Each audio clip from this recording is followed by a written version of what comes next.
Welcome in, 7 minutes past the hour. It is the Rick and Bubba Show.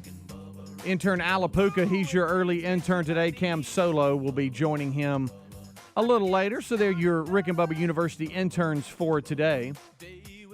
Lot to discuss today, a number of things in the news, and then, of course, personal lives. So we'll just lay them right out here on the table. You know how that goes. Much to our wives' displeasure of exactly what's going on. That's a cool little feature. Greg off today, so it'll be Gregless here during the kickoff hour. But one, Michael Helms, is to my left. What's up, bud? How you doing? How are you, kind sir? I am doing great. How are you? I'm good.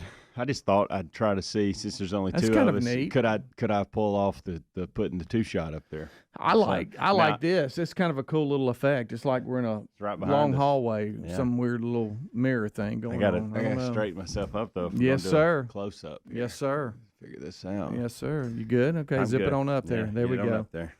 How are you? I good. Ready for another day. It happens quick. You blink and here you are again. I know Greg was supposed to be out last week for today, but I didn't get that. I didn't know that he was not going to be here this morning, so I was a little disappointed because I had a new segment I wanted to try today. And but I don't want to do it without him, so we'll do that tomorrow, the next day. Right. So I told you to remind me, and you did. You're just like, don't you have a new feature segment you want to try to do? Yeah, and I'm like, yeah, I kind of want to wait till Greg gets here. Yeah, I have a story too that's in our show prep today. I knew he was going to be off, but I went ahead and printed it anyway. I think a lady, 103, Alapuca stapling our stuff together. I think I have that right, the age right. She said her long life is having dogs and not kids. She credited that. Yep. She's 103. She looks great. But I just wanted to see how Greg reacted to that. Yeah, I can tell you a story yesterday. And Greg loves dogs, but he gets frustrated when you and I share our commonality in these mini Australian Shepherds. Right, yeah. And yesterday I thought I had a moment with Blue. Okay. And hey, Blue. I was working out in the yard, and the way I'll do things out in the yard, I'll work a little bit, then I'll come in the garage, and I got me a nice little setup in there. Okay. And I had the French Open on, and I had me a nice little chair sitting there. Mm-hmm. And had my working gloves, took them off, threw them on, and Blue came running around in the garage with me, and he was sitting there, and I thought, so you're going to be that dog kind of hangs out with Daddy. Mm-hmm. So I pulled him up a chair. Okay. And he sat in the chair next to him, and we watched French Open. Then we'd get up and go outside and work, and Coco, I don't know what she was doing. She was out there just guarding everything, I guess. Uh-huh. But so Blue's going to be that dog that just kind of hangs with me. Yeah. And we had a moment. Yeah. Yeah. Leo is mine. If you don't watch and you turn too quick, you'll probably step on him because that's the way Blue he is is. your shadow. Yeah. And Jack sits over there a little older, like, buddy, what are you doing? Yeah. Just sit down. All he's doing is taking some garbage out. Yeah. He's not doing anything special. That's okay. But you literally have to tiptoe around because if they sense you're moving, they're up and he's right at you. Yeah. But Jack, not the case. He's a little bit more laid back, a little older. And not as into everything. So when I walked out of the garage this morning to get in the car and leave, I looked over and there's two chairs. I'm like, so you pulled a chair out for the dog for little Blue. So you're that guy now. There's Blue. There he is, right there. Yeah, but here's weird. What's weird is because we have the underground fencing like you do with Pet Stop, and Jack will not test it. Leo, if the battery goes down, then and it's not that he wants to run down the street, but I just know he's going a little bit further. Yeah. He's going to kind of test you a little bit, but yeah.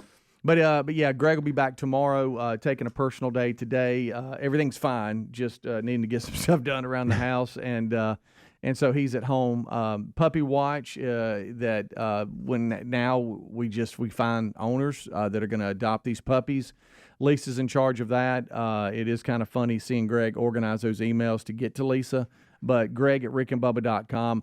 I would think they've got enough now, but you never know. I mean, we got people saying, I'll drive from Arkansas. I don't know if you remember yesterday. Yeah. I'm all in. Yeah. So we'll see how that goes. And how many will they keep? That's that's my big question. Yeah. The burning question. Right. How many will they keep? How many will they keep? And I'm still sticking with 2. I think they end up with 2. You think, okay. Yeah. Well, we'll see. Also, as just a couple of different things that are in the news today, and I know we got some stuff, too, that we want to talk about as well. It looks like the Super Regionals are set. The last game was last night out in California at Stanford for that regional. Texas A&M and Stanford, they were playing to see who gets that final slot in the Super Regionals. And Stanford outlasted them. It was a really good game. It was tied about halfway through the game, and Stanford ended up pulling that one out. So now the Supers are set, and there's a lot, and there always is, but there was a ton of upsets, and it was kind of crazy, to be honest with you, because a lot of the top seeds that were hosting were put out. Like a Vanderbilt, like a Clemson, like an Auburn, and Arkansas. But the field is set for Division I baseball, the road to Omaha, and congratulations to those who made it. And so Super Regionals are next. How many SEC teams? Is there 4? Maybe 5 left? Yeah, let's see here. I know LSU's left, and Kentucky's left. Right. And Alabama's left. Yep. And so LSU will host Kentucky, so one of them's gone. But yes, you're right. Tennessee, and I think USM will play. Tennessee came out of that Clemson series. Right. South Carolina, and I believe it's Florida. They got a matchup. Florida's in it. Florida's in it for and sure. So, and then Texas. Everybody was hoping, because the winner of the Stanford Regional was going to play the winner of the Miami Regional with Texas in it, and Texas won that regional. So everybody was hoping Texas A&M was going to win, because it was going to be Texas and Texas A&M in that Super Regional. TCU put out Arkansas 6-4, and TCU, Trey Richardson, who's that second baseman, the little video thing that we talked about, had 11 RBI the other night with 2 grand slams. Had another home run, something, I think it had RBI late in the game. He had another day yesterday. I saw where he hit a home run. Yeah. 3-run shot. Good gracious alive. Kid had a really good regional. So we'll see how that plays out, but it's set. Oregon came out of the regional in Vanderbilt, and so you have 2 Pac-12 teams, Stanford and Oregon, that have made it to the Super Regionals, and Oral Roberts came out of the Oklahoma State regional. That was a little bit of a surprise to a lot of folks. And Indiana State, they came out of their regional, and as we talked about, Alabama cruised through theirs. They did well, and now they are lined up with Wake Forest, who's the number 1 overall seed. So the SEC has 4 opportunities to get to the World Series. Mm-hmm. Yeah. So you could look up and have 4 teams. And Tennessee and Texas A&M made it, but they weren't hosting. Yeah. And so there was conversation with, hey, man, will both of them make it? But everybody thought that Vanderbilt and Arkansas were going to make it, and Auburn, out of the regionals. Yeah. And they didn't. All 3 of them didn't. Yep. So there's 4 left, but a lot of folks were thinking there might be 7 in it up to this point. And the SEC is going to take care of themselves a little bit with some of these matchups, like Florida and South Carolina, Kentucky and LSU. But we'll see how it plays out. 16 minutes now past the hour, so the field is set for the Super Regionals and the men's Division I road to Omaha. All right, Alapuca has look at him. He's got all the stories ready to go. He's our early intern. Cam Solo will join him a little bit later as the Rick and Bubba University, I almost said podcast, interns today. We'll be right back. Don't go anywhere. Rick and Bubba, Rick and Bubba. Whether you're hosting the crew or just looking to bring a little summer to your table, HelloFresh has just what you need, from seasonal recipes to crowd-pleasing eats like a bratwurst bar and s'mores bundle for the kids. HelloFresh makes summer entertaining a cinch. Relax and enjoy summer with America's #1 meal kit. Join today and get 16 free meals plus free shipping with the code BUBBA at HelloFresh.com/Bubba. That's the code BUBBA at HelloFresh.com/Bubba, or find a link at RickandBubba.com under the sponsors button. In this economy, we're officially entering a dupe session where we're looking for products that do the same thing at a better price. Our favorite dupe? Raycon wireless earbuds. With Raycon, you don't have to pay an arm and a leg for quality sound and essential smart tech listening features. Raycon also offers buy now, pay later options and an easy and free return guarantee. Right now, get 15% off your order at buyraycon.com/Bubba. That's 15% off at buyraycon.com/Bubba. Once again, buyraycon.com/Bubba. Helix Sleep does it again with an innovative kids mattress made to flip. Why? Well, the firmer side is great for younger kids when they need more spinal support to aid proper development of their growing bodies. You simply flip it over when they're a little older, around 8 to 12 years old, when they want the softer side for sleep. Handcrafted and assembled right here in the USA, Helix is offering 20% off all mattress orders, including the kids mattress. Go to helixsleep.com/Bubba. helixsleep.com/Bubba. Junk science, that's what the doctors call many of those fruit and vegetable supplements. Junk science because they use extracts of common produce department fruits and vegetables with very few health benefits. I take Field of Greens because it's the whole organic fruit and vegetable, not a watered-down supplement, and it's backed by a better health promise. Feel better with more energy by taking Field of Greens. And folks, we got you a 15% discount off your purchase at fieldofgreens.com with the promo code Bubba. That's fieldofgreens.com for 15% off, or go to rickandbubba.com. All right, folks, you've heard us talking about what Relief Factor can do for your pain for several years now. If you struggle with occasional aches and pains due to aging, exercise, everyday living, consider this. Relief Factor is 100% drug-free. It's made up of ingredients that simply help your own body deal with its natural inflammatory response. And we kid you not, Relief Factor is for real. And the majority of people who order the 3-week quick start for just $19.95 go on to order more. Try it at relieffactor.com or rickandbubba.com under the sponsors. Our friends at TheraBreath have some good news if you have bad breath. Try TheraBreath Fresh Breath Oral Rinse. TheraBreath is dentist formulated by Dr. Katz himself. TheraBreath doesn't mask bad breath like those burning alcohol mouthwashes that can actually irritate sensitive mouths. It's alcohol-free and free of gluten with no added dyes or colors. Find TheraBreath in all your favorite retail and drug stores. Look for the bright orange cap or online at TheraBreath.com. You can find a direct link at rickandbubba.com under the sponsors. TheraBreath, confidence in every capful. Oh, look, honey, the ants are back. Wow. We leave one itsy-bitsy speck of food out, and they appear out of nowhere. Yeah, it's pretty hard to believe we used to try to get rid of these guys. Now they're just part of the family. To be honest, I liked our family the way it was before they came. I guess it's time to call Cooks. You don't have to live with pests. Get proven protection from Cook's Pest Control. Call or go online for a free quote. Cook's Pest Control. Looking for peace of mind when it comes to your car's performance? Look no further than our friends at CarShield. With plans for every budget, CarShield offers protection plans that cover more parts than ever before. Whether your car has 5,000 miles or 150,000 miles, plus they offer plans that come with roadside assistance 24/7, courtesy towing, and rental car options. Call CarShield today at 800-465-6550 to save 20% on your plan. 800-465-6550 or go to carshield.com/Bubba. Before you pack your bags for vacation season, be sure to secure your home with Simply Safe Home Security. With Simply Safe, enjoy greater peace of mind knowing your home is monitored around the clock by trained agents. Customize the perfect system for your home in just a few minutes at simplysafebubba.com. Go today and claim a free indoor security camera plus 20% off your order with interactive monitoring. That's simplysafebubba.com or visit rickandbubba.com under the sponsors. There's no safe like Simply Safe. Attention, all you coffee drinkers. There's a brand new brew that you definitely want to make part of your daily ritual. If you enjoy delicious, good coffee like us, My Coffee needs to be your new drink. It's organic, which is so important because if not, then it contains chemicals banned in this country decades ago. You've heard us talk about My Pillow for years on this show, and now they've got My Coffee direct from the mystore.com website. Go to mystore.com, enter the code Bubba to save 25% off your order of My Coffee, or find a link at rickandbubba.com. Rick and Bubba's in Ohio. Rick and Bubba. Pass the gravy, please. Rick and Bubba.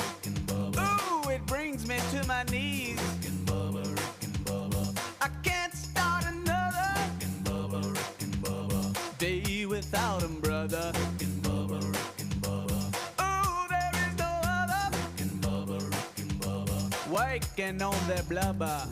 All right, it's 22 minutes past the hour. Thank you so much for tuning in to the Rick and Bubba Show. And we want to make sure we also mention that we don't want to forget today is D-Day. Thousands of young men were killed today invading Europe through the beaches of Normandy. Ironically, 10.5 months after the invasion, Hitler committed suicide. And these men lost their life so we can sit here and hang out and do what we do. And so today is D-Day. I just want to make sure we mention that. Also, don't forget Greg off today. He should be back tomorrow, just taking a personal day, getting some things done around the house. And so we're off and running here as part of the kickoff hour. I'm Speedy. Over there to my left is Helmsy. And our intern today, Alapuka, getting things going. Cam Solo will join him shortly. Where are you at on grass seed? Have you ever had to put grass seed out? No, I have not. I'm in a situation right now where I'm investigating a couple of different options because, the dogs can have these little pea spots where they'll brown up your yard, and you got to stay on top of it. And we didn't through the winter because the grass dies, and so you don't realize the damage until the grass tries to grow back, and oh, wow, so we got a problem here.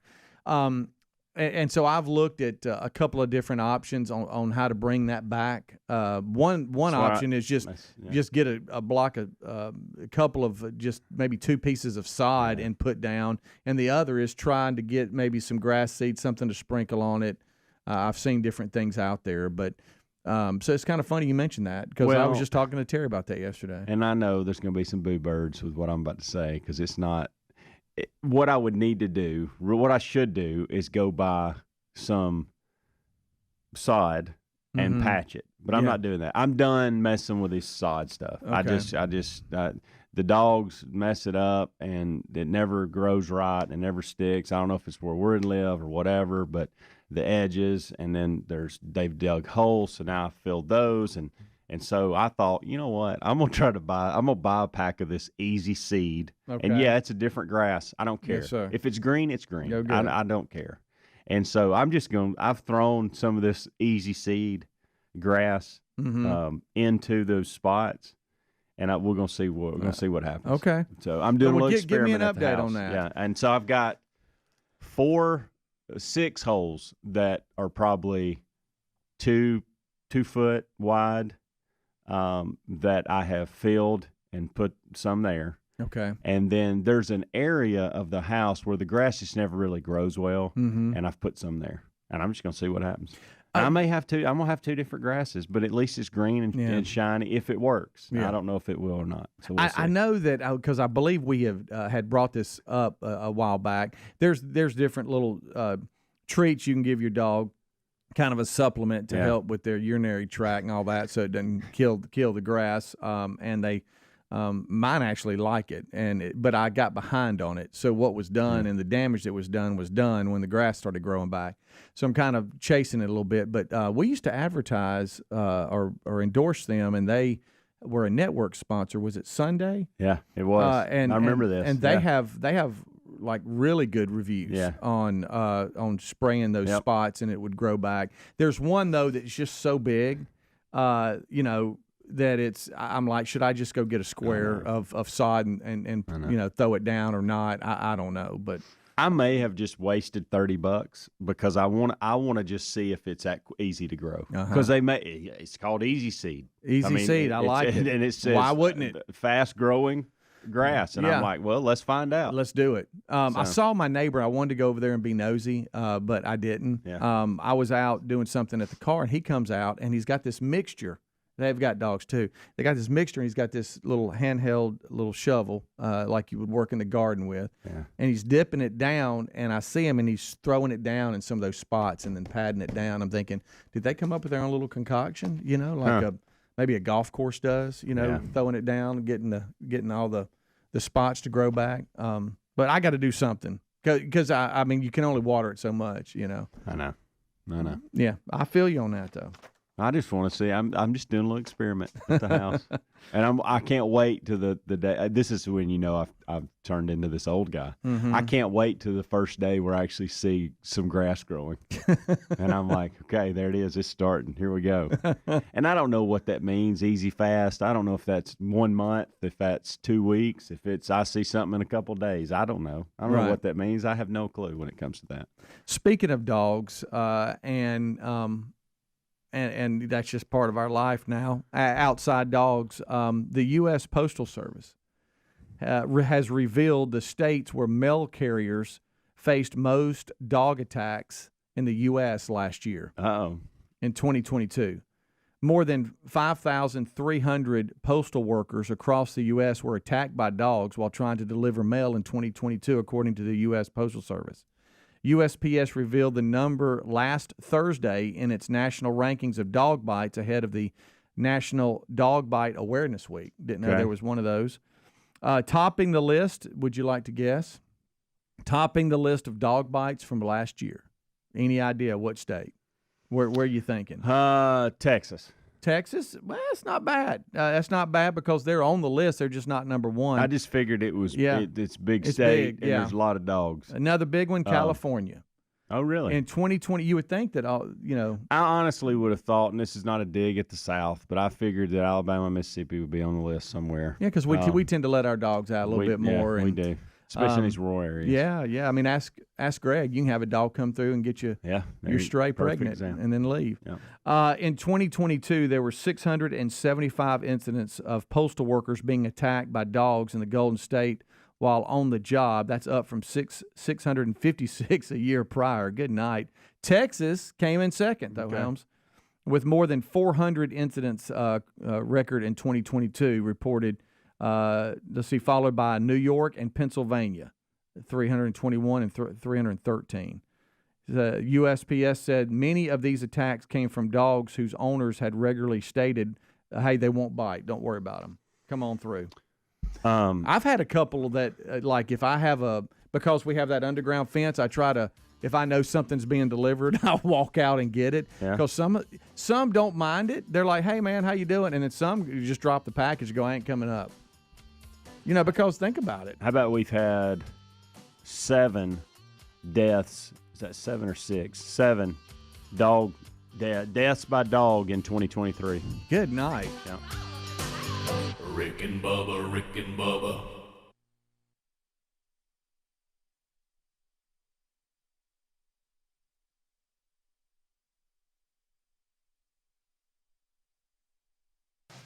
Imagine getting ahead of your irritable bowel syndrome with constipation or IBS-C by treating it with Linzess. Then you could start proactively managing your constipation with belly pain and get ahead of your symptoms. Talk to your doctor about Linzess, linaclotide. Linzess is a prescription medicine that treats IBS-C in adults. It's not a laxative. It's a once-daily pill that helps you get ahead of your symptoms. It's proven to help you have more frequent and complete bowel movements and helps relieve overall abdominal symptoms, belly pain, discomfort, and bloating. These symptoms were studied in combination, not individually. Do not give Linzess to children less than 2. It may harm them. Do not take Linzess if you have a bowel blockage. Get immediate help if you develop unusual or severe stomach pain, especially with bloody or black stools. The most common side effect is diarrhea, sometimes severe. If it's severe, stop taking Linzess and call your doctor right away. Other side effects include gas, stomach area pain, and swelling. Imagine, what could relief from IBS-C mean for you? Talk to your doctor and say yes to Linzess. Learn more at linzess.com or call 1-800-LINZESS. Oh, look, honey, the ants are back. Wow. We leave one itsy bitsy speck of food out and they appear out of nowhere. Yeah, it's pretty hard to believe we used to try to get rid of these guys. Now they're just part of the family. To be honest, I liked our family the way it was before they came. I guess it's time to call Cooks. You don't have to live with pests. Get proven protection from Cook's Pest Control. Call or go online for a free quote. Cooks Pest Control. Our Our friends at TheraBreath have some good news if you have bad breath. Try TheraBreath Fresh Breath Oral Rinse. TheraBreath is dentist formulated by Dr. Katz himself. TheraBreath doesn't mask bad breath like those burning alcohol mouthwashes that can actually irritate sensitive mouths. It's alcohol-free and free of gluten with no added dyes or colors. Find TheraBreath in all your favorite retail and drug stores. Look for the bright orange cap or online at TheraBreath.com. You can find a direct link at rickandbubba.com under the sponsors. TheraBreath, confidence in every capful. Summer is calling our name, and this year you can actually get the free time to enjoy it like we will with HelloFresh. Figuring out what's for dinner, not the top of anyone's summer activity wish list, but with delicious HelloFresh recipes delivered right to your door, pre-portioned and ready to cook, you can skip the planning and shopping and get back to what you were doing, which is whatever you want. And it tastes so fresh. In fact, HelloFresh's ingredients are picked at peak ripeness and travel from the farm to your doorstep in just 7 days. Plus, it's 25% less expensive than takeout, and HelloFresh isn't just for dinner. They have finger food, snack board, kid-friendly s'mores bundles, new summer selections available from HelloFresh Market. They're a hit at parties. How about this? It'll be a cinch to serve them, so why not take it easy this summer with America's #1 meal kit? Sign up today for 16 free meals plus free shipping with the code BUBBA at HelloFresh.com/Bubba. Or find that link at rickandbubba.com under the sponsors button. Did you know that Alabama Mountain Lakes Tourist Association now has a new podcast called Unexpected Adventures in North Alabama? That's awesome, Bubba. As we all know, there's so much to do in that area of this great state. So what's it all about? Well, on Unexpected Adventures in North Alabama podcast, they have conversations with a whole lot of interesting people about all the cool things and fun that you can do and see in North Alabama. Well, Bubba, I definitely need to check out this podcast. Yes, you do. And I'd recommend everyone checking it out. All you have to do is go to northalabama.org/podcast to listen, or you can go wherever you listen to podcasts. And make sure you subscribe so you never miss an episode. And of course, support our longtime friends at Alabama Mountain Lakes Tourism. Sounds great, Bubba. And again, it's called The Unexpected Adventures in North Alabama. And you can also hear it on Apple Podcasts or Spotify if you're on those platforms. You sure can. We're subscribing right now. Folks, to learn more about how you can subscribe, go to northalabama.org/podcast or rickandbubba.com under the sponsor. 2 words, junk science. That's what the doctors call many of those fruit and vegetable supplements junk science because they use extracts of common produce department fruits and vegetables, and they have few health benefits. I take Field of Greens because it's the whole organic fruit and vegetable, not a watered-down supplement, and it's backed by a better health promise. Each ingredient in Field of Greens was scientifically chosen to support vital organs like heart, lungs, and kidney health. Others support the immune system, blood pressure, metabolism, and a healthy weight loss. We all want a simple nutrition plan with results so powerful that the next time we get a physical, the doctor says, whatever you're doing, just keep on doing it. Now, this wonderful product is powered by a full spectrum of essential vegetables and fruits, plus science-backed herbs and prebiotics. It can help you stay healthy, plus it's organic. Join us and take Field of Greens, too. Now, if you want to get started, we've got you a 15% discount off your purchase at fieldofgreens.com with the promo code BUBBA.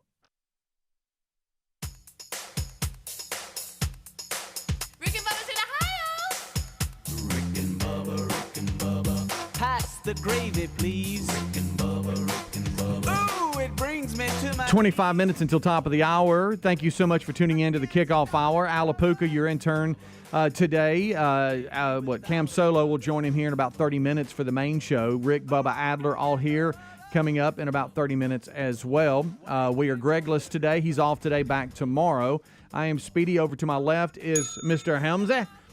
We mentioned today is the 79th anniversary of D-Day, where thousands of young men were killed invading Europe through the beaches of Normandy. And I got an email during the break, Helmsy, and it was from, it says Rhonda. It says, thanks for the remembrance of D-Day. My dad was one of the first boats that landed on Omaha Beach. It says here he was one of only a couple of men in his unit that survived. That's an amazing story. Wow. Just because, I mean, you see the footage and you see all of that, and when you just don't know how anyone survived that, and the fact that she can say that her dad survived it and was one of the only as a couple of men survived in that unit. So today, the 79th anniversary of D-Day, and so we definitely want to remember that and make sure that we announce it. As we were talking in the break, we were talking, I don't know why it wasn't planned that for some reason we have a dog theme this hour. It really wasn't planned at all. There's just been a few things out, but you said you had a question about dog attacks or animal attacks. Animal attacks, okay. So one of the things, by the way, I've gotten people sending me pictures of their yard before and after that easy seed in certain areas of the yard, and it looks like it does the trick. So I'm even more excited about this. How do you? This guy. Let me see that. This guy built a. So that's the before, and then scroll down, you'll see the after. That's one of a few, but. Oh yeah, no, that's nice. Yeah. Yeah, so that really fills. That would do the trick if it actually works. And real quick, tell me how it works as far as. What do they say? Are there certain steps you have to take? Oh yeah, but it's easy. It's just, you prepare the soil, but do you have to pull up all the you need the to. brown grass and everything? You need to, well, at least rake it and dig it in there. Yeah. I've read articles where it up. Some guys said, "Hey, it's okay. This will not be me." Okay, he said, "Just throw it out there. It'll take." And I'm like, "Okay, wow." So Greg told you I don't want to waste any, so I at least ran a rake through it to kind of start everything. But these holes were nothing but dirt, and I just made a little, and just dropped it in there. We'll see. Watered it a little bit. Probably put some more water on it later today. It's my new project. Me and Blue, we'll sit in the chairs together and do it.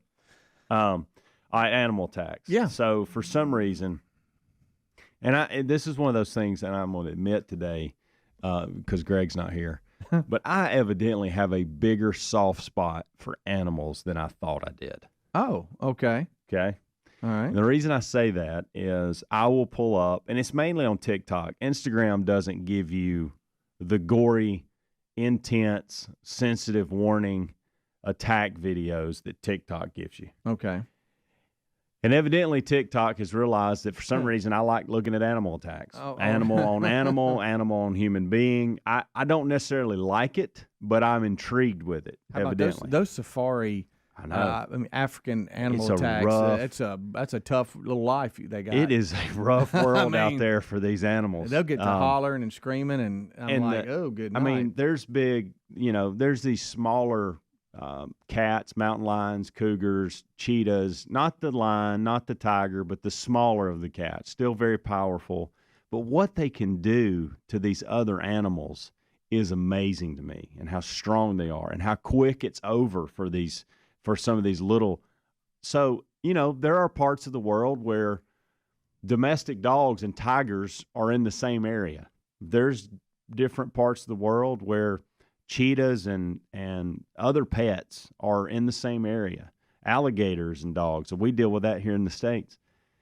But for some reason, this, I don't know why. I guess because I stay on it and I watch it. That's what's going to show up in your feed, Helms. That's how they know what you want, because it's time you spent watching it. But, man, I'm going to tell you, watching somebody's pet getting ripped to shreds by a larger cat. Good night. Or like an alligator pulling a dog. Hey, speaking of that, did you see the cougar sneak in while the guy was sleeping and his dog was asleep beside him? Yes, that's one of the ones I saw. And the cougar drug his dog off. Yeah, and it happened so quick. And he wakes up and he's looking around like, what was that noise? And a cougar was feet from him. And got it. I mean, just I wish Rick was here to growl. I've realized that makes me really sad when I see that. When I'm watching buddy, any if you see a wild animal, I know eat a domestic animal, that probably should make you sad. Well, if it made you happy, I'd probably want to ask you about it. Not make me happy. None of that makes me happy. You don't want to go, oh, look at this. But no, not that. That's not the reaction that I have. Do you picture Blue getting eaten up? But I did that one time. I thought, what if that was Blue? What if that was Coco? But I can usually watch these things and just kind of go, no different than I'm watching anything else. But it's affecting me different now. Like, I was in a weird place when I went to bed last night because I'd watched like 6 videos of people's pets getting just taken away and drug off, and coyotes sneaking in, and one poor guy's farm dog just took off out. He get, the coyote trick. One coyote will show up and he'll get the dog to chase the coyote because they're smart pack animals, and they run out there, and then all of a sudden you got 6 coyotes on you, and that poor dog thought he's running off one dog. Coyote. And so one last night was this guy showed his dog. He's like, last time I saw Rip, that was his name, Rip the dog. He said, that's a good name. It was a good dog. He said, last time I saw Rip, and he was running out chasing a coyote, and then in the background you could hear just the coyotes just lighting up on it. Yes, and I'm like, God, it's awful. It tears my heart up. And I'm sitting here thinking, so you do have feelings. Like you actually are not the horse's A that you think you are sometimes. Buddy, hey, look at me. So somebody's pet being eaten alive, I mean, that should bother you. Right. So I think you think you're special because of that, and I think it's just that's bad. It's horrible. I know that, and I don't want it to happen to my dogs. I don't want it to happen to your dogs. And I'm thankful we don't live like where we have to deal with cheetahs and mountain lions and things like that. Yeah. Right. I saw a cat, like a domestic cat, like just a cat, like a pet cat, take away a baby goat. I'd never seen that before. What? Yes, that was weird. Buddy, we need to look at. We need to see what you're looking at. I think you need to pull back a little bit. I mean, for some reason, and I'm not like. It's disturbing to know that I keep seeing these things, but I'm intrigued with it because it's a reminder of it's a rough world out there for pets and animals in general. I was watching some of the social media, especially on Twitter, and the way a lot of times we play some video is that Adler and I will communicate the day before and be DMing each other like video and stuff. And Terry said, "Man, you watch the weirdest stuff because she can hear all the chaos going on over there." I'm like, "Well, honey, it's show prep. Yeah. I know it's weird because that's what we look for. Yeah. We don't look for just normal. Yeah. And there's some weird things going on in this world. I'm not just animal related. I'm talking about just in general. There's some strange things that go on in the world. Well, we do have a bunch of humans acting animalistic. Yeah, there are humans acting like animals. Yeah. Well, but I just I don't know. I almost want to start my TikTok account over so that it doesn't remember that I like watching these things. Yeah. So it doesn't show me. That's an app I just deleted that from my phone. That's an app I've never really gotten into. I don't know. Do you know what I like watching the most on TikTok? This will just tell you all. I have an idea. Animal attacks. No, not that. Like it's so gratifying to me. I follow like these 6 guys that mow lawns for a living. And I know it sounds so strange. That's quite a comparison. And watching that they're so good at what they do on the lawn care business, but they're very creative too. Mm-hmm. So for instance, they'll set up a drone over their yard they're about to mow, and they'll do the quick videos, the time lapse. I do think that's somewhat gratifying to watch. It is, and I look when you stripe a yard. I love that. Oh yeah, and so you got that. And well, they can work that trimmer quick. Can't yes, they can. And then there's these guys, and I'm mad. I told you they can tear up the side of a driveway. Make it look so good. I told you and Greg yesterday. I'm mad that we didn't think about this, but there are some of these guys that have these businesses. They'll go find these dilapidated properties and yards where maybe a single mom or somebody that's elderly that can't get out there anymore, and they've just let their property go, and they'll do the yard for free. They'll knock on their door and they'll say, "Hey, was coming by your yard today, saw that it's getting out of hand. We'd love to help. We're going to mow it. We're not going to charge you anything." And he kind of gives you a summary of what he's done on this yard, and it shows time-lapse videos. And to me, it's so gratifying because he finds sidewalks he didn't know was there, because the grass is so over the top. But I'm gonna tell you something. Between that, if you saw an animal attack while they were cutting the yard, between that, you got you something. Between the grass mowing videos and the animal attacks, I can have several hours of entertainment. Good night. Who needs Netflix? You got your own little thing going on. Oh my goodness! I will say though, those landscapers that put together these videos on before and after, that is pretty cool. I'm mad I didn't think about it. We should be doing something like that. Right. Sometimes do you wish they had that yard that you had that yard? Yes. Rick and Bubba.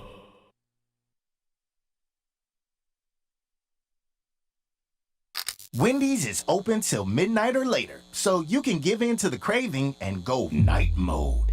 Now all of your favorite menu items just got their bedtime extended. You can get what you want even later, like the Baconator with 6 strips of bacon, or the perfect fries and Frosty Duo.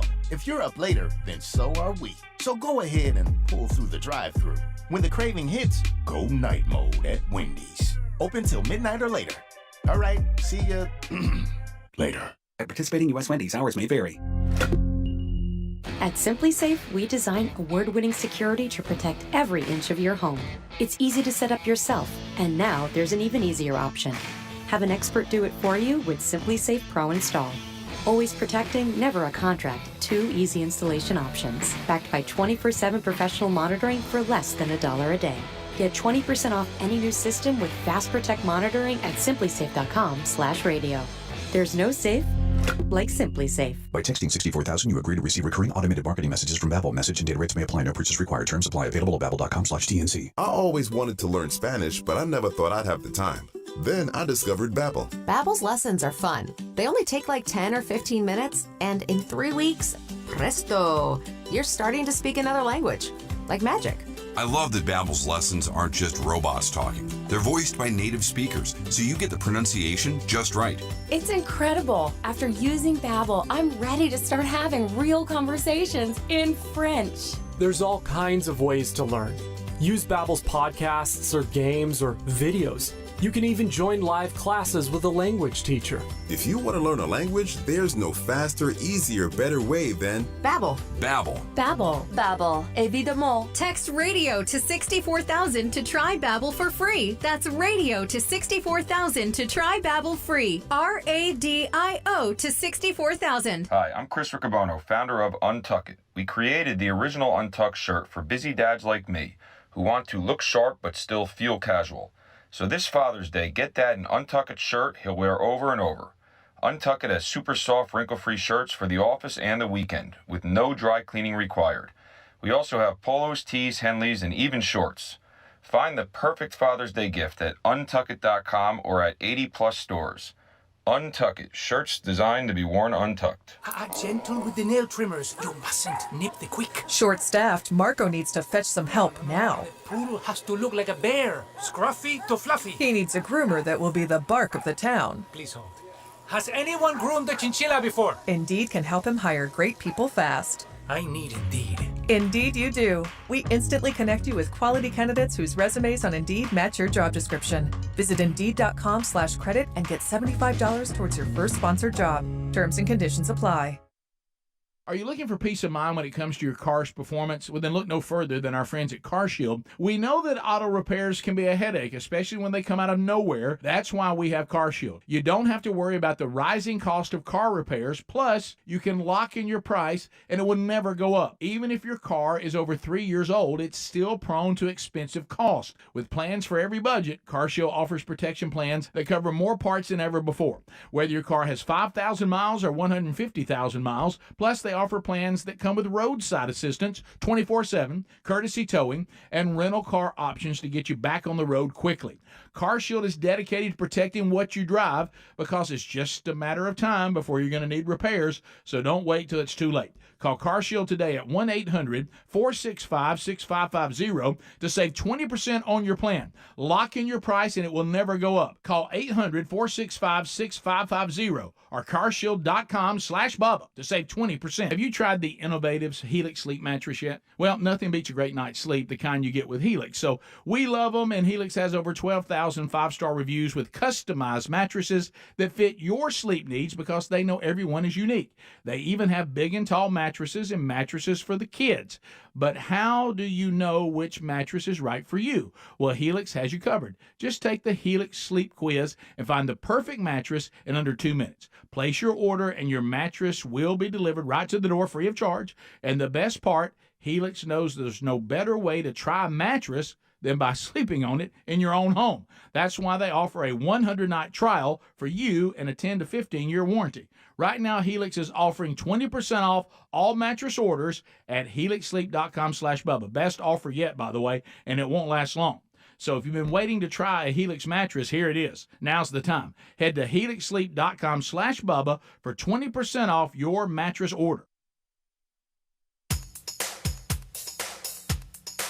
Rick and Bubba. Pass the gravy, please. Rick and Bubba. Ooh, it brings me to my knees. It is 9 minutes until top of the hour. Thank you so much for tuning in to the Rick and Bubba Show. Greg off today, back tomorrow. But Rick, Bubba, Adler all join us at top of the hour. Your early intern, Alapuka, is here. Cam Solo will be joining him here shortly. I am Speedy. Over to my left is one Michael Helms. During the hour of this program, we want to make sure that if you are in the market to maybe you want to get the word out for your business, you own it, or you're in charge of advertising, our national sponsorship team has asked us to remind you that we're ready to use the power of this program and another popular program they syndicate to help you accomplish your goals, reaching loyal listeners and viewers ready to successfully impact your business. We've been doing this for quite some time now. The Lord has blessed us to continue doing what we love to do, nearly 30 years with this program, we really have built so many relationships when it comes to different endorsements and so many, businesses that you, the audience, have impacted in a positive way. And don't just think radio affiliates, even though we love our network of, 60 radio affiliates now, but we have the YouTube and Blaze TV options, the TuneIn digital radio channel. We have all the showcasing opportunities online at rickandbubba.com, the podcast, and there's just a lot going on. So if you're interested, 203-431-0790, or drop them an email at rickandbubba, spell out and, at syndicatedsolutions.com. But if you just need a local option and you don't need a national advertising campaign, still contact us because we can get you in touch with a local sales rep for all of our different affiliates. They do amazing work with them daily, and so they're ready to help you. All right, so as we are coming back, we discussed last segment, Helmsy thinks he's special because he doesn't like to see people's domestic animals be attacked by wild animals and drug off to be eaten. He thinks that he loves animals more than he thought. And Helmsy, I got to tell you, I don't know too many people that love that. And then you got into, hey, I could really sit there and watch people doing lawn care services and stuff like that. And that is somewhat gratifying to see how they work, and they speed it up, and then they show you a drone footage and all this kind of stuff. There's one guy that he might be on TikTok, but I see him more on Instagram. He does both. Gators, who you're talking about. Yeah, and he's always got his hat on backwards. Yes, he's a big Florida fan. And he loves the Gators. He's also a big WD-40 fan. He is? Yes, he is. I didn't know WD-40 could do so much. I didn't either. But I love this guy. I got to tell you, I used it the other day on something that I saw him. There was something on the car, and he's like, hey, look, watch this. And then he'd finish it, and all of a sudden he goes, next, and he throws it over his shoulder. My favorite part about it, that's what intrigues me, is he gives you all these life hacks, and most of it is in this construction world or home repair or just living around the house. Do-it-yourself projects, yeah. And I love his setup. Evidently, he's got a nice garage and all that. He does. But when he shows you something and he goes, next, I love that so much. But I was it's one thing to talk about this stuff, but and go through what it may think you're like. For instance, I'm going to have a bunch of lawn guys. I'm going to have a bunch of Morgan Wallen videos. Okay. I'm going to have a bunch of animal attacks. Did you see that Morgan Wallen mashup that I sent you? I did. Okay. I did. I'm going to see a lot of that, but but then I do follow people. Like I actually follow that Gator guy you're talking about. And then, Grow It, We Mow It. Follow him. Now, Chase Stetson, who's a lawn guy. You love him, apparently. Like this guy a lot. Yeah. Want to hang out. I think you think you know him because you're like, oh, yeah, here's Chase. Well, that's his name is Chase Stetson. I don't know where he's from, but he does awesome job on yards, like his equipment. He's somebody I think I'd hang out with. Right. You know what I mean? Yeah. And but I sit here. SB Mowing is another one where the guy kind of comes up. Here's another thing too. What drives me nuts is he will go so far to do things for other people, and you'll have these neighbors, you Kens and Karens, who come out and are like, "You're going to have to stop that. You're being too loud." And he's like, "I'm doing their yard for free. I'm trying to clean up this sidewalk so everybody in this community can utilize it, and you're telling me that I'm making too much noise?" Ridiculous. That is ridiculous. But I love watching his videos. Are you just going through your phone telling me who you watch? I've looked at who, and I'm looking at who all I follow. So it's all just grass cutting, and that's it. Like I said, it would be a perfect day for you if you could watch somebody cutting the grass and an animal be attacked. Yeah. See, I don't follow. Have you I don't follow any of the animal attacks because it's so disturbing. But I do, for some reason, it intrigues me so much that I will stay with them. I mean, I will. I'll lock in and go. Gosh, man, I don't see another one of those. But it's not a happy feeling. It puts me in a weird. Like I went to bed in a weird place last night because of the animal attacks. Right. Well, buddy, nobody likes to see that. And have you ever heard of Macy Watkins? Outdoors, Macy Watkins. Go down and get these big catfish. No, she like hunts and fishes, turkey hunter, and I don't know. I followed her for some reason. I feel like she needs to do some kind of deal with Moultrie. Like she's as country as cornbread gets. Oh, okay. I mean, and some of the stuff she says is hilarious. And is where's she out of? I don't know. For some reason, she should be out from Alabama. Yeah, that's what you got. I've got her like hanging out in our same circles. Okay, but it's probably Mississippi or Texas. I don't know.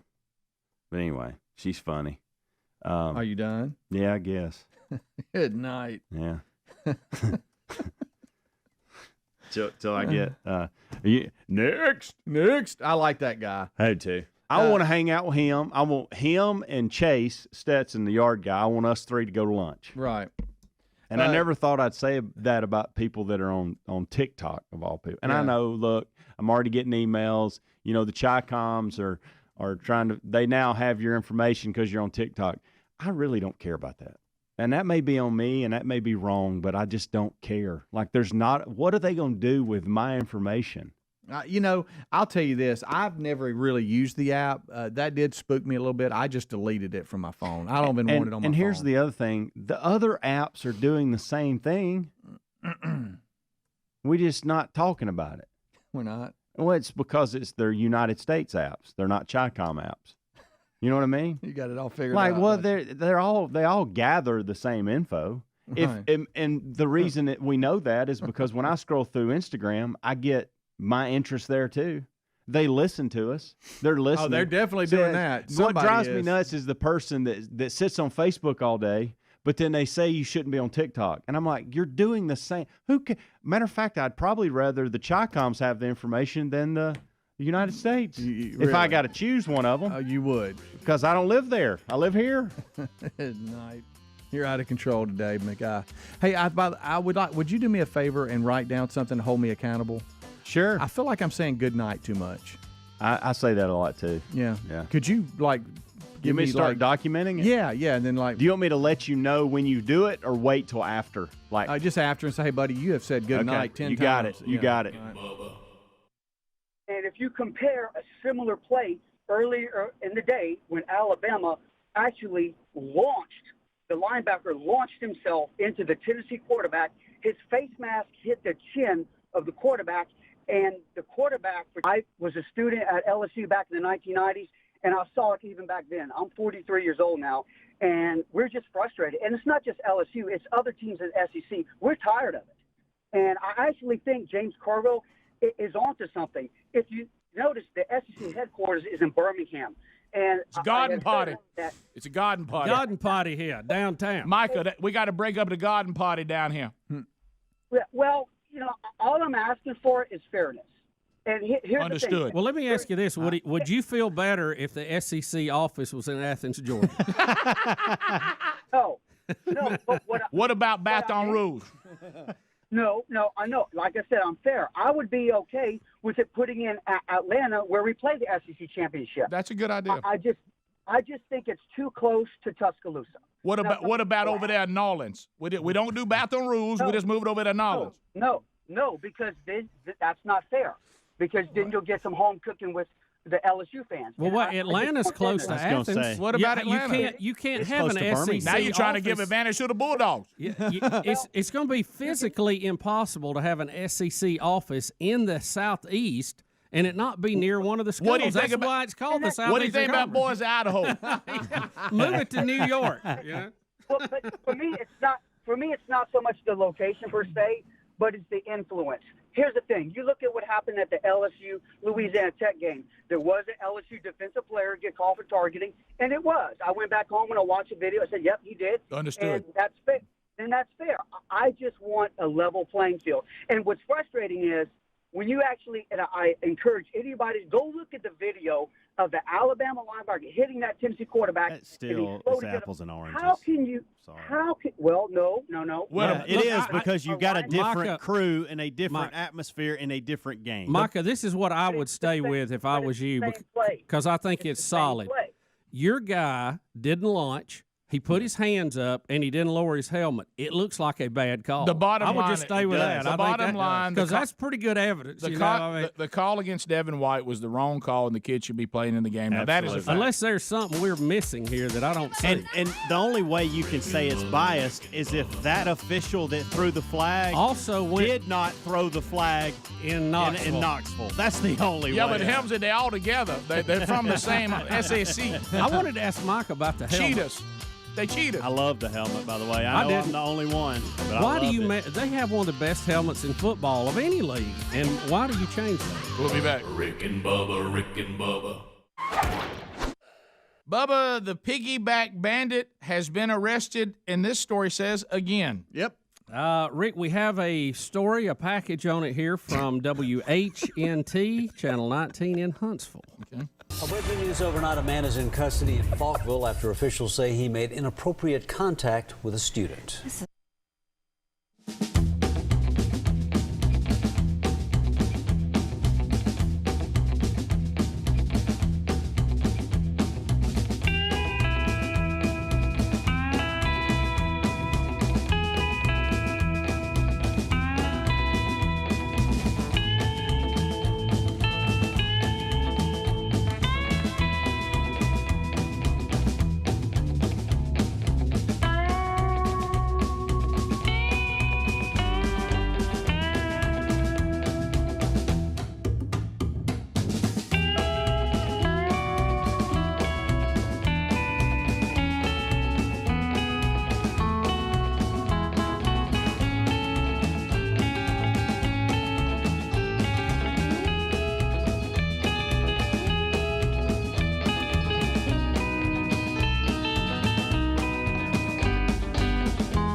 6 minutes now past the hour of the Rick and Bubba Show. Here we go. A brand new hour has started. This baby starts with the national anthem.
is 7.5 minutes past the hour of the Rick and Bubba Show. Thanks for being with us. A brand new hour begins. Speedy and Helmsy have given you a kickoff hour. The real Greg Burgess out today. Eddie Van Adler is in. YouTube experience is ready to be enhanced as he gives you the live and the archived view of the Rick and Bubba Show there on our YouTube channel with over 100,000 subscribers now. Subscribe today if you haven't. You'll get alerts when something live comes to the program or a new archive is there. The entire show archived every day. We have an hour that's on Blaze TV. That's kind of a best of hour. Our podcast channel has archives, audio only, of the daily show. You get the Wednesday Bible study every week. Weekends, most of the time, we have a unique podcast called Rick and Bubba University. Then there's all the live options. You've got America's boldest radio stations on the Rick and Bubba Radio Network. You've got the YouTube channel. You got the TuneIn app. All those are available to you as well. The TuneIn app's a free download. You can get it, and you can stream the show live as well. And it also has archive shows for you. So you have all the options you could possibly ever want for you to get the program live and on your own time. And there's no reason to miss even a second of it, either live or archived. We're missing one. Our interns today are Alapuka. He's got his hair just like he likes it today. Also Cam Solo, as they bang out a degree in common sense. They'll handle phone calls and whatever else needs to be done here. There sits the silver-tongued one, the man with a golden voice, professional lunch eater's man of the year, the inventor of pizza and a cup, Shakespeare's worst nightmare, and the master of the King's English. Ladies and gentlemen, put your hands together for Bill Bubba Bussey!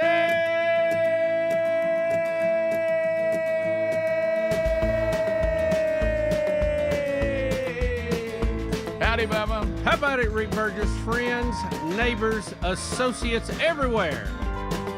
Welcome to the Rick and Bubba Experience.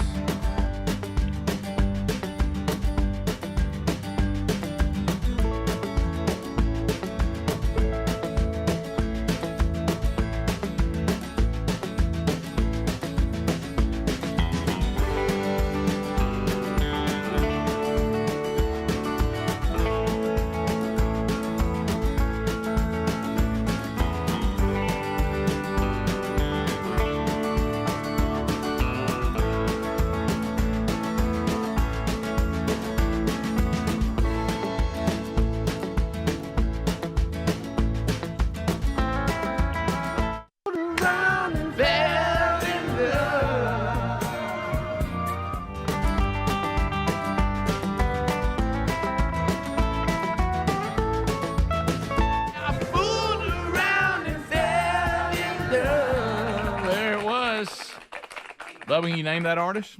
Oh yeah, that is. Rick, gosh, why'd you ask that? That is. They're from the '70s. That is. He's sitting on the bell of hay. He ain't good looking, but he sure can play. Yeah. Oh, I can't think of it. Alvin Bishop.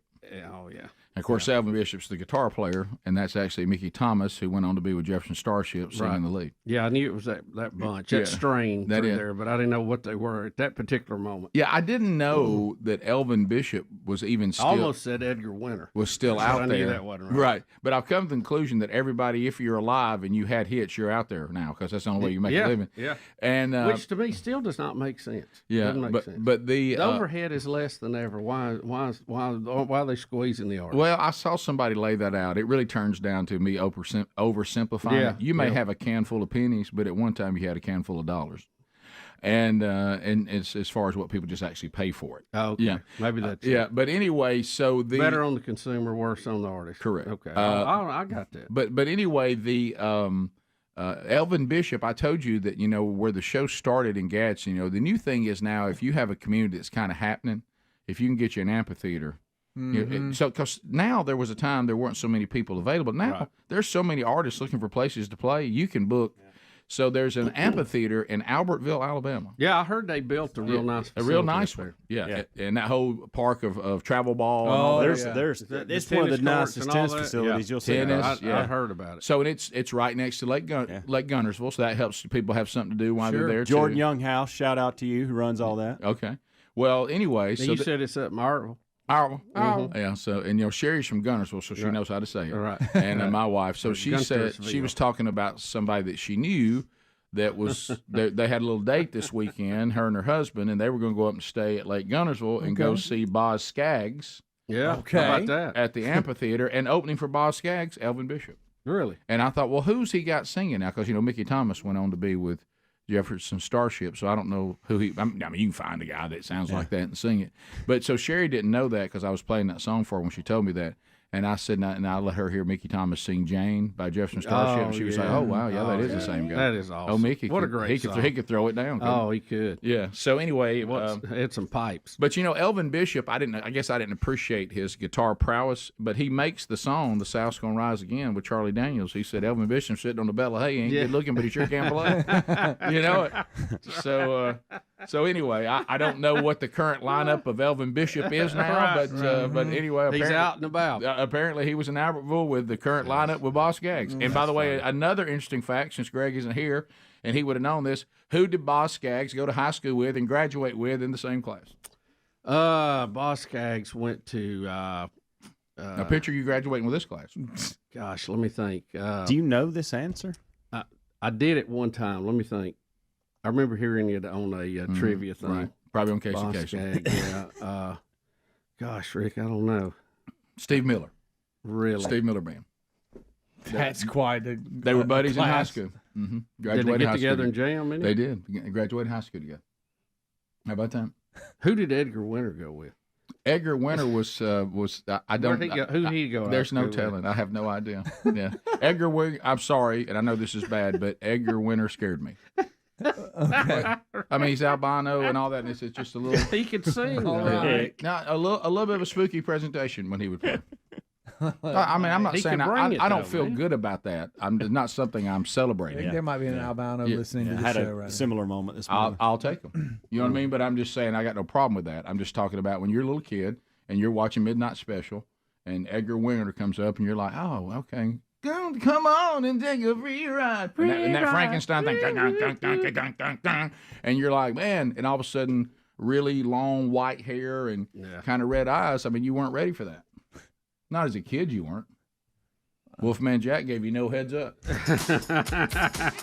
you go.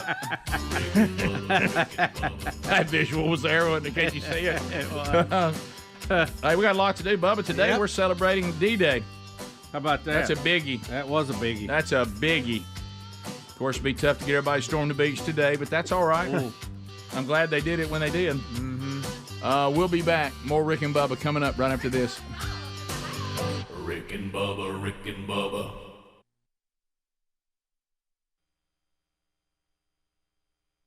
Bizarre story. While they were trying to find this man, police discovered he's been accused of doing similar things at other places across the country. WHNT News 19 Siobhan Bryan is live in Huntsville. So Siobhan, how long has he been accused of doing this kind of thing? Well, Stephen, Melissa, he's accused of doing this for at least 10 years. CBS reports that Sherwin Shagan has been arrested multiple times in multiple states, so much so he's got a nickname, the Piggyback Bandit. Now, here in the Valley, he's charged with harassment for inappropriate contact with a student. Falkville School Resource Officer Seth Sullivan tells WHNT News 19 that they're looking into more charges against him. Now, this on your screen now is a former mugshot of Shagan from when he was arrested in Newark, New Jersey in December for allegedly massaging a teenage boy's back without his permission at the airport. Now, his charges here are because of what he did when he attended a pep rally in Falkville. It falls in line with what officials say he's done in a number of states, spanning to his home state of Washington. Police in multiple states say that since 2008, he's shown up to athletic events, ingratiating himself with the team, in some cases even dressing up in a full athletic uniform and massaging players or asking for piggyback rides. Here in the Valley, a concerned mother contacted police. After the pep rally, the football team was going to eat, and the subject jumped on some of the football players' back. Thought that was kind of out of line, but the guy started speaking. He had a small speech impediment problem. They really weren't sure what was wrong with him, but he gave him a note, asked him not to read the note until after the game's over with. They won the game. After the game's over with, he read the note and just thought it was kind of a little off color, so he went home and told his mother. And after reading that note, the mother contacted police and discovered Shagan took pictures of players at the rally. Now, from there, police traced his Washington area phone number all the way down to a Huntsville area restaurant he visited, all the way down to the Uber that he took south to Hoover. Police there held him until Falkville police picked him up and brought him back up here to Morgan County around 1 o'clock this morning. Live in Huntsville. Okay, good. No. Oh, my. Oh, so many WHNT. Oh, my. WHNT channel. Bubba, I'm going to walk through this. And I love how you were so nervous throughout the whole thing. And I will be appropriate, and I just want you to say yes when I ask you a question or no. Okay? So glad Greg's not here. Well, I studied this story earlier I'm not today. mad. Yeah, this is a blessing that Greg's not here today for everybody involved. Yeah. Except for we won't have a meeting today. Yeah, except for the minions who will probably call Greg and ask him to comment on it. But, right. I want to make sure I have this right. There's a guy for a decade, 10 big years, that has traveled all over the country, and his MO is to jump on your back for a piggyback ride. Yes. And then gives you off-color notes. Yes. And then massages you against your will. Yes. Do you hear what I'm saying? In places like airports. And, Rick, you forget, he works his way in with the team. Right. To the point he's even dressed up in full pads. Look helmet. right there. Oh, my. Look he's right dressed there. up as a basketball Adler player. has found he's completely in the basketball uniform of the high school team. Wow. And so what he would do in that uniform is go to a teammate, jump up and take a piggyback ride? You know, you think he would dress up in the football uniform. It'd be harder to pick him out than a basketball because he don't have a helmet on. That and, boy, I tell you, he's an in-shape fella. I mean, He does. He does not look like he doesn't look like an athlete at any level. But certainly in a basketball uniform the really names shows we that. give these different criminals that Piggyback Bandit. have a running theme. The piggyback. Would he say like we or and all that? Like would he comment when he's on the back, or would he just say? I don't think he does because I think he gives you a note. Can't. And guys, I don't want to be insensitive here, but I think with his behavior, maybe I've got a little more leniency. But I'm strictly talking about our show and the things that hit us right. There's something about him having a speech impediment. Yeah, of course. That adds another little nugget to this. Yeah. I mean, if we're just being straight up. I'm surprised number 22 is available to get. I was too. Yeah, you would think somebody would be wearing 22. Yeah. You think he would walk out he like in looks basketball at number 41? Yes. Yeah. Rick, let's just take our own personal history here. If he jumped on your back for a ride, it seems like you'd buckle your knees. He's kind of a big guy. Yeah. Yeah. And you hurt one of our clients that way. I did. Right. Yep. Right. It wasn't your thing. You haven't been doing it for a decade. Right. And it wasn't a piggyback ride. He saw me coming. Right. It was more of a victory pile kind of thing. Yeah. Yeah. But you think he gets? You think he says, "Oh shoot," to get out? I don't know. Can I have a ride? I want to be sure I have this right again. This guy's road to Jollyville is for you to give him a piggyback ride. Right. To Jollyville. But I'm with all of you. With his size, I think he should be offering piggyback. Yeah, I know. I think he's got that wrong there. Yeah. But because he could probably hurt somebody. The piggy.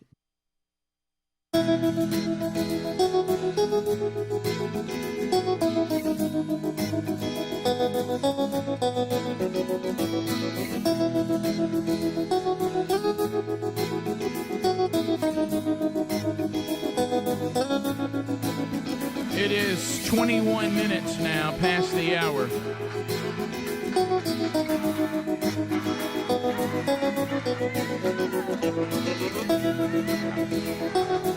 Our boys up there. 21 minutes past the hour. Adler said he could sing us. Note for note.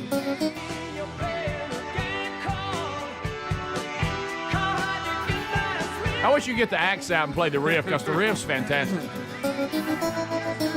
I mean, just listen to this right. If you don't like this riff, there's something wrong with you.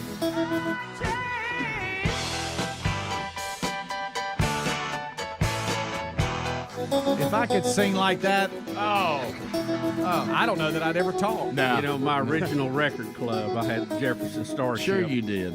You Their couldn't album believe it. covers was a little strange. Yeah, but you Had couldn't that believe girl riding that dragon. I found. I was studying and I was like, I don't know if I should be scared of this or not. Yeah, well, we just talked about that in the Revelation last Wednesday. Let me tell you about this. So, I found Jefferson Airplane to be too drug-induced. I found Jefferson Starship to be the perfect mix, and I found Starship to be too poppy. So I only like Jefferson Starship of the 3 presentations. And see, I probably like 2 and 3 better, and you like 1 and 2 better. Nah, 1's too weird for me. Too weird for you too? Yeah, Jefferson Airplane was a little weird for me. White Rabbit and all that. Yeah. But I never did any of the hallucination drugs. So that's it right there. Yeah, that's the one right there. That's right out of the Revelation. That was kind of scary. Yeah. Nobody wants to see that. So, by the way, I've realized I kept thinking, how's she staying on that thing when it flies? I realized that as little children, because of the things that our parents just weren't aware of, we were exposed to a lot of really bad things. Right. So, well, Rick, the good news didn't affect us none. No, we turned out just right, didn't we? All right, so let's unpack a few things. You want to talk D-Day a minute? How about D-Day? D-Day, that's a biggie. That's a big deal. 79th anniversary of D-Day. Yep. Nearly 160,000 Allied troops landed in Normandy. Of those, 73,000 were from the United States, 83,000 from Britain and Canada. Forces from several other countries were also involved, including French troops fighting behind the line. There were around 50,000 German forces. More than 2 million Allied soldiers, sailors, pilots, medics, and other people from dozens of countries were involved in the overall Operation Overlord, the battle to get Western France from the Nazis. Wow. And the whole war turned on D-Day. Well, and I don't want to be Debbie Downer today because I want to It was the beginning of the end of the Third Reich. Right. I just want to say thank you. And by the way, one of the things you see, just like you saw, and I'm not comparing the two, so hear me out, but you do see a lot of things throughout history because we have a biblical worldview, so we see through that lens, and we think that is the truth. So there were things that happened with the overthrow, because if you go back, Rick, do you want to go this deep on D-Day, Rick? But where are you going, Rick? I can't help it because you normally talk about the things that you immerse yourself in. So I can't help it that right now we're going through a study of the book of the Revelation. There's nothing I can do about that. That's at the center of my week every week. So I'm immersed in that. So then something's going to flow from that. But anyway, you see that since what we believe, Lucifer tried his rebellion, which, by the way, one of the most profound things that hit me last week in our study is that sin did not start on earth. It actually started in heaven. So the big overthrow, and Lucifer and the third of the angels were thrown out. Well, one of the things that he has been doing since he hit earth was to exterminate the Jews.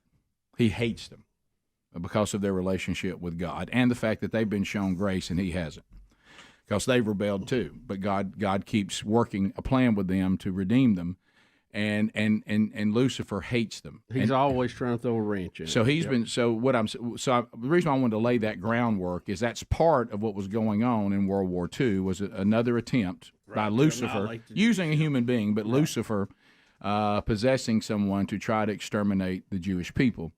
And there was a lot more going on, but that was going on too. Yes. And so that also to a level no one could even conceive at the time. So that may explain why you also saw supernatural, I'm not even going to apologize for that word, things that happened militarily that caused that attempt by Hitler and Japan to take over the world. Because people go back and look at this invasion today, and they're like, this thing didn't even go the way we had planned it. It should have been a complete disaster, and there were a lot of miraculous things that happened. Can you just imagine moving that much? 11,000 aircraft, 7,000 ships, thousands of other vehicles, and you had to go against a fortified beachhead, establish.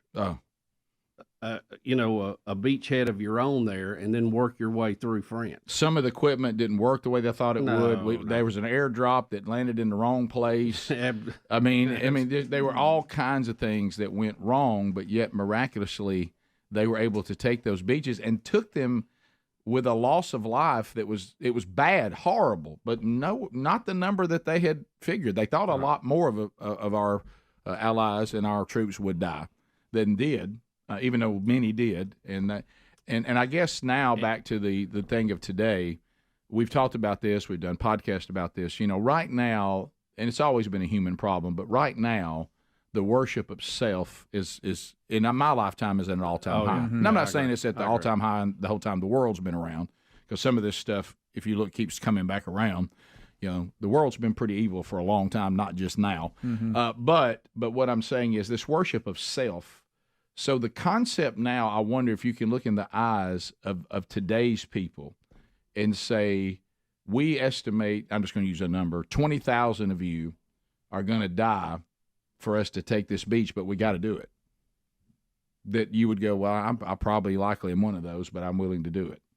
And they would say, what? Your dad heard it. You got to do it for your wife. You got to do it for your girlfriend. You got to do it for your children. For you your gotta, mom, your dad, mama, back at home. your grandparents, your fellow Americans, the free world, and they did it, and they did it. Many of them as nothing but human shields to take bullets and be killed. So the rest of them could get to the beach. That's right. Yep.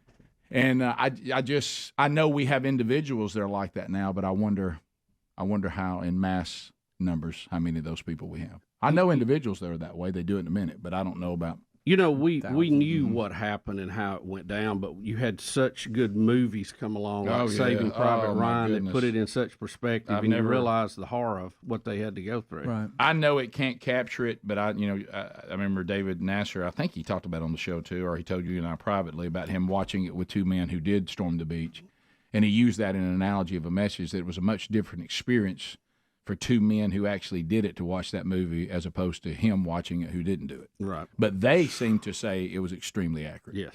Yeah. They were crying in front of him saying this feels like we're there again. Mm-hmm. Yep. So they did a pretty good job of capturing it. Yeah. See, I had several uncles that fought in Germany. Yeah. So I heard some of the stories about it, but it was a rough deal. Well, I think, and you talking about the supernatural too. Clearly, some of the German response was confused and blinded. That's right. In a special way. Absolutely.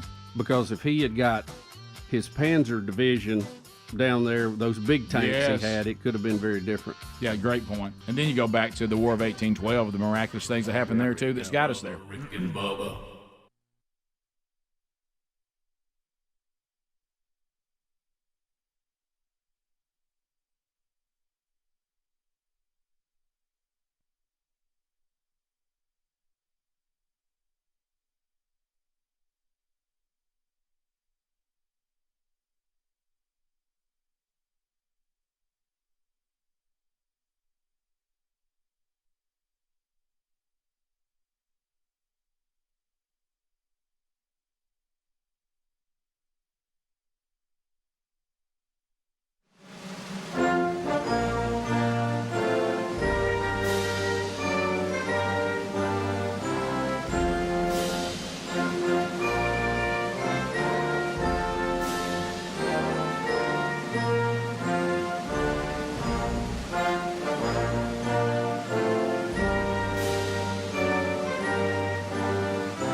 Bandit. Followed by off-color note and speech impediment. Yeah, and a massage in there if he can get one worked in. In the airport. Too, he's doing the massaging, right? Correct. Is that what I heard? Yes. Right. He doesn't. Yeah. But it looks like piggyback ride is the coup de grace. Yeah. Oh yeah. That's what we're working for. That. That's when if he's it's any way happiest. possible. Yeah. I know it's disturbing. Yeah, Bubba, it sure is. I mean, so a decade we can't get this guy under control. I mean, well, what happens now? I mean, finally put him away. Why is he still out walking around? That's what I want to know. Did we get the SEC to sit him out for a half? Yeah, I know. I mean, it looks like he just goes state to state and he's goes traveled back all to over. piggyback. He's traveled all over the place. Speaking of It's people called the Piggyback Tour. breaking the law and the description, I was driving around yesterday and I heard that one of our local banks had been robbed. Yeah. And they started giving a description of the guy who did it, and they said he's kind of short and a little heavy set and had gray hair, mid-50s, and I started. Oh my gosh! And I thought, my gosh, they're describing me to a T until they said he walked off with the money. He didn't drive away, and I said, well, I wouldn't do that. No, that put me back in the clear. Right? Yeah. Yeah. Well, yeah. They knew I wouldn't walk off. Yeah. Police have told me that especially with home robberies, what they like to do now is depart like a neighborhood over, come through the wooded area. Through the back of the house, and then disappear into the woods and try to get back to the car on the other side. Yeah. So, but I don't know why I'm commenting on that, but I just heard that the other day. Well, no, there's truth to that. Yeah, because I was trying to explain the walk away. Maybe he was walking, trying to get into the woods to get somewhere else or something. But they said he just went out there to the main highway and took a right. It seemed like you'd spot a guy toting a bag of money out there. Could this be the Piggyback Bandit? I don't know. He was in the same area. That's oh man, I don't. That's just about as weird as we can get, guys. For some reason, I want Adler to jump on your back, Bubba. No, I don't want him to do that. I mean, not. I want to see him running around. I'm going. There's a part of me that wants to see Bubba jump on Adler's back. Where's all these footage of people? Harry is massaging somebody in the airport. Mm-hmm. Did you see that? Yeah. So there's a lot of footage of this guy misbehaving. Guys. Y'all put him away before he really hurts somebody, or he gets hurt. That's interesting there. Bubba, it got violent in Sweden.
We're back 35 minutes past the hour. Rick and Bubba show. Thank you for being with us. Do want to point you to buyraycon.com/Bubba. Buyraycon.com/Bubba. 3 customizable sound profiles. In this economy, every purchase you make needs to be wise. If you're overpaying for premium audio earbuds because somebody's brand is on them, when the buyraycon.com/Bubba earbuds are as good as, if not better, at about half the price, that's just wasting money. So don't waste money. And we're going to get you an additional 15% off, too, by using our URL. That's buyraycon.com/Bubba. There's an additional 15% off. You will love Raycon wireless earbuds. They prove you don't have to pay an arm and a leg to get quality sound. And you also get essential smart tech listening features, noise isolation, water resistance. I told you about the 3 customizable sound profiles, even buy now, pay later options. So go to buyraycon.com/Bubba. Do not miss out. The Rick and Bubba family, a lot of them are listening to the show either streaming or they're listening to it via radio, or they're listening to an archive right there on those premium earbuds, and they're listening to their favorite music as well. So go to buyraycon.com/Bubba and get yours now. So some things still to come. Yesterday, somebody will probably be fired over this. Tim Scott was on The View. We have that coming up. Also would like to ask this question: has Joey Behar been fired? But we'll talk about that. I don't think she has, but she wasn't there yesterday, probably because she's racist. But anyway, so we'll talk about that. I understand that Tim Scott, they didn't know what to do with someone who actually was logical. So that'll be happening. We'll get to that. Bubba said they kept going. Time to go to commercial break. Yeah, he was complaining about it. Yeah, so we'll talk about that and watch some of those clips and listen to some of those clips coming up. But yesterday we never got to it. We understand the all-loving, all-feeling, all-emotional, all let everyone live out their truth left. One of them said they were going to kill Tommy Tuberville. Is that correct? A man has been arrested, Rick, from New Hampshire. He's 66 years old. His name is Brian Laundrie. Right. And he has been arrested for making threats against a member of Congress. Right. And apparently he called the senator's office and just said he was going to get him. And this is over him not holding back promotions until in the military, correct? Yes. All right. Yes. All right. Which he says, the senator says, is illegal. Right. Because the current law says we don't use government funds for abortion, and this would be part of it. Right. And he says they don't have the authority to do that. And several other senators are supporting him in this. Mm-hmm. It's not across the board 100%. Right. But Tommy feels very strong about this, and I applaud him making a stand. But you can't threaten to kill a senator. No, you can't, Rick. Yeah, They don't smile on that at all. Well, and then it brought up a topic that only this show would discuss, and that is if someone threatens my life, where they're from has a lot to do with how afraid I am. And New Hampshire does not scare me. No, I don't know why. Right. I know we probably should be careful of anybody who's making psycho threats. Of course. But New Hampshire really doesn't strike fear. It doesn't. Yeah. I don't know why. So let me run a scenario. Right. Hey, Bubba, there's a guy who says he's gonna kill you. Right. And then where's he from? Piedmont, Alabama. Oh hell. I'm gonna pay attention to that one. Okay. I'm sorry. I'm gonna pay attention. Yeah. All right. Now let's try this. Hey, Bubba, there's a guy. He's mad. He says he's gonna kill you. Where's he from? Rhode Island. Yes. It doesn't. Ain't worried about him. Phil from Rhode Island. Nah. Billy Wayne from Piedmont, Alabama. That's different, isn't it? Better pay attention to that one. Yes, sir. I'm afraid if they're from Arkansas, Mississippi, Louisiana, Alabama. Parts of Georgia. Right. Okay. Especially South Georgia. Yeah. Tennessee, for some reason, not as scary, but can be. Right. Some parts. Kentucky, I'd be scared. Kentucky scares me. Kentucky is scary. Yeah. West Virginia, too. Yeah. So is West Virginia probably where we stop? The Mason-Dixon line. Let's just call it. We're afraid below the Mason-Dixon line. We're not afraid. Pennsylvania, Ohio. No. Not really. No. If somebody from Pennsylvania, I mean, now, if they come down from the bad side of Philly, maybe, but if you're just some, like you voted for, Fetterman, I'm thinking to myself, I'll say something mean to you. By the time you're crying, I leave. Yeah. New Hampshire, Delaware, Rhode Island, that area doesn't scare me. Doesn't scare me. A death threat from New Hampshire, like you said, Rhode Island, Maine. I mean, I can't imagine. Is anybody in Maine ever mad? But are they dangerous people? No, they're eating lobster. Yeah, for about 50 cents. Right. Yeah. Now, where you feel when you get out Midwest, Northwest, your Montanas, Dakotas, Nebraska, how's that settle with I you? just don't think anybody in Montana would ever threaten me because they wouldn't have a reason to. You know what I mean? I think a person in Montana would never say one word. He would just kill me as I slept. Right, right. He wouldn't threaten you. He would just do it. Right. Okay. Because he's like a cowboy. I find myself, though, like if you told me somebody from Nebraska, not Omaha, but somebody from Nebraska was after me, I'd be, for some reason, more afraid than someone from Iowa. I can't explain it. Yeah, well, it has to do with football history. Indiana doesn't scare me. Right. Oh, okay. I mean, right? Did that strike fear in you? Not really. Not really. I don't think that has been California, no concern whatsoever.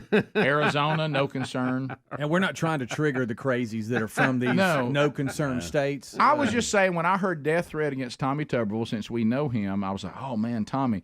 Then they said, some guy from New Hampshire. I went, Nothing to worry about. Yeah. Nobody from New Hampshire can beat up somebody that coached in the SEC. Yes. I mean, they probably couldn't put a hand on him. I mean, Tommy has coached at Ole Miss, Auburn.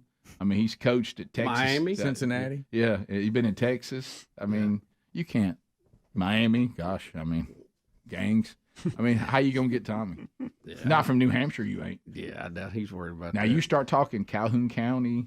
You start talking Sand Mountain. Yeah. Now you got problems. Yeah. Better look out there. Yeah. Now you better be Heflin, real. Heflin over in there. You don't go Fruithurst. if you go to Cleveland County, you there better be nobody waiting on you there.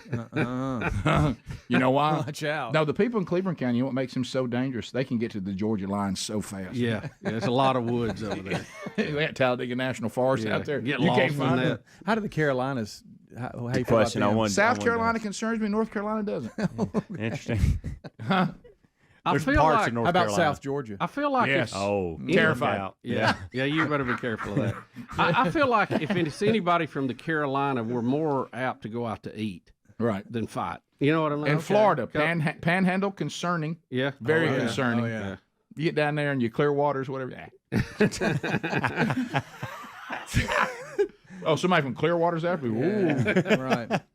Hey, somebody from Panama City's after you? Oh, look out. You better be ready. Pensacola. Pensacola. Oh, watch out. We just don't know what you're going to get. You know, there's a lot of wild cards there. No. Where you're on the islands of Georgia? Jekyll Island bother you? I think most island people are laid back. Yeah. You know, Yeah.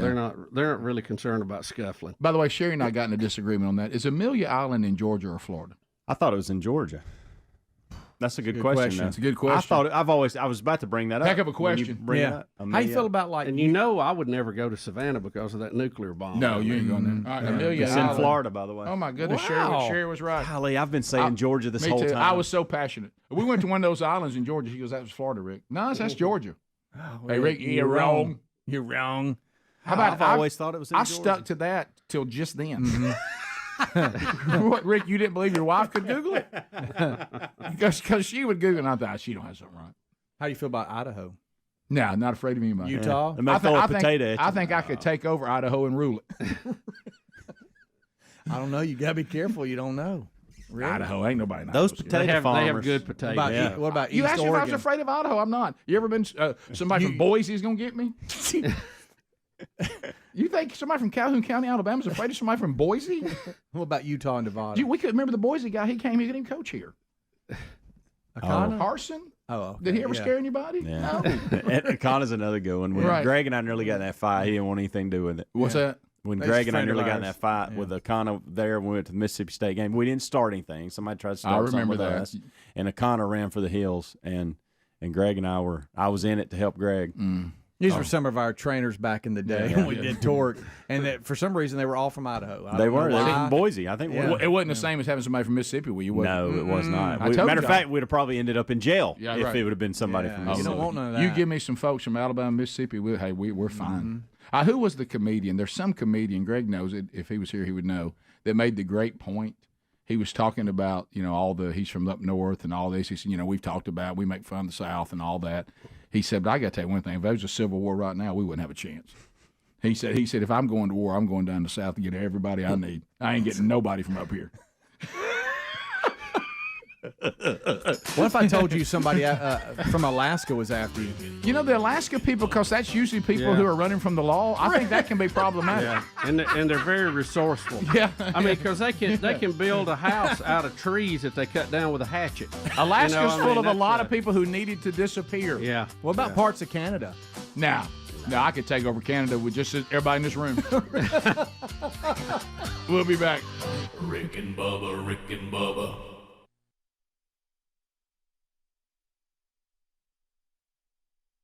Oh, During not the Swedes. Now, I'm not familiar with this composer. Is it Mahler? Mahler? Gustav Mahler's Fifth Symphony. Mm-hmm.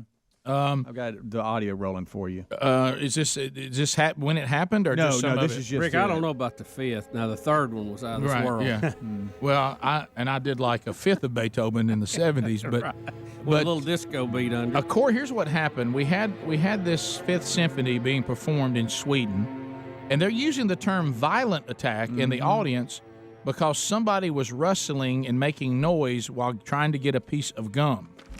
And after the gum rustler smacked the glasses off a young man who grabbed the pack of gum from her and threw it on the floor. So I'm rustling my gum during the Fifth Symphony. One of the people takes the gum and from the hand throws it in the floor. Then the gum rustler slaps the glasses off the person who threw their gum in the floor. But waited. Okay, so I slapped the gum out of her hand because she wouldn't stop. This performance is over, and when everybody's standing up to clap, that's when she turned around and slapped the guy. Yeah, and said there was a standoff. The woman's companion started talking with the young man, and they said that then this guy punched the young guy in the stomach. Bubba, this is how the symphony crowd refers to a melee at the symphony. You know what they called it? What? Very unpleasant. That's a quote.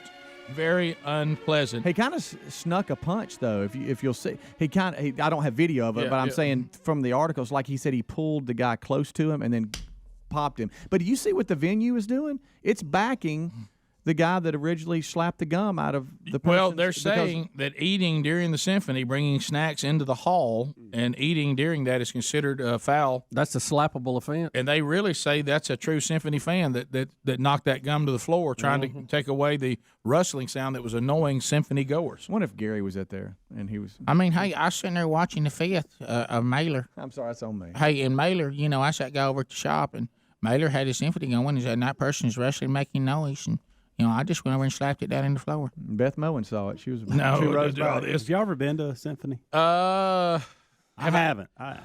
Have I been to see a symphony play? Anything? Yeah, just anything. Yes, I have. What is it called? Messiah.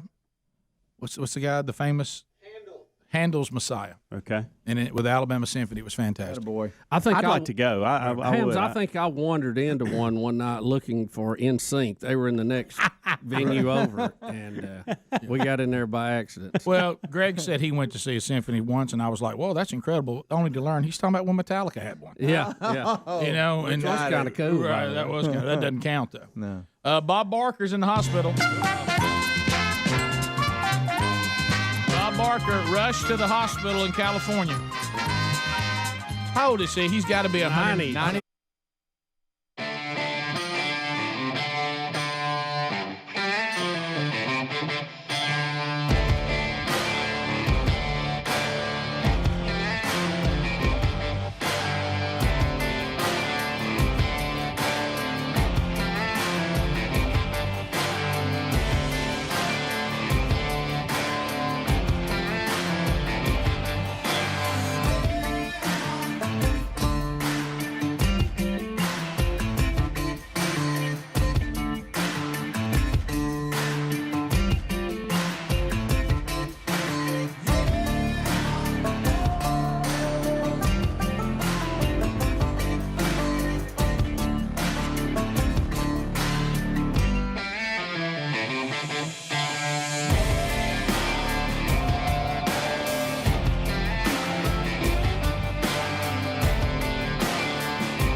10 minutes to the top of the hour.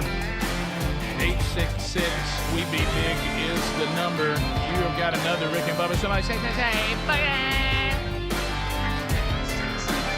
all right, so as we come back, a couple of things that you need to know. And look, this is I just don't want anybody getting a hand up, okay? So if you're wanting to get one of the signed copies of Transform for the dads on your list, or a dad or yourself, get that ordered by end of business tomorrow. I went over yesterday and tried to catch up we just need to. I don't want anybody to be left out, and so get that done. And you can see that link at rickandbubba.com. under show notes today. Tomorrow is the last day for that. And also, if you're shopping for Dad for Father's Day, we got some great stuff in the Rick and Bubba store. We probably can get to Friday on that if it's something else out of the store.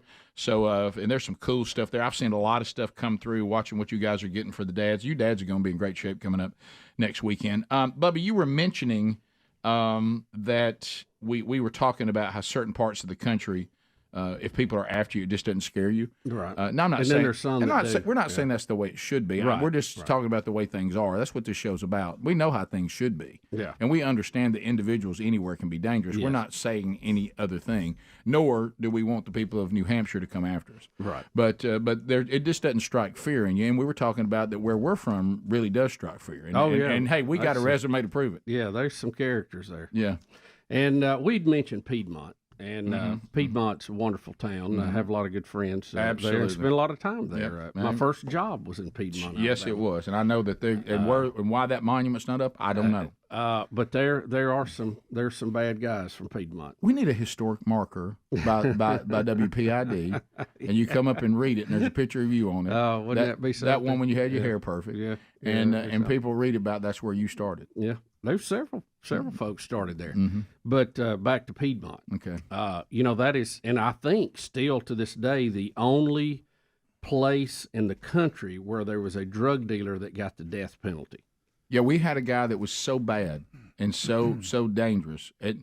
Got the death penalty. Drug dealer got the death penalty, and then Bill Clinton, President Bill Clinton, commuted his sentence. So he was so bad the Clintons were scared of him. If the Clintons are afraid of you, if the Clintons are running from you, Clintons you are a afraid of you, Billy Bad. That's Okay? right. Let me just underline that. How about this? You know how he got put away finally? A person he claimed that he didn't kill, we found his arm. Not his body. I don't remember those details. But, not his body. A doggone arm. And you know how they said, see there, this is him, a tattoo on the arm. We couldn't find the body. See, I don't remember those details. Maybe I chose. You don't to remember block the them. arm? If Greg was not in a big handle today trying to put in new windows, because I know he would know every detail. Oh, he can do a monologue. Oh, yeah. He can do a monologue. He's got names. He's got it all. But look, if you're a drug dealer and you get the death penalty because of how you ran your drug ring in Piedmont, Alabama, and when the Clintons came to power, they knew you might get them, so they commuted your sentence. If the Clintons are afraid of you, that's a bad man. Yeah, that's a Piedmonster is what that is. You better believe it is. I mean, growling. So that brings up this other topic about another crime family, the Biden family. All right, so I'm confused. I heard the story. I haven't read it this morning. Right.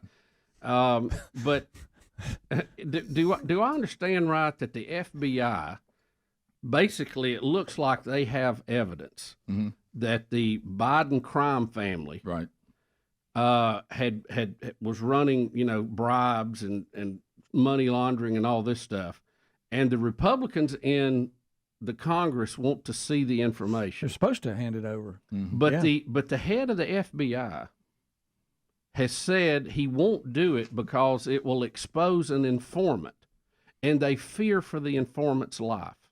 It's the House Oversight Committee But what he's saying is he fears for his life from the Bidens. Right? Am I missing this? Right. Who else would he be? Who else would he be in fear of? Isn't that some sort of an indictment? We don't want to reveal this guy because we're afraid the Biden family may kill him. Yeah. I mean, am I missing something here? Do we have? Is this? This is just the House Oversight Committee basically saying the FBI admits they've reviewed the documents and all this kind of stuff, and they're trying to get it all. But this is his statement yesterday. Entity will hear more as James Comey is now speaking at the Capitol. Let's listen. FBI officials confirmed that the unclassified FBI-generated record has not been disproven and is currently being used in an ongoing investigation. The confidential human source who provided information about then Vice President Biden being involved in a criminal bribery scheme is a trusted, highly credible informant who has been used by the FBI for over 10 years and has been paid over 6 figures. These are facts, and no amount of spin and frankly lies from the White House or congressional Democrats can change this information. At the briefing, the FBI again refused to hand over the unclassified record to the custody of the House Oversight Committee. and we will now initiate contempt of Congress hearings this Thursday. So he's saying they won't give us this guy. They won't give us the information. The FBI saying, well, we fear for his life. We have a trusted informant that could be killed if this information gets out.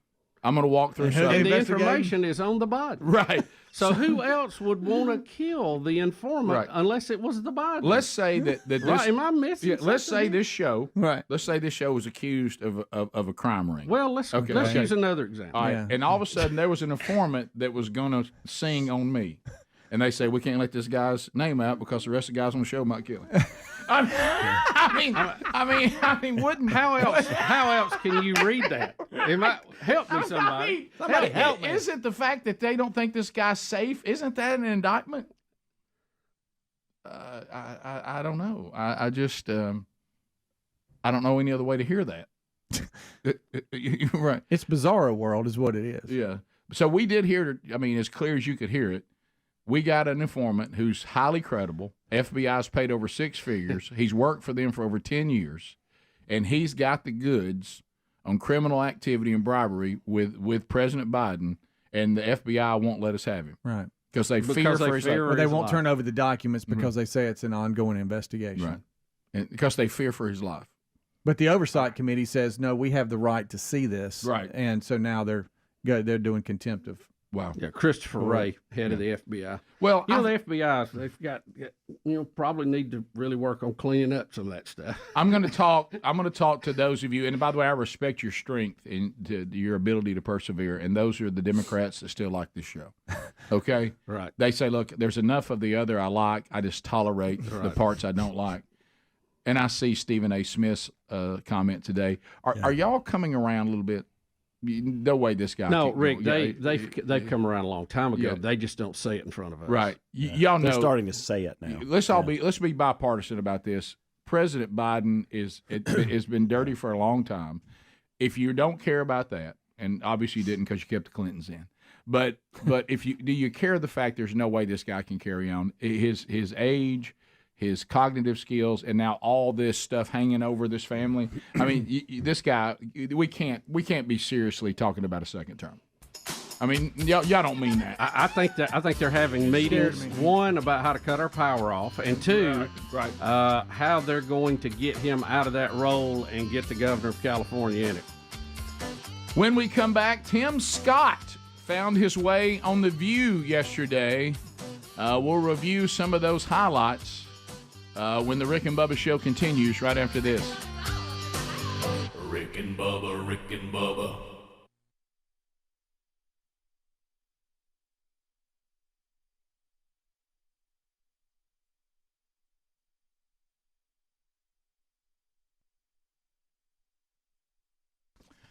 All right, so let's talk about this situation. Bubba, you and I love these moments. Do we want to be conservationists? Yes. Do we want to worship the earth? No. Do we want to feel like we're helping the earth, but the product we have is inferior? No. Okay. So, hello. I had to think about that. Hello to a new product that I think our audience is going to just go crazy over, and that is Naturally It's Clean. Now, I got to talk to the owner of this company, and he's our kind of guy. You know who he reminded me of? And he was in Indiana, Bobby Knight. Really? Yeah. Bobby Knight. Yeah. Well, he kind of looks Knight. like Bobby Knight, and he'll so, throw a chair if he has to. And so what he said is this: he said, "Look, I just so y'all know, I know people are tired of giving their money to these companies that they come out with all this this green stuff and all these products, but then you realize they're not very good. They don't clean very well." The research and what they're doing with plant-based enzymes is remarkable. All the wives here have gotten these products. They've got them for every kind of cleaning you can think of.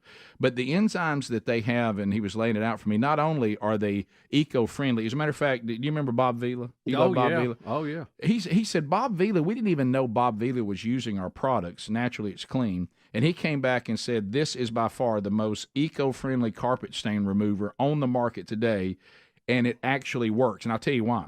These plant-based enzymes, see, that's good news. Now, nobody wants a plant-based enzyme if it won't clean as good.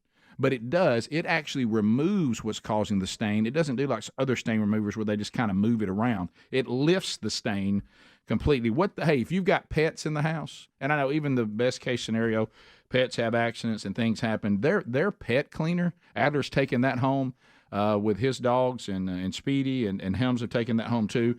And the job it does is incredible. So if you want to be a conservationist, but you don't want to be some wacko earth worshiping tree hugger with inferior products that don't work, this is where you need to be. It's the best. It's the best of all worlds. And of course, right now, naturally it's clean, and they've got every kind of cleaning product you can think of. They've even got an outdoor one, for mildew and stuff like that is fantastic.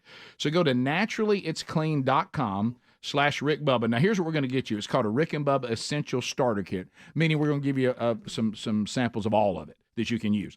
That's naturallyitsclean.com/Rick Bubba. You're going to love the price, but you're also going to love 15% off, and you're going to love that it's concentrated, so you get so many more bottles out of each product that you buy. Naturallyitsclean.com/Rick Bubba. Right now, get 15% off and start cleaning in a way that you can feel good about.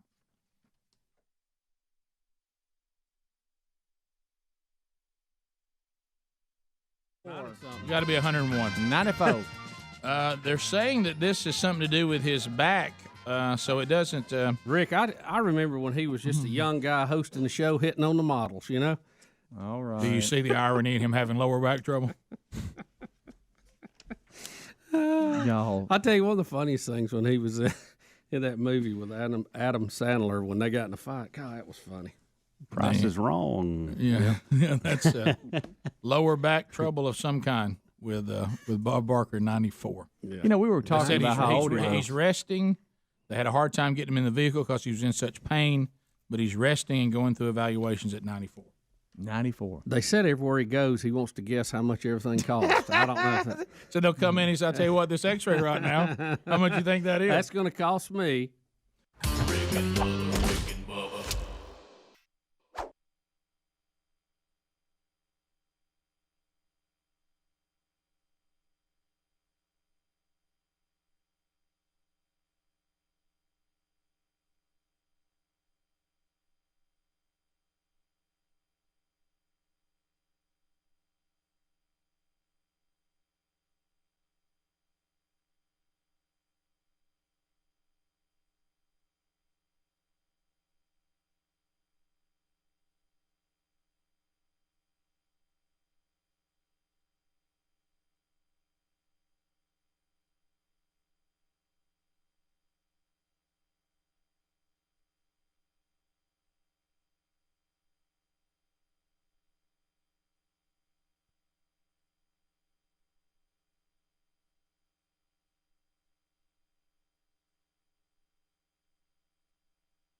the gravy, please. 6 minutes now past the hour of the Rick and Bubba Show. 866 We Be Big.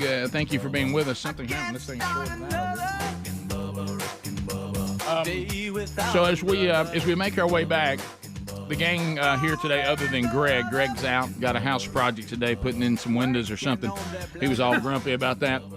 So we start a new hour. Speedy, Helmsy, Adler, Alapuca, Cam Solo, all here. We'll get your phone calls coming in this hour, too.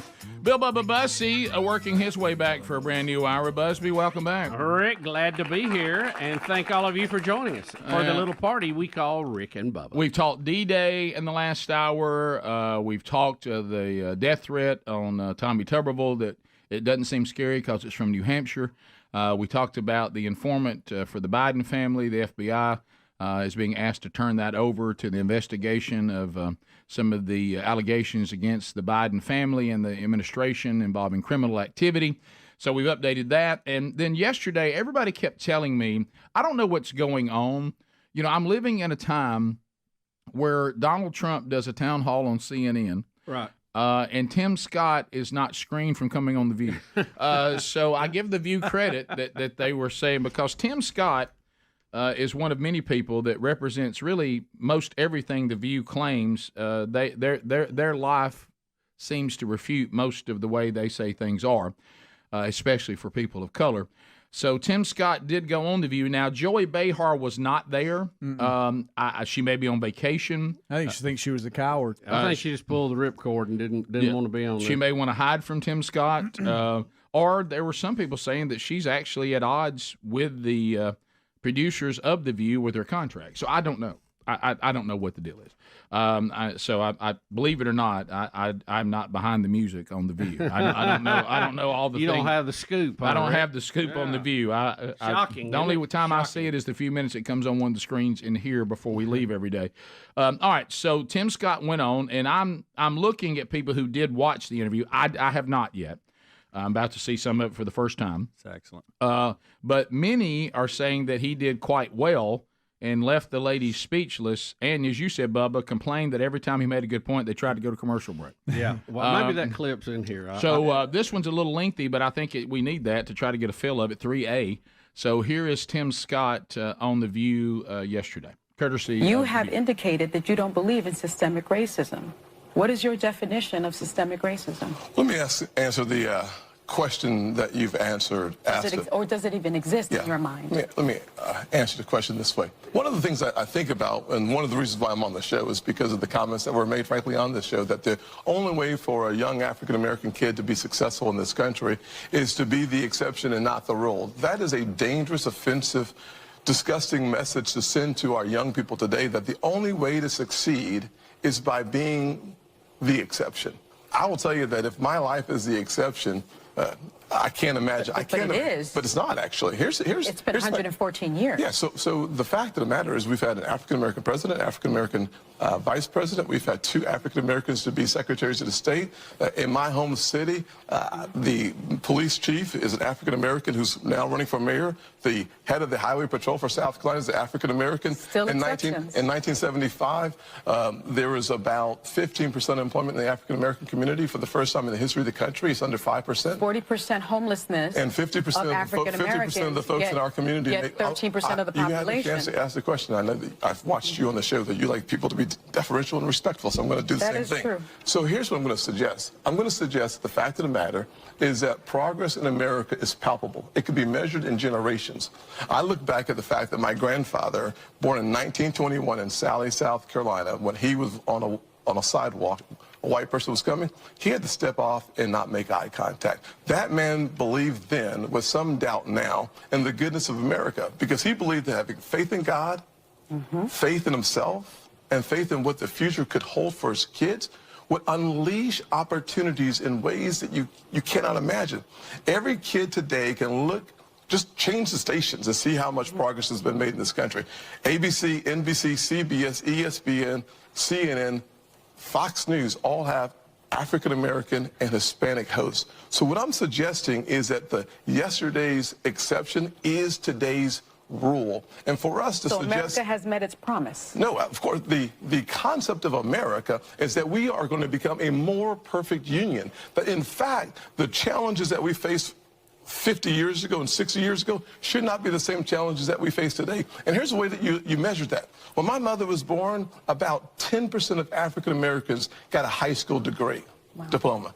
Today, it's over 90%. When you look at the income, success that we've had. That's an HBCU stat. Well, listen, HBCU stat is a good one because one of the reasons why I took the funding for HBCUs to the highest level in the history of the country and then I helped make it permanent is because I believe that education is the closest thing to magic in America. So I'm about making sure that our kids have as many opportunities to succeed as possible. It's one of the reasons why. I need an opportunity to succeed because I have to go to. They're begging. We have more time, though. They're big. You're coming back. I'm just getting started. I believe all people can see the success that I've had. We'll be right back. Okay. Oh, they don't know what to do with Timmy. They really don't. All right, so now we come back, and I agree with this 100%. His second statement, and boy, we talk about this all the time. People are hungry for optimism. Boy, aren't they? Yeah. So here's Tim Scott continuing on The View. I'll just say that as a guy on the campaign trail in Iowa and New Hampshire and South Carolina, the early voting states, what I found to be really refreshing is that the optimistic, positive message has not been shared in so long. We've been embroiled in battles for so long that when people hear the message, as long as it's anchored in conservatism and you have a backbone, people are interested in engaging in the conversation. As opposed to having a message around populism, having a message around principles is something that's attracting more folks. And the last time I went to Iowa, which was just this past weekend, the size of the crowd has doubled. The enthusiasm's higher than it's been.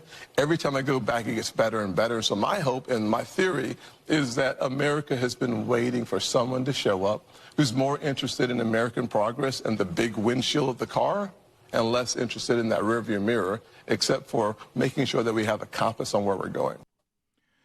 Good stuff. Yeah. So, and I don't know if you heard the speech that he gave when he announced that he was running. How much chance he has to be the nominee and all that. That's a whole different topic. But I like that this has given him a platform where more people are hearing what he's been saying for years. Mm-hmm. Yeah, I've liked Tim Scott for many, many years. Oh, yeah. And I like him more now than ever. I mean, since he has hit the campaign trail, he's really been much more outgoing and much more proactive in the way he's addressing a lot of these things, and I love it. Have you noticed, and Adler, I hate to put you on the spot on this, but it should be come up pretty quick. It was actually even rolling around again yesterday, and it's been several years ago. Did you notice that Morgan Freeman basically said some of the same things that Tim Scott said, and like the left just acted like, because he's one of theirs, right, that he never said it? Right. I think it was Mike Wallace was actually interviewing him, and he was asking him if he thought that the people of color were still being held back and all that, and of course he just said, no, I don't think that applies to today at all, and he gave all the examples. And Tim Scott is when they ask for facts and then he gives facts. Was it Don Lemon, Rick? No. Well, he may have said it to Don Lemon. You may be in. No, I think you're right. I think it was a 60 Minutes interview. Okay. And I think he did come back though in more recent history and say the same thing to Don Lemon. This was it wasn't Mike Wallace. It was what's the guy's name that used to be with Fox and now he's not. I can't think of his name. But anyway. Chris Wallace? Chris Wallace, yeah. His son. This may be it. He said it a couple of times, but we'll see if this is it or not. What are you worried about? Am I going to work again? It's always what I worry about. Am I going to have to go and learn how to drive a cab, or maybe... This isn't it. Morgan Freeman? No, this isn't it. So it was later. It was later. He was older when he said it. Yeah. And he did say it's something similar to Don Lemon too, but it was an older interview. And but anyway, Tim Scott just basically communicated the same message. But coming from Tim, they'll say, "Well, you're sold out to the right," but it's actually been. He's not the only person that has ever said it. And some of the points he makes out, it's hard to ignore the 8 years that we had. African-American man and woman in the highest office in the land, that we haven't progressed. Junk.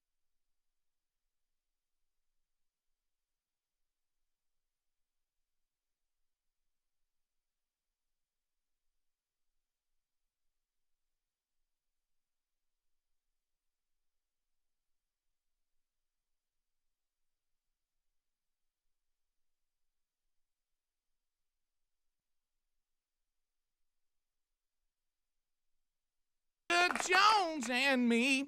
I told Adler before that, we were talking about Counting Crows, if you were putting a band together, and I have to look at the timeline, and Black Crows had already established themselves, would you have gone with Counting Crows?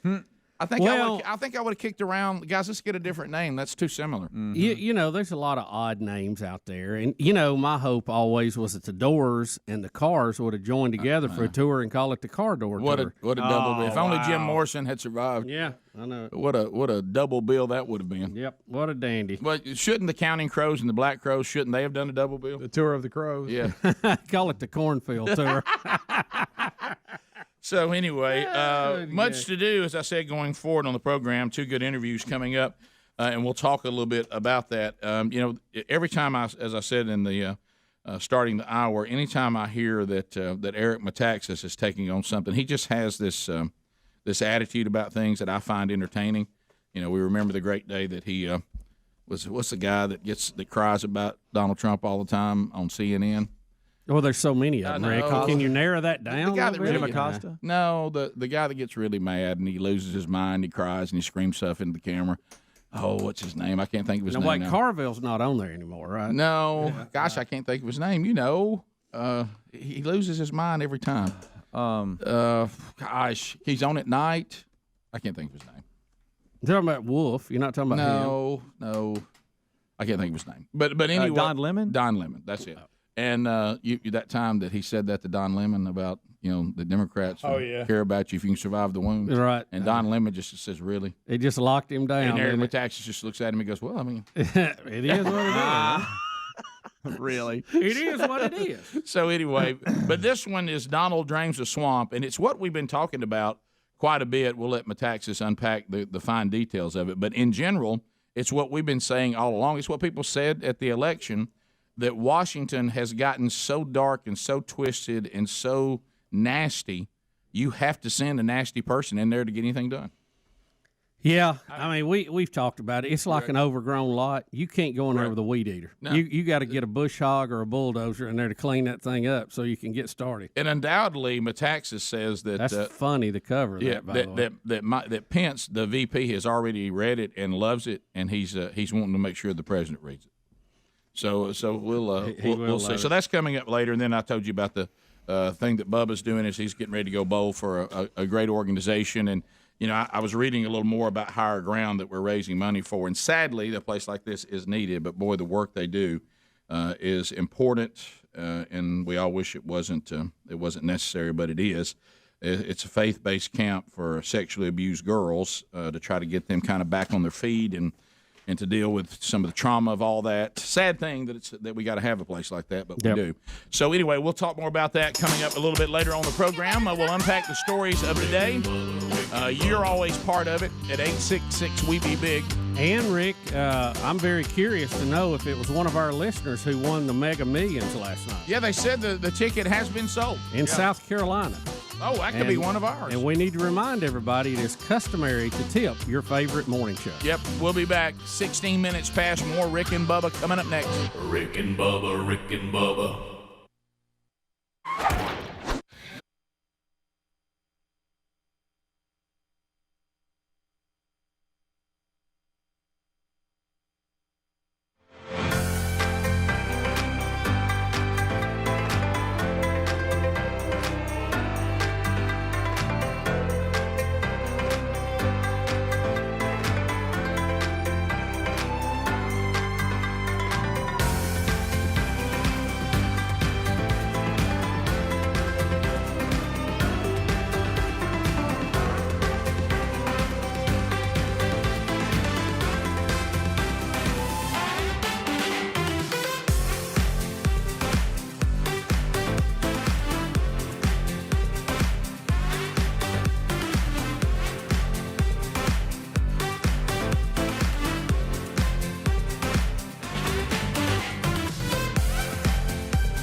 Rick and Bubba University students, Alapuca and Cam Solo. They are locked and loaded and ready for phones at 866-WE-BE-BIG.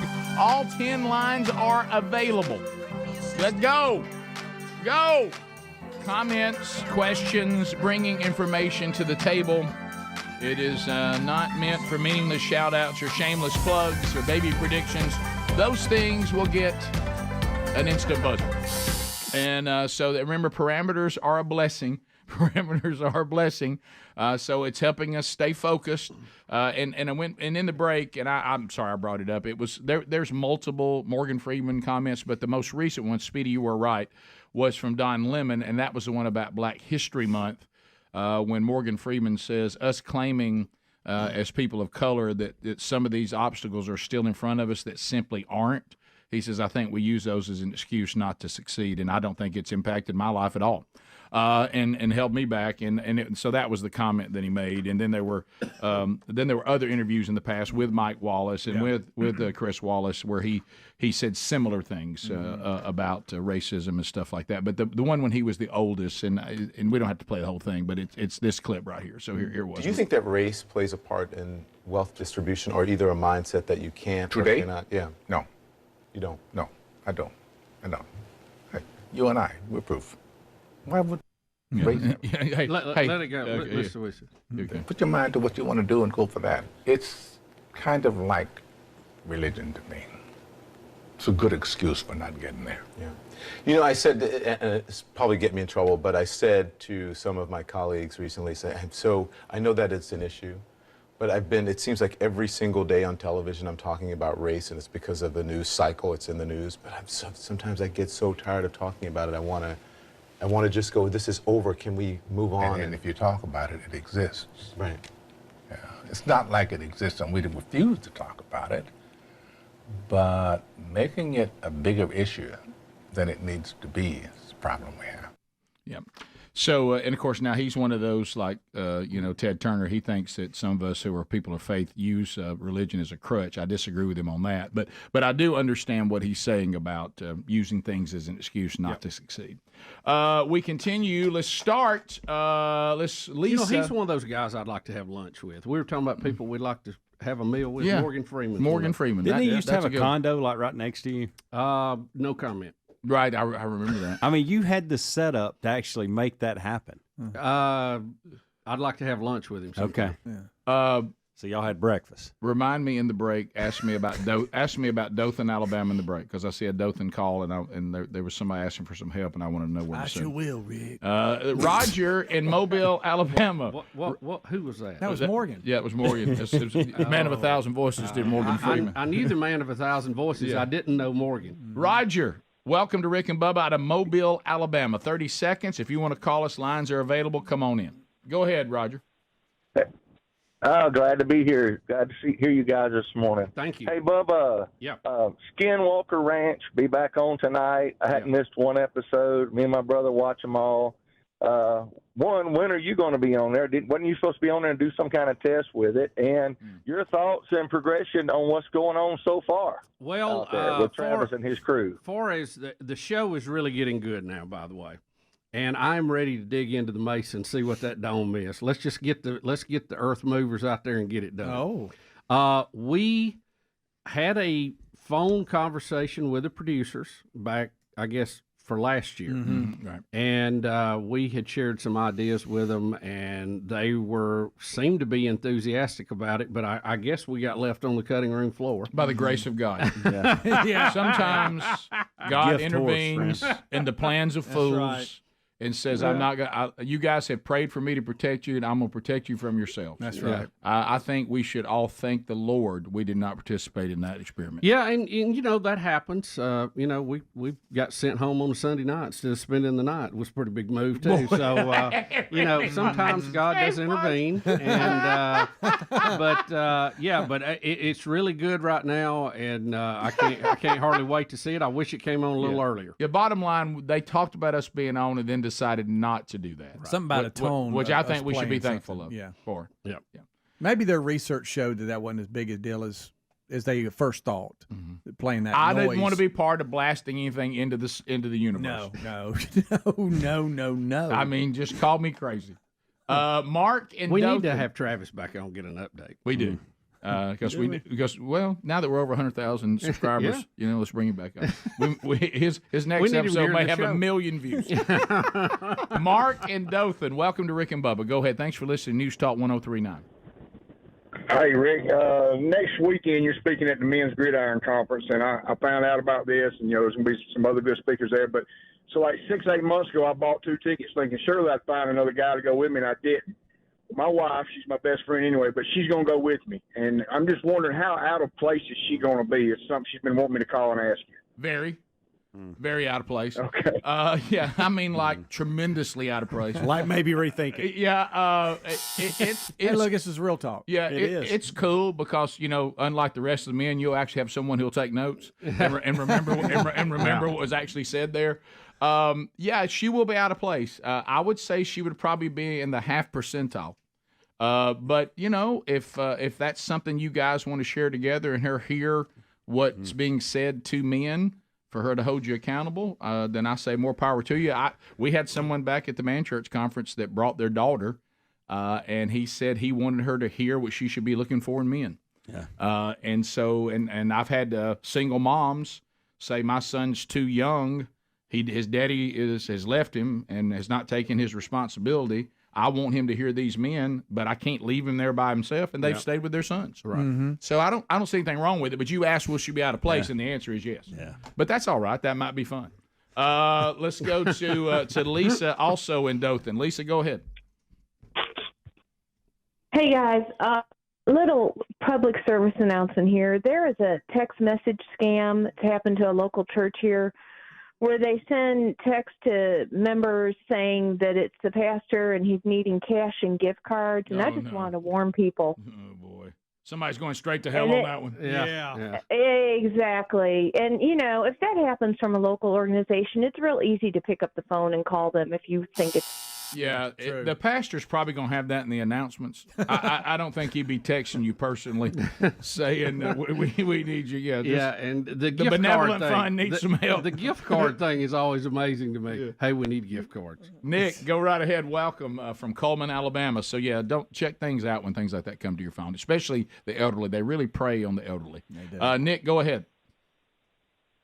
So you imagine if you send a Rick and Bubba radio signal out into space and the aliens hear it, do you think they lock their doors when they come by Earth? Think it's a little ghetto?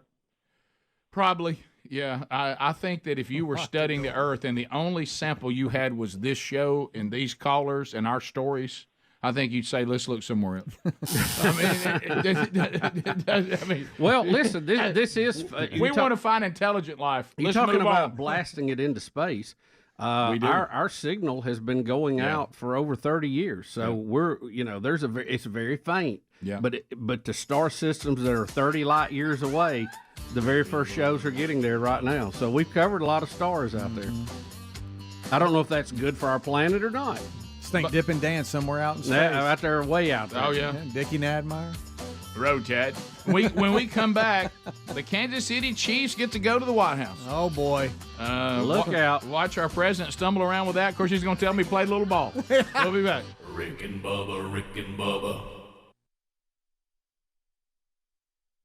$1.6 billion winning ticket, according to lottery officials, has been sold.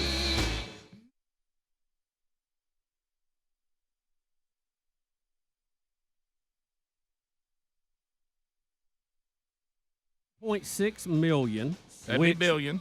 I'm sorry, did I say million? You did. It's almost like you couldn't say it. $1.6 billion. That will be paid out over 29 years. If you take the cash option, which nearly all the winners do, that would be an estimated $913 million before taxes.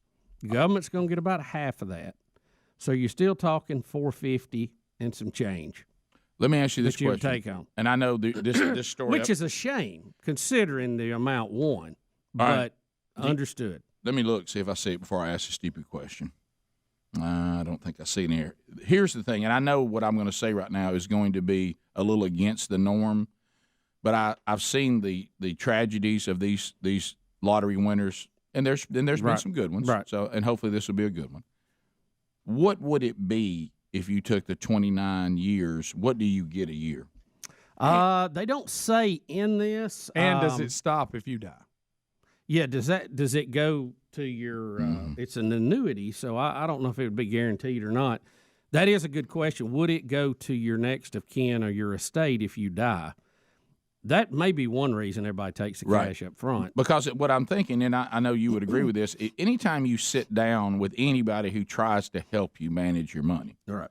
And of course, then what we usually do is hear it and say, that sounds great, and you're right, I'm just not going to do it. Right. But what they try to get you to do is to set up something where you then pay yourself over a long period of time so you don't squander it and blow it. Right. And then you're not, because you live longer, you're going to live, if the Lord, tarries or your health holds up. Just playing the numbers. Playing the so to numbers. speak. You're really better off to get a nice, good salary over a long period of time. Right. So you don't have the anxiety of, hey, I just blew all that money, and money's always coming in. That's why you see rock stars. I think a lot of people don't trust the government to pay it out. Right. Actors, actresses, professional athletes. The reason why you see them blow through so much money is that they take it in huge lump sums and they squander it. Yeah. And they go out and buy a bunch of stuff. But you're right. Some people, I think, have that, they have that sense. First of all, you got money for nothing.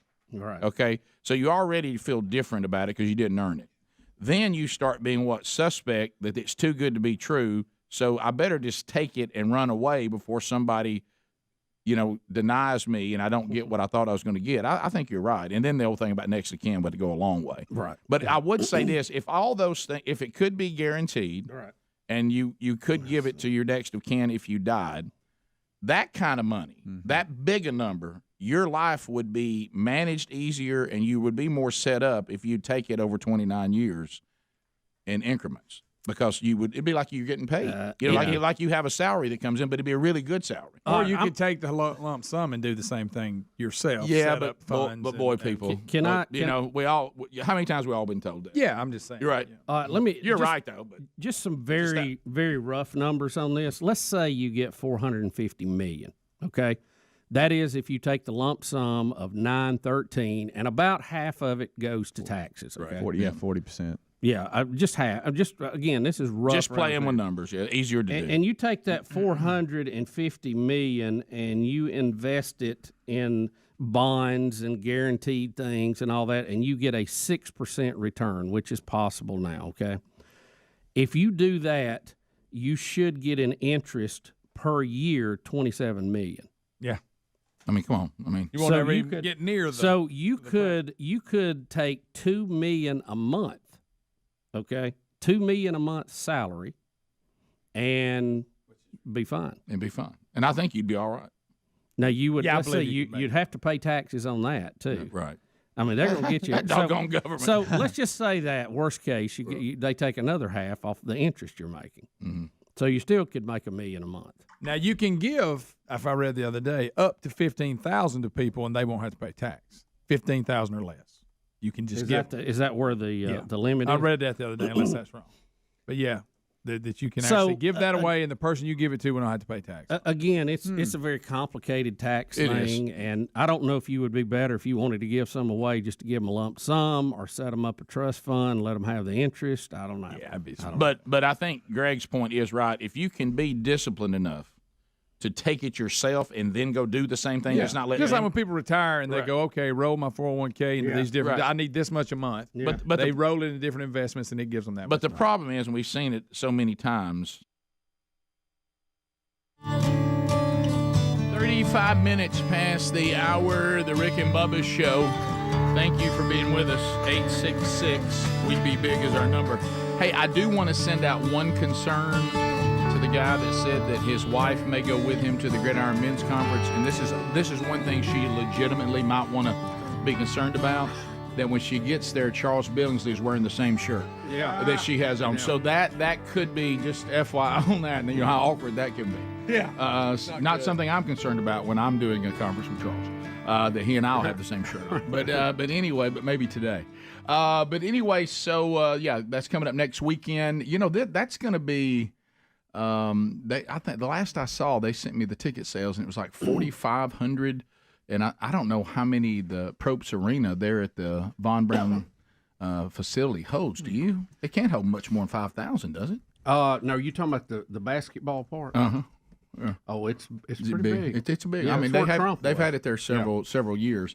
So anyway, looking forward to that. And, of course, Mike Pence, who is scheduled. They have not officially done this, but I keep hearing from Phil Waldrop that Mike Pence will be on us. He's announcing tomorrow, I think, that he's running for president.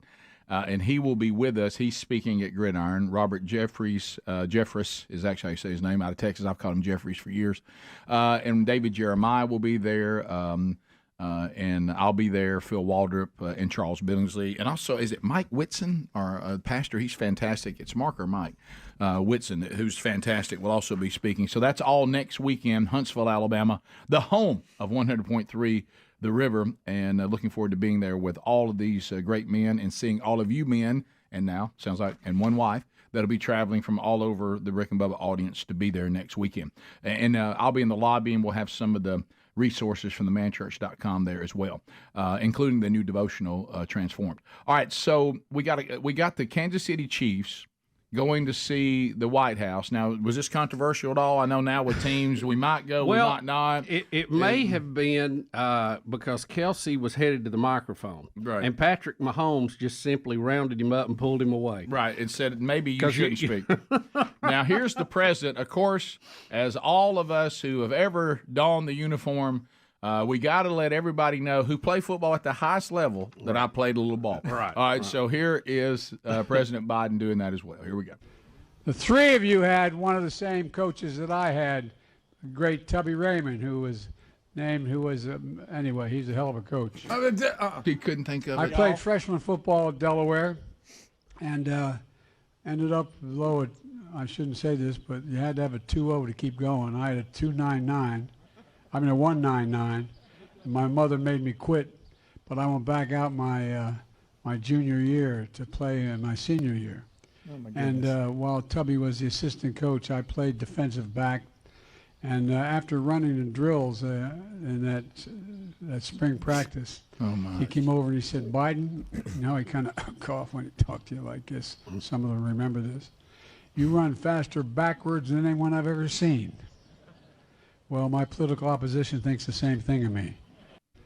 Yeah. I think he was even done telling the story. That was captivating, wasn't it? About halfway through, I almost thought he was just going to go, never mind. I bet the Chiefs were on the edge of their seat, huh? I just emailed back and forth with one of those few Democrats that love our show. And I said, can we, as bipartisan, can we both agree this man cannot continue on? He said, not only can he not do a second term, he's not going to finish this term. Y'all, was that the biggest rambling? I had a 299. I mean, a 199. I love your statement. I think even he grew weary of this. Yeah, I think so. I think he gave up on it. Right. I mean, it was like, he was going to go down the road and talk about somebody he couldn't remember the facts about. Heck of a coach cleaning that up. And what does that have to do with anything other than he played football? He said three of them. But is there anybody on the Kansas City Chiefs that played for the same coach he did at Delaware? I don't know. What's he talking about, Adler? What is this? Well, that also goes back to that lie that he told, talking about how I graduated in the top of my class. Yeah. And people went back and said, no, you didn't. No. You graduated at the bottom of your class. Right. Let's not be upset when people finish at the bottom of their class. No, I'm not. I'm right. just But don't saying. claim you're at the top of the class if you weren't. Right. Yeah. All right, so next, this is what Bubba was talking about. So Kelce tries to get the mic, and Mahomes won't let him. Is They've that right? presented him with the jersey, Okay. Biden, and then Kelce goes towards the mic. Okay. For some reason, dressed as Conor McGregor. Mhm. Oh. I've been waiting for this. Oh, that is hilarious. Oh, that is really That looked good. like that was maybe planned. Yeah, that's funny. That's great. That was good. That's And fantastic. I've been waiting for this one. Oh, I'm sorry. Yeah, okay. The look, Biden does it. He's so lost. He's I'd like to hear Andy Reid. I've been waiting for this. Sorry. That's Watch the guy come and get the seal off the front of the podium. Oh, yeah. Because, they're real sensitive. You're not supposed to speak behind that if you're not, we've had to deal with that. I'm a couple uncomfortable. times. I'm uncomfortable when Joe Biden speaks behind it. Yeah. So I understand that discomfort. Yeah, they were also taking it apart for pictures. They were about to move it. Yeah. So there we they're go. real weird about that scene. Yeah, they are. And you'll see videos from Biden's administration in which they even blur it out. It's the weirdest thing ever. The rules on that. When President Bush was in town and we were doing the opening for that, they told us not to stand behind the podium because it already had the seal on it. And then I think maybe possibly one of us wandered over there and got behind it anyway. Sure. But Sure. We've seen that with other presidents too. There's something about that. You're not supposed to be behind it unless you are the president. All right, be honest. At this point, do you think President Biden even knows what team's in? No, I don't think he knows he's president. No. If you wanted to have some fun, I would literally go up to the president and say, "And which team is this here?" And I bet you he couldn't do it. Mm-hmm. What did they win? I wonder, do you know why they're here? First of all, who are they? And tell me why they're here. Do you think? I think that answer would be alarming. Do you think Andy Reid colored a mustache on anybody on the way up there? That's funny. I love that commercial. Yeah, it is That good. is funny. It's real good. So they're good, but they have a good time. So next, Bubba, your favorite disgraced former FBI director James Comey. Oh gosh, I knew you were going to get to this. I am so sorry. Just listen to what he says. Yeah. Okay. Listen to what he says. Again, Rick, this is that thing we were talking about with fascists yesterday. They say and accuse people of doing or going to do exactly what they're doing. You're not going to believe what Comey's about to say. The reason why Joe Biden needs to be president again in 2024, and here it is. Sorry, I was prepping the second clip. I'm sorry. You guys wanted 2B? 2B, yeah. And then we'll do I was going to do B and C. So here he is. You were a Republican most of your life, but voted for, and you may still consider yourself one, but voted for Biden in 2020. Do you intend to vote for him again, or is there anyone on the Republican side you might consider if it's not Trump? It has to be Joe Biden. And I'm glad he's willing to serve. It has to be somebody committed to the rule of law, committed to the values of this country. And I'm not talking about policy. People can disagree about policy. There are things above those disagreements that all of us should think about the same way. The president must be someone who abides the law and our Constitution. And there's no one else but Joe Biden. I can't even believe it. I can't even believe what he said. I can't even believe this is happening. Wow. I cannot believe this is the guy that orchestrated this a hoax that has been revealed to be 100% false. And it was this was the FBI being weaponized against a candidate that they didn't like. That has been proven was incorrect. Yeah. Was false. Was trumped up. No pun intended. Mm-hmm. Comey, Clapper, Brennan. There's about 6 of them I think ought to be busting rocks right now. Well, Comey, you know what he really is saying though? That he would vote for Biden because he and Biden have a lot in common. Right. I do agree with that. Yeah. Next, it continues. You're going to hear him saying that if Trump was elected, he might weaponize the justice system. I can't even. Your head's gonna explode when you hear this. Okay, here we go. You've said that Trump poses a near existential threat to the rule of law. And this is something, similar language that I hear privately from national security officials, some people you and I both know, who will say this privately about what a second term could mean. But tell me a little bit about the specifics of what he could try to do. What do you mean by that? Well, think about what 4 years of a retribution presidency might look like. He could order the investigation and prosecution of individuals who he sees as enemies. I'm sure I'm on the enemies list. Because the president constitutionally does oversee the executive branch entirely, which includes the Department of Justice, prosecutors and investigators. And so he could direct that individuals be pursued. He could also direct all kinds of other conduct that people would maybe take to court to try to stop. But who enforces court orders? Mm-hmm. Mostly the United States Marshals Service, which is part of the executive branch and reports to the president. And so President Trump could say, I don't care what the Supreme Court says or these district judges say. I'm telling the Marshals Service, don't enforce the court order. And so our Constitution really does give a rogue president, which is what this would be, tremendous power to destroy. And so that's why I'm trying to warn people. Given the way he said he intends to operate if he's reelected, this will be something we could never have imagined. Again, it seems like science fiction in a way, but it's what another 4 years of Donald Trump really promises, which is why people criticize CNN for their town hall. I want the American people to stare at the threat that we're facing and understand that they cannot take the next election off. He is afraid staring if Trump is elected, he might do to us what we did to him. Yeah. Yeah, trust me. I know that the justice system can be weaponized. Trust me, I know. Remember, Comey was fired because of all his shenanigans at the FBI. Oh yeah. Plus, he's on Jen Psaki's show, which is on MSNBC, because the mainstream media is just an arm of the Democratic Party now. It's the whole thing's a joke. Rick and Bubba, Rick and Bubba.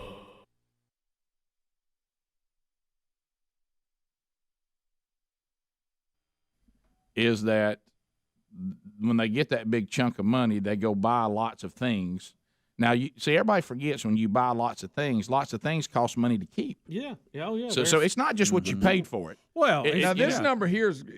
It's going to be tough to mess this one up. Greg. No, I know. This Mike one Tyson, Rick. Let Mike Tyson sit down and show you how you blow $600 Okay, I was about to say, million. don't think this hasn't been done before. People have blown this much money before. I'm talking about the money they're not going to get, not the gross. Because he even admitted you get to a point where millions of dollars seem like $10. Right. And that's the key right but there. you need to, of all people, to sit down and tell it. But he has a one-man show. Of course, the language is rough. But him talk about blowing that money. But listen, see, if your mind ever shifts, that now $1 million becomes what $1,500 used to be. If your mind ever shifts to that, then you can spend it just as much as you spent $1,500 Bob. Well, here's the problem. Because to you, it's the same. You have to spend that money wisely. So you have to save. You have to get hopefully income off of that. You have to buy things that make money, not suck money out of you. Correct. So really, you've got the same problem you got before you ever bought that lottery ticket.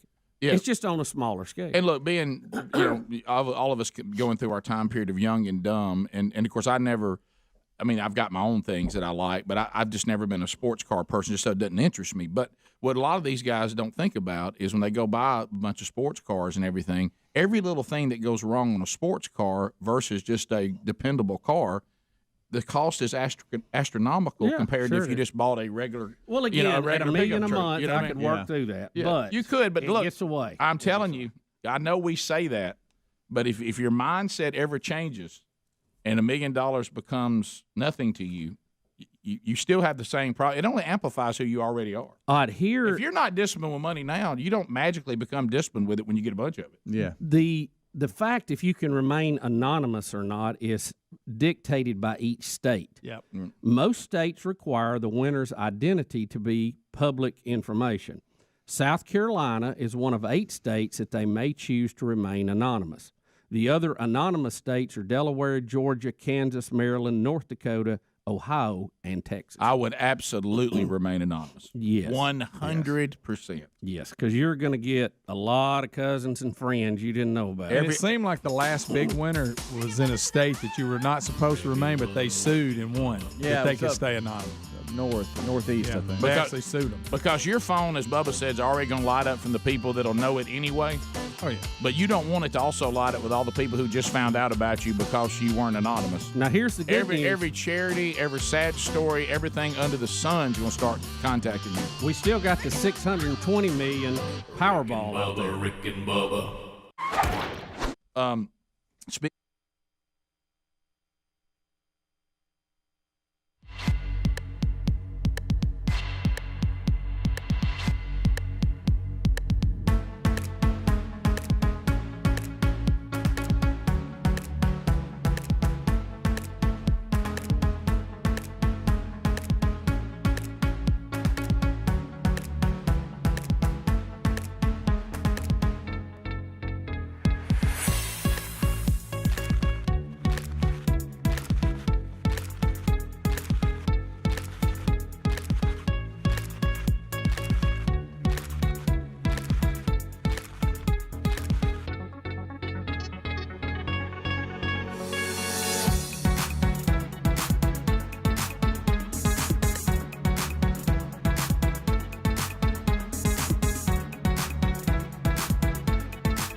It's 9 minutes to the top of the hour. HelloFresh.com/Bubba. Boy, this is a game changer when it comes to meal planning. Game changer. And if you have plans this summer, maybe you got kids doing travel sports of some kind, you got vacations planned, trips to the lake, trips to the beach, going to see family, whatever the case may be, weddings. HelloFresh.com knows that summer is a busy time of the year, and there's nothing worse than spending time standing in the aisles of a grocery store going, what are we going to do for eating this week? And we're going to do this, and we're headed out for that. HelloFresh.com, if you went there, you could do your meal planning for every situation you could possibly think of. And then they send you the recipes, they send you the snacks, they send you the whatever you need.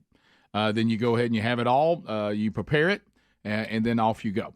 They don't just send you a shopping list. They send you the ingredients as well. So that's game changer, all in individual bags. And it's 25% less than what it costs you to have DoorDash or Uber Eats or some of that stuff are going through drive-thrus. So HelloFresh.com/Bubba. Go there right now, and because you're using our URL, America's #1 meal kit, we'll send you 16 free meals plus free shipping by simply using that code Bubba at HelloFresh.com/Bubba. Find them under the sponsors, too, there at RickandBubba.com. So, Bubba, yesterday during the show, you had, when pets become part of the family, it's tough when their time to go comes. Yeah, and I just wanted to thank everybody. I posted some things online about Gracie, our eldest dog that passed away night before last, and she was 14 years old. Had been diagnosed with bladder cancer when she was 9, and they said 6 months, best case scenario. Mm-hmm. Lived 5 years. Wow. So she defeated the odds in a lot of ways, but you hate to see them go. She's been a big part of our family for 14 years, and the kids grew up with her, and so it's you hate to see that. You always hate when they leave, but she was a real blessing, and we want to keep it in perspective, and our family has talked about it. Animals are not the same as humans. We're not on the same deal. No. But they are a blessing, Sure. and we thank God for letting them be in our lives for a certain amount of time. Yeah. And, she was a lot of fun. Smart little dog. And funny. Funny. Are you going to wait, or did you go ahead and tell Betty about y'all getting one of Greg's puppies? Well, several people mention that. Problem here, answer here, right? Just right next to each other. Yeah. But we still have 2. I was about to say, yeah. And Lovey was brought in to be the next generation, and then somehow Ruby Sue showed up. Yeah. But so we've got 2, and they're young and energetic and full of energy. So we have the next generation in place. Yeah, you already had that plan. Yes. Before you ever knew. Yeah, have a little overlap. Before you ever knew. We let Gracie show Lovey the ropes. Right. Yeah. So did Gracie love the pontoon boat? Oh, you talking about love a boat. I've never seen anything like it. Really? What was funny on Saturday mornings when we would get out on the boat a lot, Gracie usually would be around the table somewhere, catching anything that hit the floor. But on Saturday morning, she would go and guard the steps going down because she knew that's where you went to get on the boat, and she was not going to have anybody pass there without her going with them. And she loved to get on that boat, buddy. She would beat us to the boat trying to get on it. So she loved to ride around. So the life of Gracie has ended, but the next generation is alive and well. Yes, and kicking. They're doing good, and we're just thankful for the time we had with her. Yep. Yeah. There you go. So the and because you already had a plan. I got all that yesterday too. Look, before Lisa and Greg laid down that first plate for the stray dog, Bubba and them already had a new dog. Right. So we already had them in the pipeline coming through. But Greg's puppies are coming up for adoption very, very soon. Yes. Yeah, and congratulations to those of you that have secured yours. Yeah. What is the count? Do we know? I don't know. I think 3 had been accounted for. Yeah, or at one time it committed was. to. There's and I know that Lisa is doing the screening process on that. Right. But they've got all they can handle today because I'm almost certain, if I have this right, that Greg and Gerald Cates are installing new windows today. Yes, you have. You know, that I correct. heard that Gerald rumor. Cates. You think there's some singing going on around the old absolutely. job site? Greg Burgess, we ain't gonna put this window until you sing. Food around and fell in love on the way in. I asked Greg yesterday if Gerald had been introduced to the puppies. He said, "Oh, yes." And Yeah. you can only imagine how it yeah. went. Greg Burgess, you need to keep these. He's already started that. Then. Greg, sing for me, Puppy Love. You think Greg hasn't had to sing Puppy Love today? Oh, I bet. At least hum it. Greg Burgess, we ain't gonna do this till you sing Puppy Love. I guarantee Greg you. Burgess, hold Tom Petty until you love him. Right. That's absolutely Hold that dog. You're right. So Greg's got all he can handle today with puppies, his wife, windows, and Gerald Cates. Don't you know Gerald's probably had them out? Oh, running them around the yard, Bubba, showing them where they need to go. All Gerald Cates sees these puppies as weapons to be used against Greg. Yeah. Oh yeah. You know, Greg said yesterday they're all big enough to where there's no containing them. You know, they're just running all over the place. So what does he do now? Does he now need a full blown pen?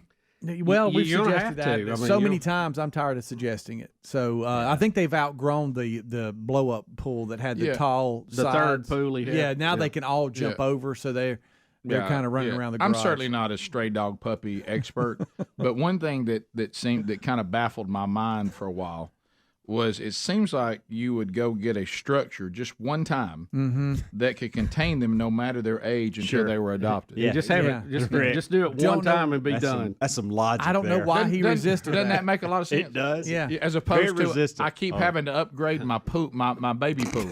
That doesn't. Well, now he's got a yard full of pools. Yes, now I've got 3 or 4 pools laying around. And none of them work now. No, you can have like a little water park. Yeah, don't you go and go, all right, I know they got to stay here to this age, which means they'll get to this mobility. So I will get something that will hold them and for that mobility now, and then as they age up, they're still contained. And now, see, when I say that sounds incredibly logical. You know your brother better than anybody, so I think it's just he didn't want to do this because he would say, "Well, I don't know where you get one of those." And then everybody would tell him, "Here's where you get 2x2 it." Rescue even said, "Hey, buddy, we'll help you." Yeah. We there's got even one. Come listeners. get it. I even sent him a link. Said, "Hey, this one can be here at your door tomorrow." I But he know. wouldn't do it. He'd I go don't- buy a pool again. I don't know understand what's it. up with that. You talk about a pool that would only work for a few weeks, then you had to get another one. I don't understand that at all. I mean, that doesn't. At least buy the big pool to begin with. Yeah, Be done well, with what it. about this? Now no pool works. Right. And now he's just got pools. Now he's just got puppies running. Pools all over the garage. Pools and puppies. Yeah. Now he's got Gerald Cates holding them. Yeah. Top of the hour. We'll be right back. More Rick and Bubba coming up. Rick and Bubba, Rick and Bubba.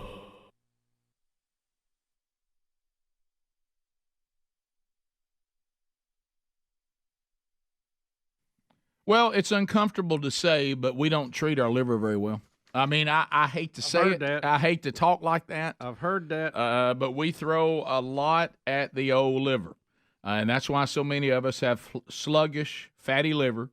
It makes us gain weight, makes us lose energy.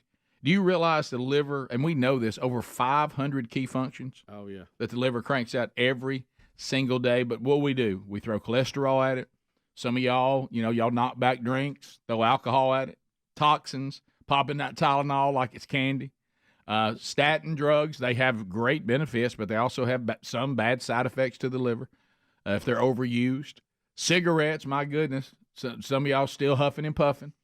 Your liver needs some help, and it's time for us to say to the liver, here you go, something for you, and that is Liver Health Formula. It is all natural. The latest data shows us from the American Heart Association, adults with fatty liver 3.5 times more likely to have heart failure than those without it. And 100 million Americans have fatty liver. So here's something that has 12 clinically proven botanicals to help recharge and protect the liver. It's made right here in the United States of America and approved by American doctors. Right now, if you tried the Liver Health Formula, we're going to throw in a free bottle of blood sugar formula to reduce sugar cravings when you order today. So here's how you get it. Go to Get Liver Help, put it together, getliverhelp.com/Bubba, and claim your free bonus gift. Now remember, put all that in there. getliverhelp.com/Bubba. That's getliverhelp.com/Bubba. It's time to do something good for your liver.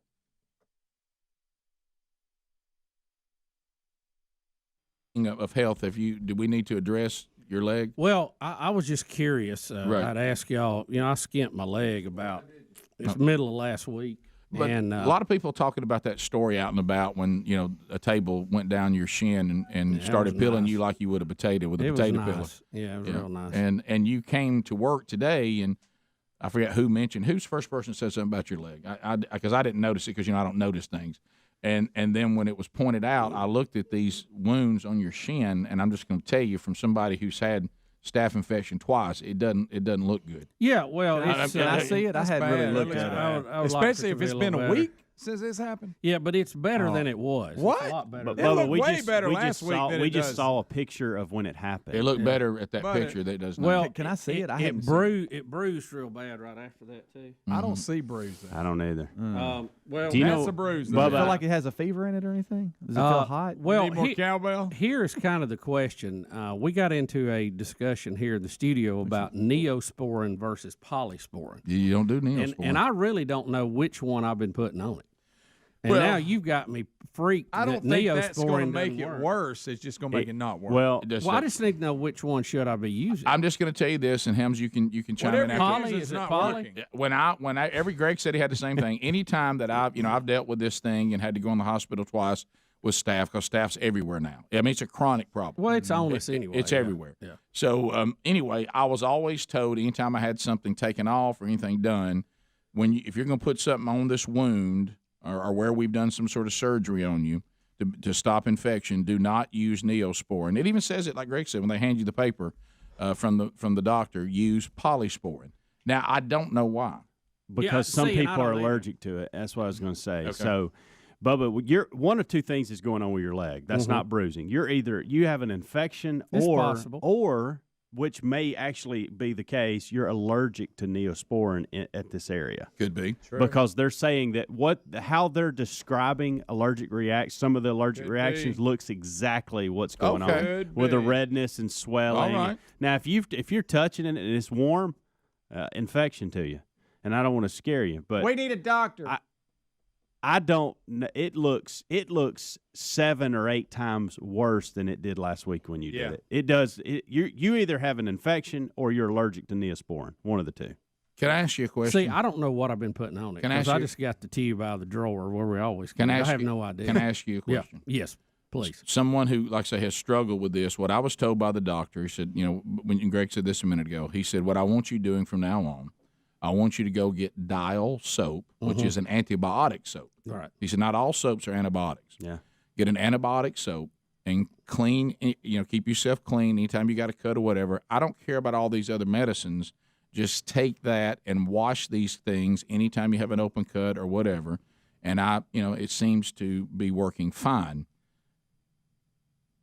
Is it possible for you to reach your shin? To wash. Question. Now I don't want to stay down there a long time. I'm just talking about pass out. I'm just I have to hold my breath and go in. Right. Yeah. Got it. Right. So I'm like tying a shoe. It's a legitimate. I can tie my shoe. Right. Well, that's what I mean, but not for long. Well, no. Who wants to stay down there? Right. Yeah. Because I got to go ahead and tie it and get back up. So you can get to your shin and wash it. Yeah. Yeah. Right. I wash it every day. Right. I'd like to see you go with antibiotic soap. Dial is the one to get. Just the regular. I'm just worried. The regular Dial soap. Not all the weird ones, just the regular one. I don't know what I've been putting on it. I would stop putting it on it. Can I ask you a question? The blood. I think I've got Poly and Neo in the same drawer, and I don't have any idea which one I've been putting on. Let's go Poly. Mm-hmm. It may be to the point now you might want to. I'd like for them to clarify those because there's a lot of confusion in the sporin world. From someone who had to stay in the hospital a few days, go ahead and jump on it early. Yeah. I'd probably have it looked at.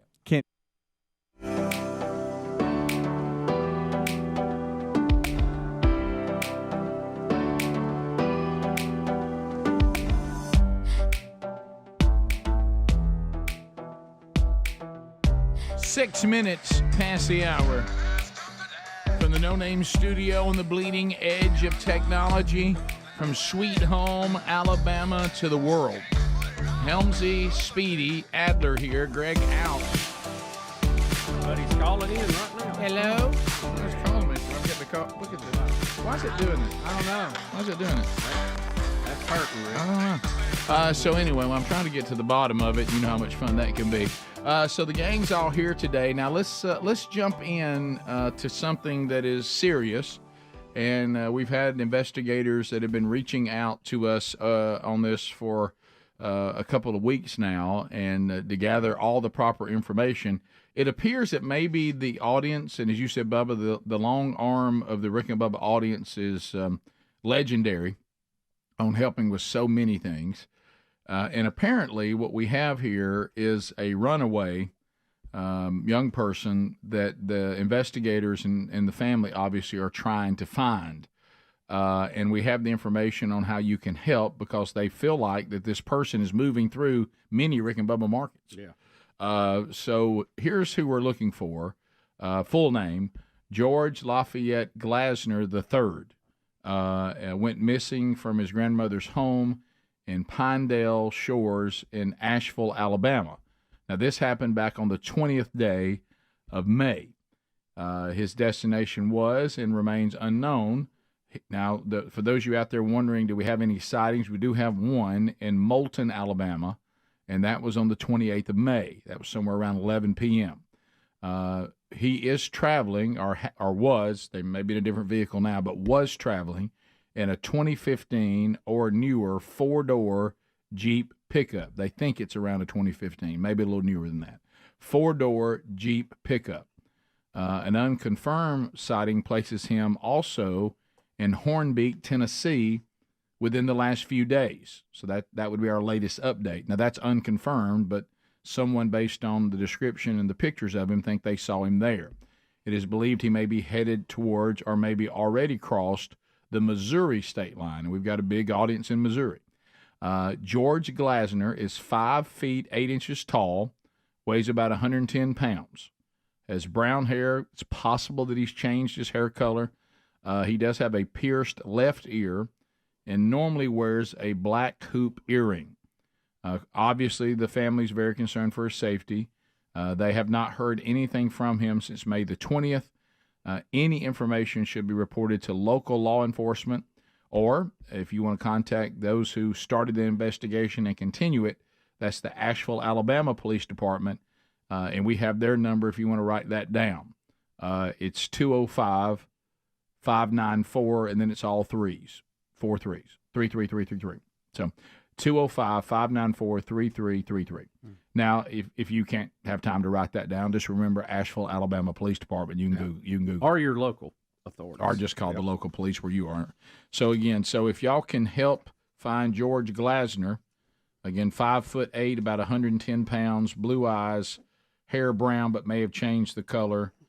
They think he's somewhere around Hornbeak, Tennessee, maybe going for the Missouri state line. There you go. So any information would be appreciated. Yeah, if you can help in any way, then please do. Bubba, also today in the world of tech. Yes, I love technology, but not as much as you see. But I still love technology. Everybody together. Always and forever. Here we go. Bubba, in this looks like it's a Mac update. Apple is in the mix.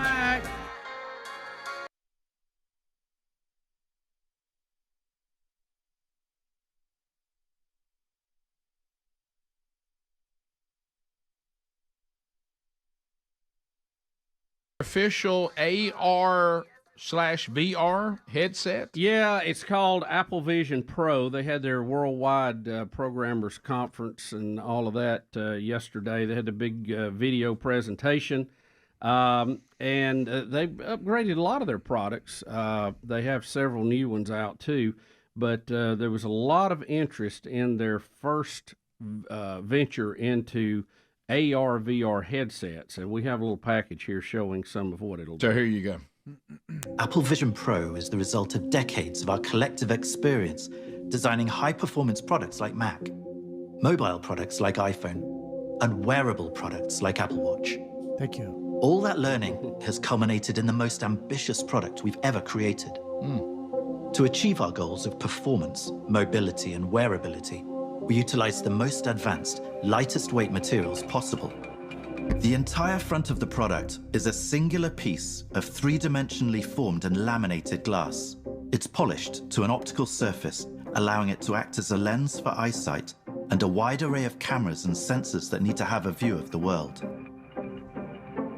And so from here, I'm going to take you to the that's kind of the long form video, and then the short one here. And this just has music. This is the kind of the commercial version of that, and it's just got music. But you can see how the person can see through the display. But not only that, it has a image that shows up of their eyes inside. That's not really us seeing their eyes. That is a projected image of their eyes on a screen on that side. That's weird. Okay. How weird is that? That is weird. Well, you can see through it, and you can see through it. Yeah. So it's augmented reality. And Rick, you can see like the things that you would normally do, you can do and have it in front of you. But it also, I've seen some of the ways they're going to implement this. Like, say you're working on a piece of equipment. You can wear these things and you don't have to flip through an instruction or a service manual. It's going to tell you, take this out, look at you know what I mean? So it will walk you through processes working on things, which I think would be real cool. I'm wearing those goggles everywhere. You just wear them all the time. That's what you look like in your life, Speedy. So Adler, you would love this. I tried to find it. It must just be on their Twitter yesterday. It's not on their Instagram yet, but it'll get there because I wanted to send it to you. Babylon Bee yesterday with an absolute brilliant comedic play on this. They said the children working in the factories for Apple in China are wearing the VR headsets first, so they think they're on the playground. Oh, that's golly, that's a good one. I mean, that one is a good one. It's cruel, but it's good. It's good. Yeah, it's like I said, a little bit of truth in comedy always makes it better. I can't remember which Tom Cruise movie it was. Minority Report, maybe. Yes. Where he was looking at the things with that glove he put on. Yes. Well, with this you can do the same thing, but you don't have to wear the glove. You don't even have to wear a glove. Right, yeah. So it's pricey. The numbers I saw was about $3,500. Mm-hmm. Right. Yes. So, but it's if they did it, it'll probably be good. How quick you getting one? Well, it's not out yet. Mm-hmm. So meaning when it comes out, you're going to grab it. Well, I might have to look into it. Yeah. Has your buddy Tim? Has he reached out to you? No, that's not. Does he have a place down there by all the other Auburn folks? With you? No, not that I'm aware of. Not yet. Not yet. Not that I'm aware of. You talking about War Eagle Cove? Mm. That's good. Is he in War Eagle Cove? I called it Coach's Cove. Mm-hmm. Look for the one with the rainbow flag, probably his. Yeah, probably his. Right. Well, I mean, that would be true. Enjoy this. It's a true statement. Hey, went through a rough patch, and you playing the role of your brother. He said acknowledge. That's a legitimate thing, Rick. Good point. Isn't that what he said? I doubt I'll be seeing any flags. It's got LiDAR built in, Bubba. Ooh, does it? Yeah, infrared and LiDAR. What is LiDAR? Ground radar. Mm-hmm. How about that? Ad, are you excited about it like Bubba? I thought they could tell when you're lying. It is more expensive than I thought it was going to be. So I'm not as excited anymore. Yeah. But it does seem pretty neat, and we'll see. The fact that you can... when I put on the Oculus when we had that here in the studio, one of the coolest things was when you just have it on camera mode and you're just looking around, and you feel like you have night vision goggles because you can see. And that was really neat. Honestly. Well, when you're FaceTiming someone, because that was in the promo, what are they seeing? Are they seeing your eyes? I guess I think they're seeing what you do with the mask, aren't they? I guess they just see. Because I mean, when you FaceTime with someone, they see you, you see them. Bubba, yeah. Bubba, tell me, because that's when I'll come in. How's this going to change my life? Well, I think there's a lot of cool applications that we don't even fully understand yet. Right. For those of us that like to tinker and work on things, I think it's going to be really cool. You basically can watch a video on how to do what you're doing while you're doing it. Right.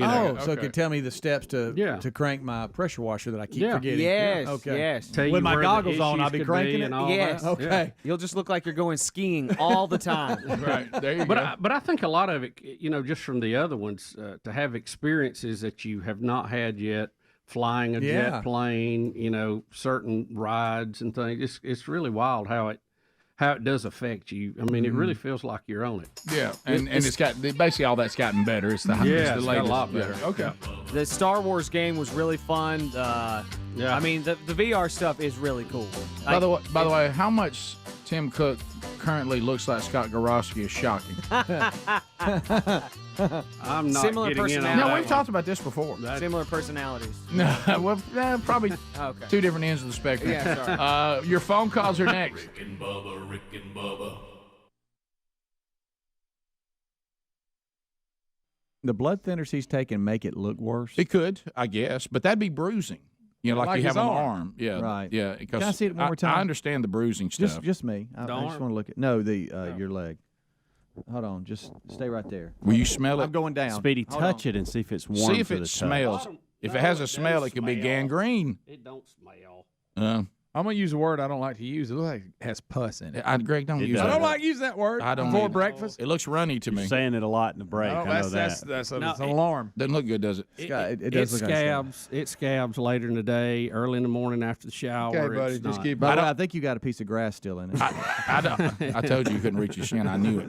Look, There's no grass. what I'm in saying, it. what I'm saying is, hey, I don't like the way it looks. I don't like the redness around it at all. I Yeah, hate that redness. right. I hate Lot that. of redness. I agree. Yeah, I know. yeah. really I looked just at don't that. like it. Well, we'll get it looked. It looks a lot like my elbow right before I went in the hospital. We'll get it looked. If it were me, Bubba, I would simply do what Rick's saying, water and soap, and I wouldn't put anything else on it and see what it looks like tomorrow. And if it looks the same and it hadn't got any better, I would go to the doctor, and I mean straight there. Aren't you glad you used all? Remember that commercial? Yeah. But We don't want peg leg Bubba. And don't Because get it may just be the allergic reaction to what you're putting on it, and this may go away by the afternoon. But if Right. you continue to put it on there, yeah, whatever you're doing right now, let's do something. Does it else. hurt? Nah. What if you could be known as the one-legged tennis coach? And it may Got be the- nothing. It may you've just got him getting Well, that would be kind of neat. hop. You've got him losing a leg. no. You Well, put I it, wasn't the first. I look, just kind of came you on go board with you it. go knee down and use a blade. You may actually upgrade. Oh, I know. There's less. There'd be less things hurting. We that saw can go wrong. Astoria. Blade Bubba. guys.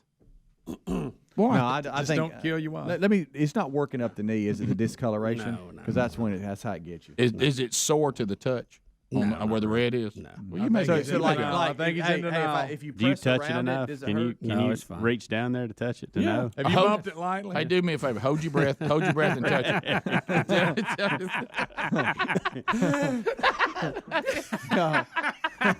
That time that Lavelle Crawford said, talking about tying your shoe, you get mad because you got 2 feet. you gotta go back. Because you know you got to go do it again. All right. So anyway, just gotta and find it, out. and Oh, it my may gosh. and it may be that it's not infected at all. That's just how it's looking. I don't know, but All right. I don't like the look of it. All right, this is It's tough to look at. all right. This is to all celebrities. Here's Dennis. Look, Dr. Dennis just sent me a text. That's what you need right there. He's giving you an idea of what's up. Who? Who's Dr. Dennis Scott. That's the doctor I go to. Oh, okay. I was And a finna bunch say, of you got bunch of other some- friends. I thought you go to just got- Farley. I went to Farley for the physical and all that. I'm just saying this is we always go to him. Speedy's on seeing little another things. doctor on the side. Speedy, No, my we've gosh. always seen Dennis. Dr. Does Farley Dana know? Dale. Does Farley know about this? Yeah, well, Dennis was Does before Dennis know Farley. about Farley? Well, yeah, Rick. Dennis knows about Rick. Farley. I don't think Farley knows Doctor about shopper. Dennis. Oh, shopping them doctors. No, we met Dennis years ago through Dunaway and some other guys. The artist formerly known as Speedy. Sorry, Dennis. Shopping doctors. Well, Dennis knows about Farley. He's good with Farley. Mm-hmm. But you just started with Farley. He's your new one. Well, yeah, he went. I What, went there. Dr. Went there Dennis? for the physical. Dennis is. Unless he gets told no. Dennis treats everybody in the family like, do hey, you think we- Dr. Dennis says, okay, so I'm old too, you got to go find something new? Yeah. No. I'm gonna send you what he Rick, said. you know what that was. You I'm gonna Rick, send you you know what he what said. that was. Just like we go order lunch and he orders what everybody else orders. Y'all had all been to Dr. Farley and he had to go there. I asked- so he could You're get the right, same by the thing. way, that's it. That's all it was. Now he's back to Dr. Dennis now. No, I've never left Dennis. That we were looking at yesterday is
we go. 22 minutes past phone trolling. Lots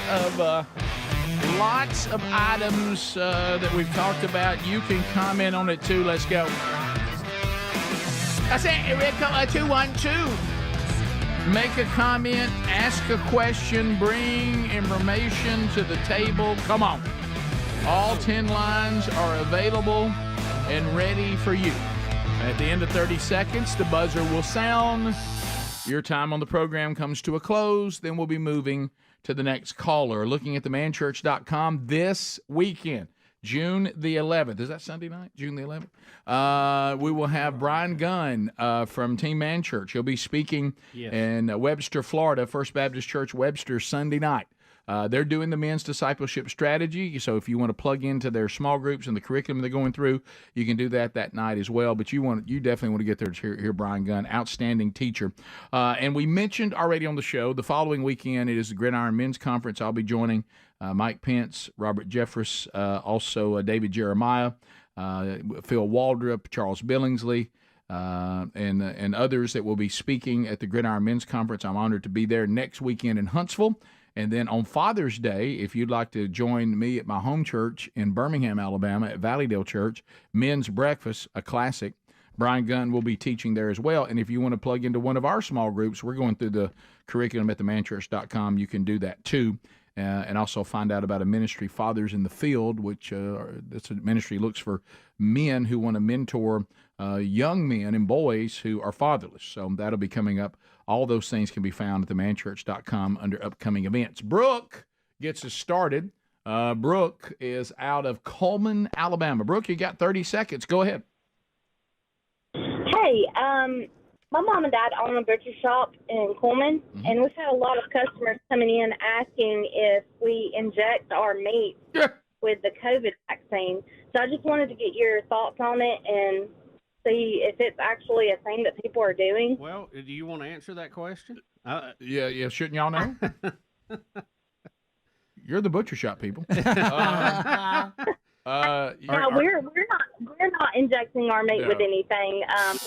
Well, from what we gathered, it's another one of the many scams out there where somebody out in the social media world, which is a fake world, someone has started something about this. We've had someone call about this too, and then we had meat producers calling up going, we're not injecting any of these animals with the COVID vaccine, and you can't suffer bad side effects that may or may not be associated with the COVID vaccine by eating meat. Right. Yeah, there's that no we're aware of. There's no validity to that we know of.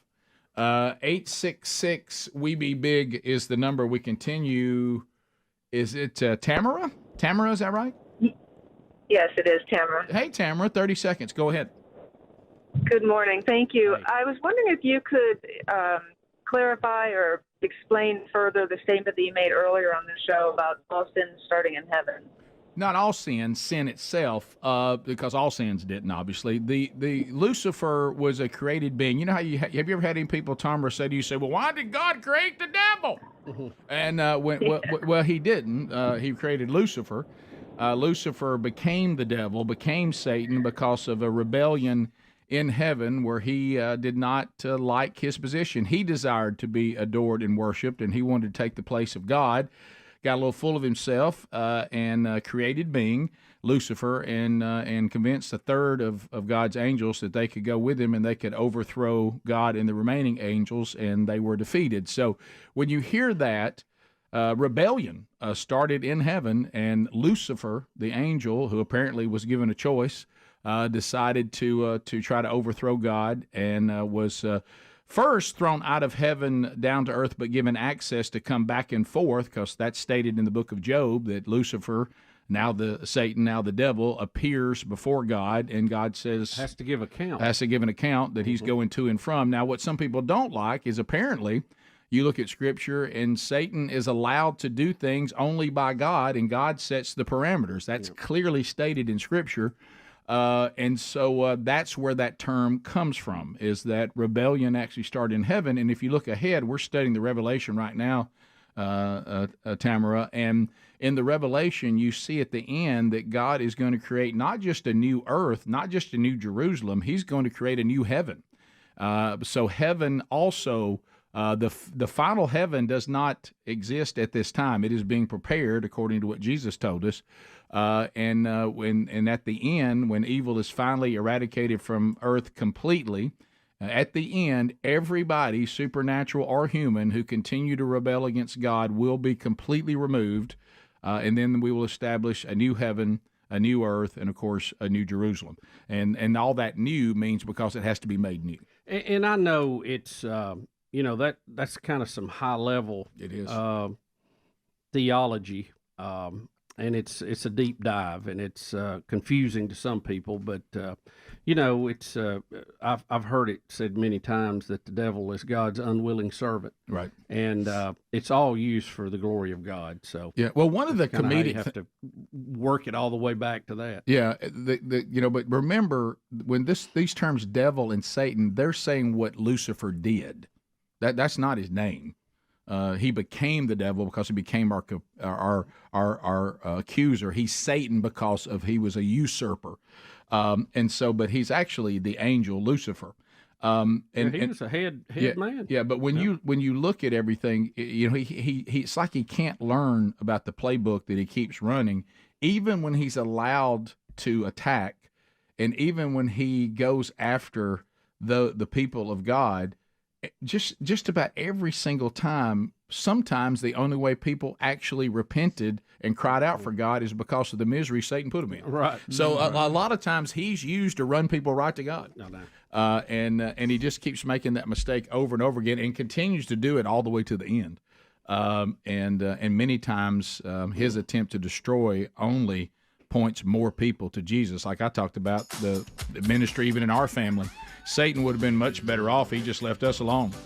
I mean, because our biggest enemy is apathy. It certainly wasn't suffering.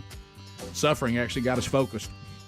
It's the bottom of the hour. We'll continue with more of your phone calls when we come back. 866-WE-BE-BIG is the number. More of the Rick and Bubba Show coming your way right after this. Rick and Bubba, Rick and Bubba.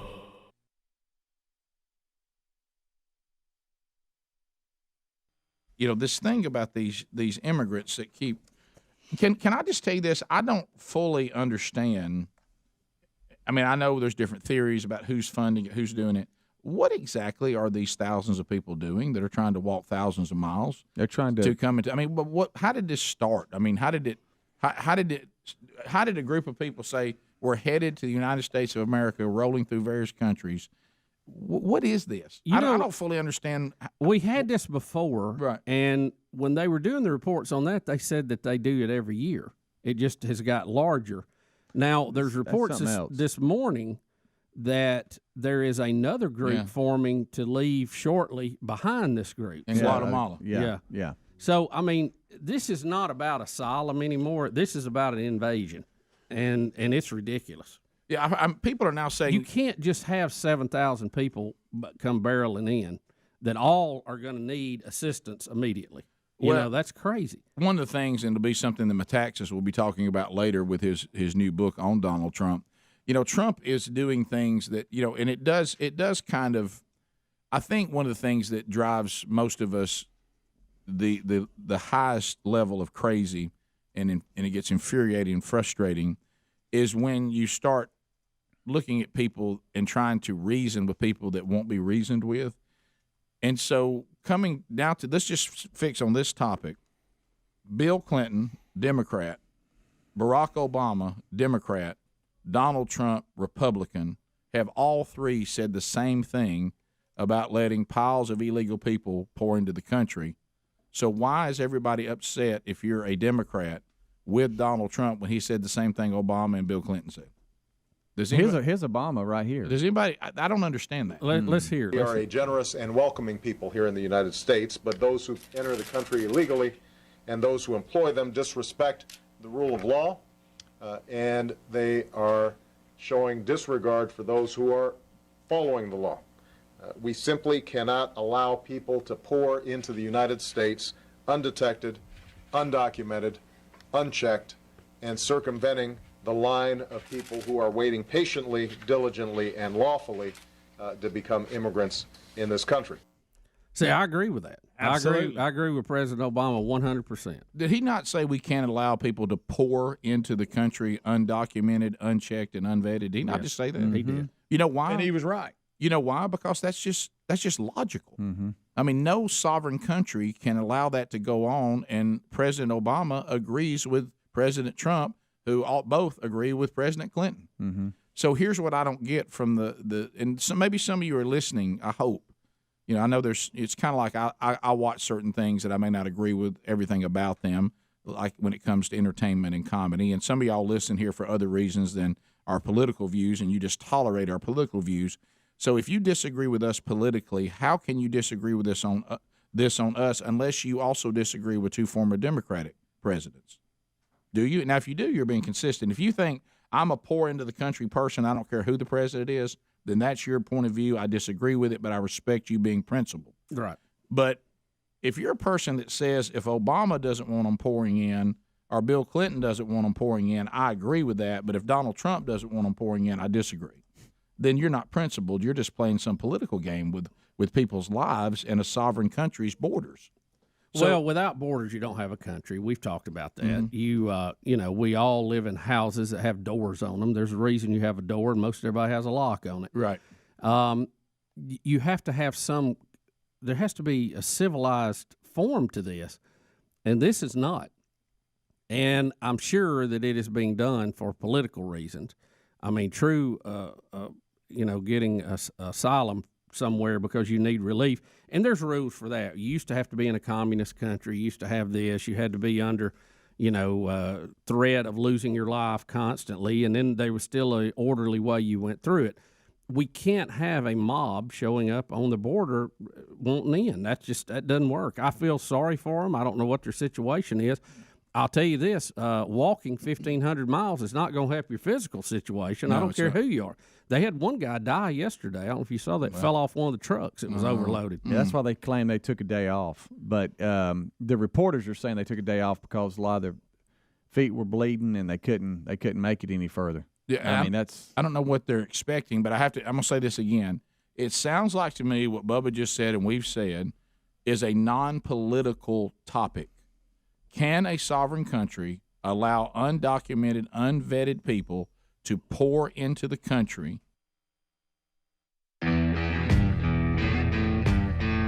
35 minutes past the hour. Rick and Bubba. Thank you for being with us today. Your phone calls are coming in at 866-WE-BE-BIG. Based on some of the emails and calls about some of the things that we talked about, I do want to remind you, and it is very helpful. And I know this has been one of those kind of parts of the Bible, like Bubba said, that we've always made mysterious, and sometimes we're afraid of it and all that, and that's the Revelation.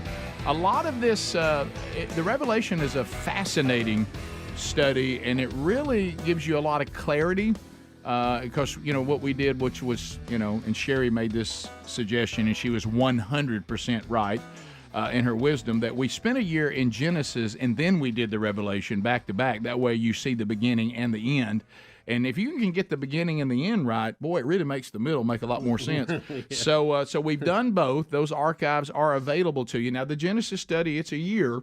The Genesis study is archived. And if you go to themanchurch.com and click on the media button, it'll drop down and it'll say you want to watch it or you want to listen to it. And all those archives are there.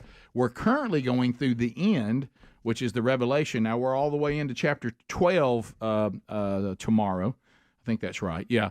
But if you want to get the other 11 chapters, and I would suggest you do, those archives are available too, and then you can just join us for the ongoing study. That's available to you most every Wednesday, live or archived.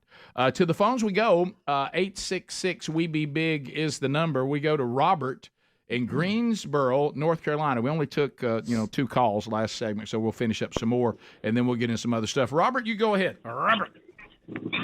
Hey, Rick, I was wanting to know if you heard that the water from Camp Lejeune in bottles is now selling better than Bud Light. All right. right. That's a good one. That's real good. That sounds like Babylon Bee. No, I have not heard that. Did you see the story about some of the sales reps for them, the abuse they're taking now from everybody? No, look, listen, I'm Baptist, so we're not even really in this, But if we were hiding drinking Bud Light long before people are doing it now. But what? That's a good one. But anyway, but let me tell you how this works. I'm being serious. So I was at a restaurant because my new thing now is eating alone because all my kids are gone and my wife gets busy and I get on her nerves, so I have to find something to do. And so I'll eat alone if you don't watch me, especially when she's now because we got these weddings coming up and these showers. So Mama's on a diet. She don't eat she only eats certain things and all that. And of course I'm trying to do a little better too. But my menu a little more broad than hers. But anyway. So if she's got saying, hey, I'm not cooking anything tonight, I need to find something to do, I'll go eat by myself. I like to eat by myself. Yeah. We talked about this. Oh, yeah. So I've got a place. Relaxing. I got a place near the house, and I do. Their food's good. Don't misunderstand me. But if they weren't located right there, I probably wouldn't drive to it. You know what I mean? But it's good. Convenient. But I'm a big convenient guy. If you want to make a living off me, just be close to me. Okay. You don't even have to be better than the competition. Listen, just be close. All you got to do is have convenience with a capital C. Right. Yeah. And so, I'm talking about even make sure you're on the right side of the road, because if you're too big a hassle on the other side, I won't stop. But anyway, so I was walking out, and you know how this stuff works, this PR stuff, it's why marketing works, good and bad. I walk out, and there's two women at a table drinking a Bud Light, and you know what I did? Yeah, that's about right. And that was my thought when I went by. Did you think it out loud? I mumbled it. Yeah, that looks about right. So let's go to Donnie in Alabaster, 104.7 WZZK. Donnie, go ahead. Probably one of the dumbest marketing plans ever. All right, go ahead. Two things. I just want you to know my 11-year-old son will randomly walk up to me and say, reckon what old Willie's doing right now. That's good. What a proud parent. Oh, my God, he loves it. And second thing, I wanted to hear your comments on the guy in Colorado that got pulled over for a DUI and tried to swap places with his dog. It was going to say that the dog was driving. All right, twofold. My first reaction is that's very dangerous, horrible. I hope he goes to jail. My second thought is that's hilarious. Yeah. So he when tried. He was drunk enough to think that would work. I know. But not too. I know. Really, honestly, the dog probably had a better shot of getting the car home. Yeah. Sadly. Yeah, that sounds like drunk behavior. That's what that sounds like. It really does. How sad for the dog. What kind of dog was it? They didn't say. I was looking for pictures and I couldn't find any. I was wondering how big he was. My thought is probably a lab. Well, I'm thinking hopefully it's a German Shepherd. They're really smart, so maybe he. I will take the wheel and I will drive us. Yeah, I tell you, the cop probably wouldn't have pulled it over. You drunken fool! Yeah, you're right. I don't want to mess with them. Let's go to Cowboy. Cowboy's down there in Bubba's neck of the wood, Lake Martin. Hey, Cowboy. Coach. Road tag. Morning, guys. Hey, buddy. So I'm doing a renovation project in my house, replacing the floors, and whoever decided to glue floors down, I hope they hit their pinky toes on every piece of furniture in the house. Yeah. That's... So as I'm replacing floors, my wife says, why don't you just call a guy? I said, I'm a guy, I'm a man, I can do this. So the third time I hit my thumb with the hammer, she said, you ready to call a guy? Yeah. I said, absolutely not. Now I'm just going to do it out of pure ignorance and to prove a point. And you and the guy who just asked his dog to drive probably about the same mindset for different reasons. But enjoy that misery. But when he's admitted now I'm so mad I'm ignorant.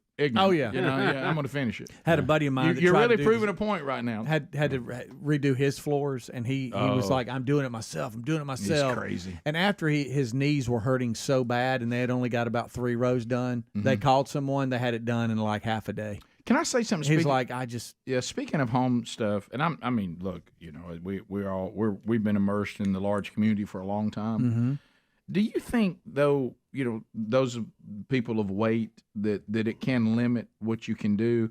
I thought it was odd the other day. There was something going on at the farm with the little farmhouse down there, and it doesn't have much of a crawl space underneath it, but it does have one. Mm-hmm. And if you work for a company that has to deal with crawl spaces, would you think being really fat would be a problem? Yeah. It wouldn't be an advantage. I'll put it that way. Because this is what happened. He gets there, and they're like, "Well, under here's the problem." And he's like, "Well, I can't fit under there."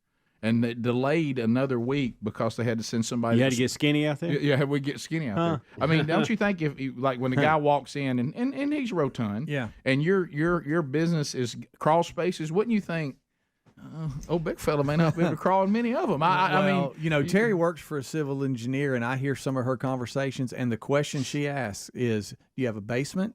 Is it on a slab or is it a crawl space?" Yeah, those are very important. I need to know one of those three. Because I guess there's some folks that don't need to be sent on that job. It's that, and they need to know what they're dealing with. But there are also some situations where those crawl spaces, some of them are pretty tiny. Yeah. Well, and did you ever have to do much crawl space stuff? Dude, I mean, I have, and I didn't like it. I don't like it. I've had to do it, and I don't want to do it. No. And but I told her, because I understand the large community, and they said, "Hey, let's ask him to delay a day." I said, "I'll tell you what, he might be able to fit." And the guy was like, "I don't really think he can." I said, "Tell you what, take a bowl of sausage balls, go sit it in the middle down there, and see if he'll go get it." Okay. Well, I mean, but now. no, you try anything when you don't want to delay a day.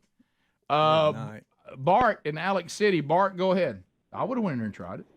Bart, go ahead. Hey, Rick, I was just curious if you've disowned any of your other gay children lately. What was that? Yeah, I'm just curious if Rick has disowned. Well, that never happened, Bart. Bart, if I don't you know what was said. Bart, if you were a man of Bart, if you were a man of any courage whatsoever, and you wanted to have a man-to-man conversation with me about any topic you want to, without dragging other people into it, then I'm easy to find. But once again, you show how cowardly you are by trying to ambush and trap somebody as if this is your big moment. I'm not afraid of any conversation directly with you, but when you try to bring other people into it that don't have a say whether they want to be brought into it or not, that's different. But you can talk to me man-to-man anytime, by phone, send me an email. I'll be happy to call you and tell you the truth and what is truth and what is gossip and what is lies. And you can do that anytime you want to, okay? But what you just did now was nothing but cowardly and showed your own colors, and I got zero respect for you. Shane in Birmingham listening to ZZK. Shane, go ahead. Hey, good morning, guys. How you doing, buddy? Listen, I got a question. It says Bud Light sales are slipping, but they remain to be the American. I was just wondering what you thought about that, and if that was something that you thought was going to last for a while, or if that was just for the time being, or hey, something dropped out. Yeah, something dropped out on your call, probably right when you made the point you want us to answer. So could you say it again? Yeah, I was reading the article, and it was saying that Bud Light sales are way down, but they're still the number one selling beer. And I was just wondering if you thought that was something that was for the time being, or if that was going to be for a while, or what your take was on that and how that was possible. I just don't see how.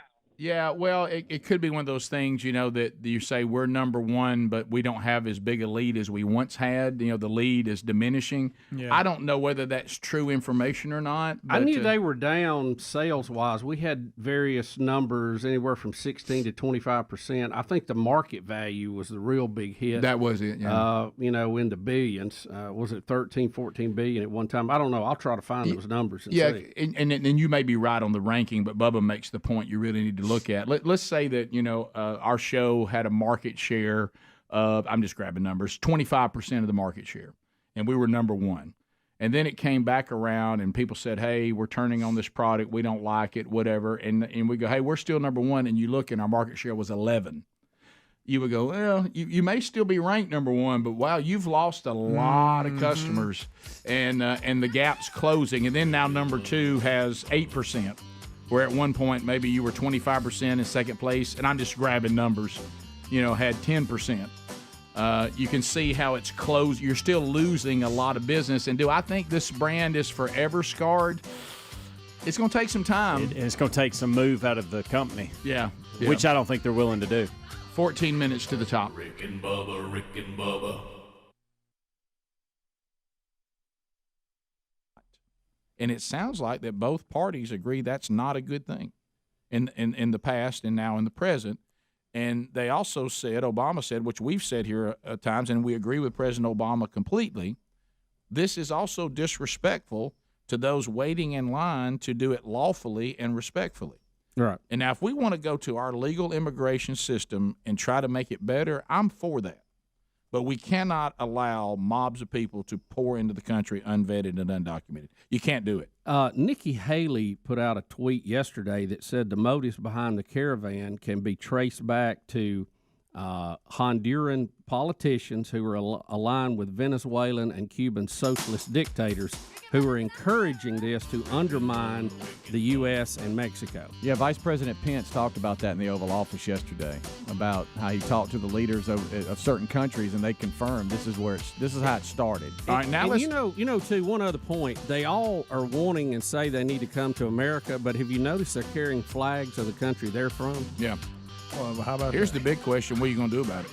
Rick and Bubba, Rick and Bubba.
It's 9 minutes to the top of the hour. The Rick and Bubba Show. 866-WE-BE-BIG is the number. So mypillow.com/Bubba. I'm talking about right now. We've been talking about the 2.0. I mean, that new temperature wicking fabric. Talking about keeping the temperature cool at night. You know, that body temperature and your sleep. Man, the sleep studies have shown us that, boy, you sleep so much sounder. And so the 2.0 has added that technology. You can still do buy one, get one free. But let me tell you some other things that are going on. Everybody love, when I get home every single day, if whatever I've worn to work, I usually kick that off and I'll put on some athletic shorts. Oh, yeah. Yeah, I love that. And on the days I'm doing a little better, I'll do that. I'll even go from one pair of athletic shorts, go out and do a little better, be sweaty, get a shower, put on another pair of athletic shorts. And I just love them. Did you know that MyPillow's got those now, too? Athletic shorts are only $19.98. Athletic T-shirts are $9.99. Fleece jogging pants, Bubba, like the ones you wear, $16.99. And if you're looking for stuff for Dad right now, make a move, some good stuff there for him. Low-cut socks. Do you ever wear the high cut anymore? Not a lot. Yeah, I wear. I got some low cuts on right now. Just want to wear boots. Yeah, and so low-cut socks, $10.50 a pack. Crew socks are $15.40 a pack. And also, if you're going to the beach, 50% off on the beach blankets, and beach towels are 60% off. So all that's available to you right now, all these great products, by going to mypillow.com/Bubba, mypillow.com/Bubba. Also find a link at rickandbubba.com right there under the sponsors button. All right, so let's talk about, you were discussing this. I heard you saying the Constitution pretty clear on this. Oh, Eric Adams, isn't he something? Eric Adams, the mayor of New York, has this thing where we're making the Northeast actually deal with us not having a border. Yeah. So they can see what that's really like. All these illegal immigrants are going there, so the citizens now seem very upset about it.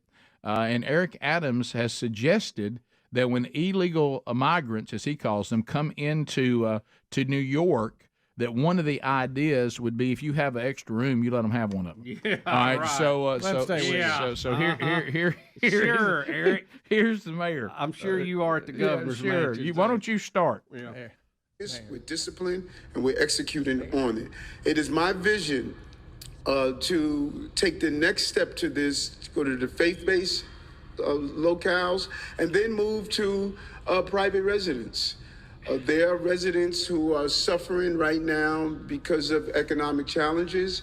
They have spare rooms, they have locales, and if we can find a way to get over the 30-day rule and other rules that government has in its place, we can take that $4.2 billion, 4.3 even maybe now, that we potentially would have to spend, and we can put it back in the pockets of everyday New Yorkers, everyday houses of worship, instead of putting it in the pockets of corporations.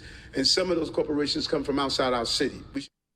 So he wants you to start renting out, I guess. Are they going to pay you? No, I think he just wants you to house immigrants in your extra room. Well, he said because of economic troubles. Does that mean he's going to give me some money to put them in there? I mean, it sounded like he was saying that, but it sounds like government subsidized rent. Yeah, he's just talking about what you're talking about is renting, sir. That's called renting. Yeah, they can already do that. The government doesn't have to be involved at all. In fact, did you see how he struggled saying faith-based? Yes. He wouldn't say churches. He couldn't say it. Yeah. He just couldn't say it. He couldn't because he knows. And he'll lean on them when he needs it. Oh, yeah. Curious. Oh, they're the most evil people on the planet. Curious. And they always do a more efficient job of actually taking care of people who are down on their luck than the government ever has. And natural disasters, they're so much more efficient than the government. It's not even close. We've seen it first. Look, Jean-Pierre in her press conference even went off yesterday about this. The liberal mayors had no problem with the migrants coming across the southern border if they just stay in Texas and the southern border states. Yeah. But now when they start getting bussed all over the country, suddenly they got a problem with it, and we can't house them all. Oh, yeah. But people are always very vocal about things they think should happen as long as it doesn't affect them. Mm-hmm. Yeah, I mean, I think it's as hypocritical as you can be to support an open border and then complain when immigrants come to your city, which you have voted and declared a sanctuary city. Yeah. I mean, they would get up at the press conference and pat themselves. I mean, they'd about throw their shoulder out of joint. They were trying to pat themselves on the back so hard, you know? Right. And talk about we're a sanctuary city and we love people and these people just want it better. And, you know, and all of that while they wasn't there. And then they start showing up. Well, now we got a problem. Who are you to deny these people a chance at a better life? Well, I'd say okay. Then if that's what it's you know how you solve all of this problem? Yeah. You have legal immigration and you keep illegal immigration out with a wall and with border patrol, and you have due process, and that solves the problem. I know this is a concept that we as human beings don't like, but if you are a proponent of an open border and you want people to come across that border with no check whatsoever, because how dare anyone deny them access to a chance at a better life. Now, I do find it odd that you demonize the country you claim they're going to come to find a better life. You're always telling everybody there's no good life here and how horrible this place is. But suddenly, in this, there's some inconsistency there. Somehow they can make it here, but you keep talking about how we won't let people make it here. But anyway, let's say you drop all that. It would look like you really meant it if you said, and you know what, my home is open and my community is open to them. Not, oh no, you're sending them here. I was very vocal about this because I was a long way from the border. Yeah, that's not conviction. No. Conviction is if you believe that, then get your hands dirty and let's see you living it. Yep. And when you do, I'll give you an applause and say, well, I'll tell you what, that person really believes it. They've got somebody they've never met before that just came through the water and is here on our shores, and they've got them living in a garage right outside their house. I was trying to, because they want to give them a shot at a better life. Understand what the mayor was talking about when he said we have all this money and we'd rather give it to New Yorkers than corporations. Was he talking about like they're buying hotel rooms? And he'd rather give it to people who would rent out their room. I think some of the hotels are just, they're screaming at the city because their hotels are being just trashed. Yep. You know what you would probably hear from somebody who has a private residence, and they say, did the mayor just say that these people are going to just come stay at my house? And you know what they would say? Well, I know that all of them don't mean me harm. I just don't know which ones mean me harm and don't. Yeah, that's what we were talking about at the border. Right. Every person that you might let stay in your house you never met, do you think every one of them's a killer? Are going to rob you blind? No, but some will. So you don't know which ones are which. That's why we talk about legal immigration versus illegal, right? Not everybody who comes to your house a total stranger is dangerous, but some are. As long as they were pouring over the border and going to make Texas a purple state headed toward blue, you were good with it. Right. But boy, when they're on your street, it's a whole different deal, isn't it? Right. Rick, we may have some breaking news here in the sports world that's going to be shocking to a lot of people. Right. We'll dive in when we come back. All right, top of the hour. Rick and Bubba.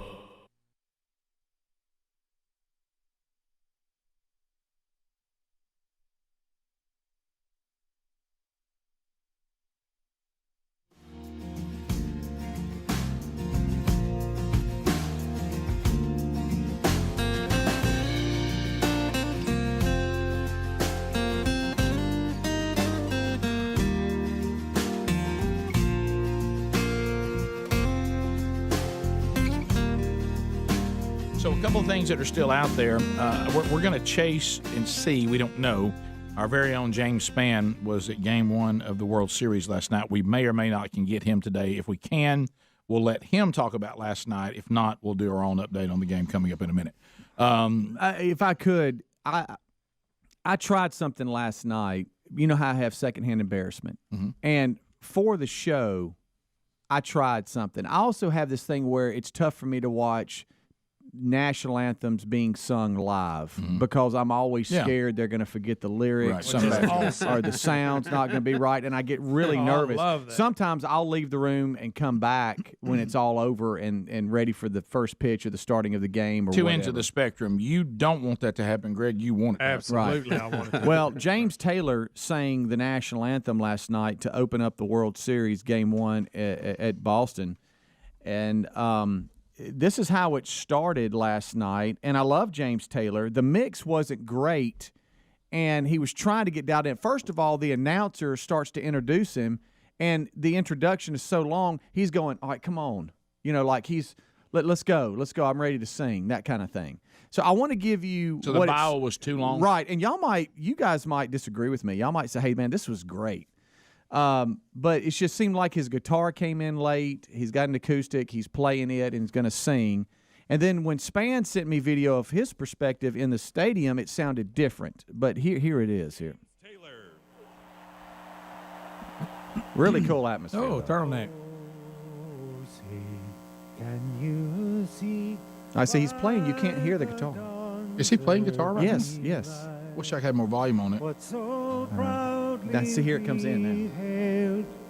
At the twilight's last gleaming, Sound guy found it. whose broad stripes and bright stars. I just now No, hear it's it. the bus. Theirs or ours? No, it's terrible on this. See, now here it comes. Now the guitar's really coming in. Needs to tune it. All right, so and he's coming off mic. I'm gonna stop it here. He's coming out of mic, and it's just I'm like, okay, I can't stay. I can't stay with this. It wasn't great. Right, and then I know this is this is just the perspective of Span, and you can kind of this is where he was sitting. You see how it sounds better? How about that scene? Yeah. Wow. But you can hear the guitar and everything better. That's a TV mix versus the live mix. TV mixes can be an issue. It's just too bland. And then, of course, if you don't turn it up, you sure can't hear the guitar. Right. Yeah. So that was a true example of how the TV mix and what it sounded live. I like James Taylor. I just don't like that style being the national anthem. I agree. And I promise you, the reason TV probably says we don't want the PA mix, we want to mix our own. Of course, because theirs will not Was be. Was that the flag on the green monster? Yeah. That was pretty cool too. Yeah, that they is, may that's always really do neat. that, but I'd never seen that before. Yeah, that's pretty cool. There, they dropped when it started. They dropped it from the top. Wow, it was really neat. There on the big green wall. Imagine if the NFL did stuff like that. Yeah. It was a good game too. I tried to stay up as long as I could. There's a player, Nunez, for the Red Sox in the 7th inning. It's 5-4. The Red Sox are winning. It's been back and forth. It's going to be a great series. And he came off the bench to pinch hit and really changed the game. This was my cue to go to bed. Slider to right-handers is a tough pitch for them to pick up. And Nunez, a good bad ball hitter off of left-handers. That is hammered into left. It is gone. Pinch hit 3-run home run. Nunez. And the Red Sox open up game 1.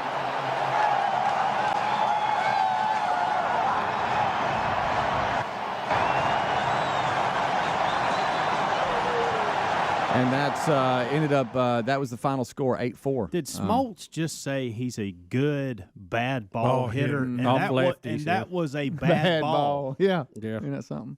That's awesome. I love listening. That's to doing the Smoltz. background. Wow. Now, Helmsy, what were you going to ask the other day? You said if the World Series comes up, you had a question to ask. What would it take? I've got a question. I just asked y'all what would it take for y'all to actually dial it? Like, I don't think either one of y'all watched any last night. Mm-hmm. So is it going to take a game 5 or a game 6 when somebody has a chance of winning it, or does it take a game 7 for you to actually get into it? For me, and I don't consider myself a baseball guy anymore, it took game 6 of the National League Series before I even started giving baseball anything. So what does it take for this World Series for you to start giving it something? Well, if anything at all. I can only speak for myself here, and Bubba can speak for his. I first of all, and it's not by design or anything. I'm just simply telling the truth. My desire or need for sports has kind of started to wane overall. Anyway, I think I'm not as interested in it as I once was. Which means I actually can enjoy it more, I guess, when I do. It just doesn't mean that much to me, and it's not commentary or anything. It's just something that's taking place in my life. I just don't care about it as much as I used to. I get that. So then when you look at that, then the only time I do care has to be devoted to the sport that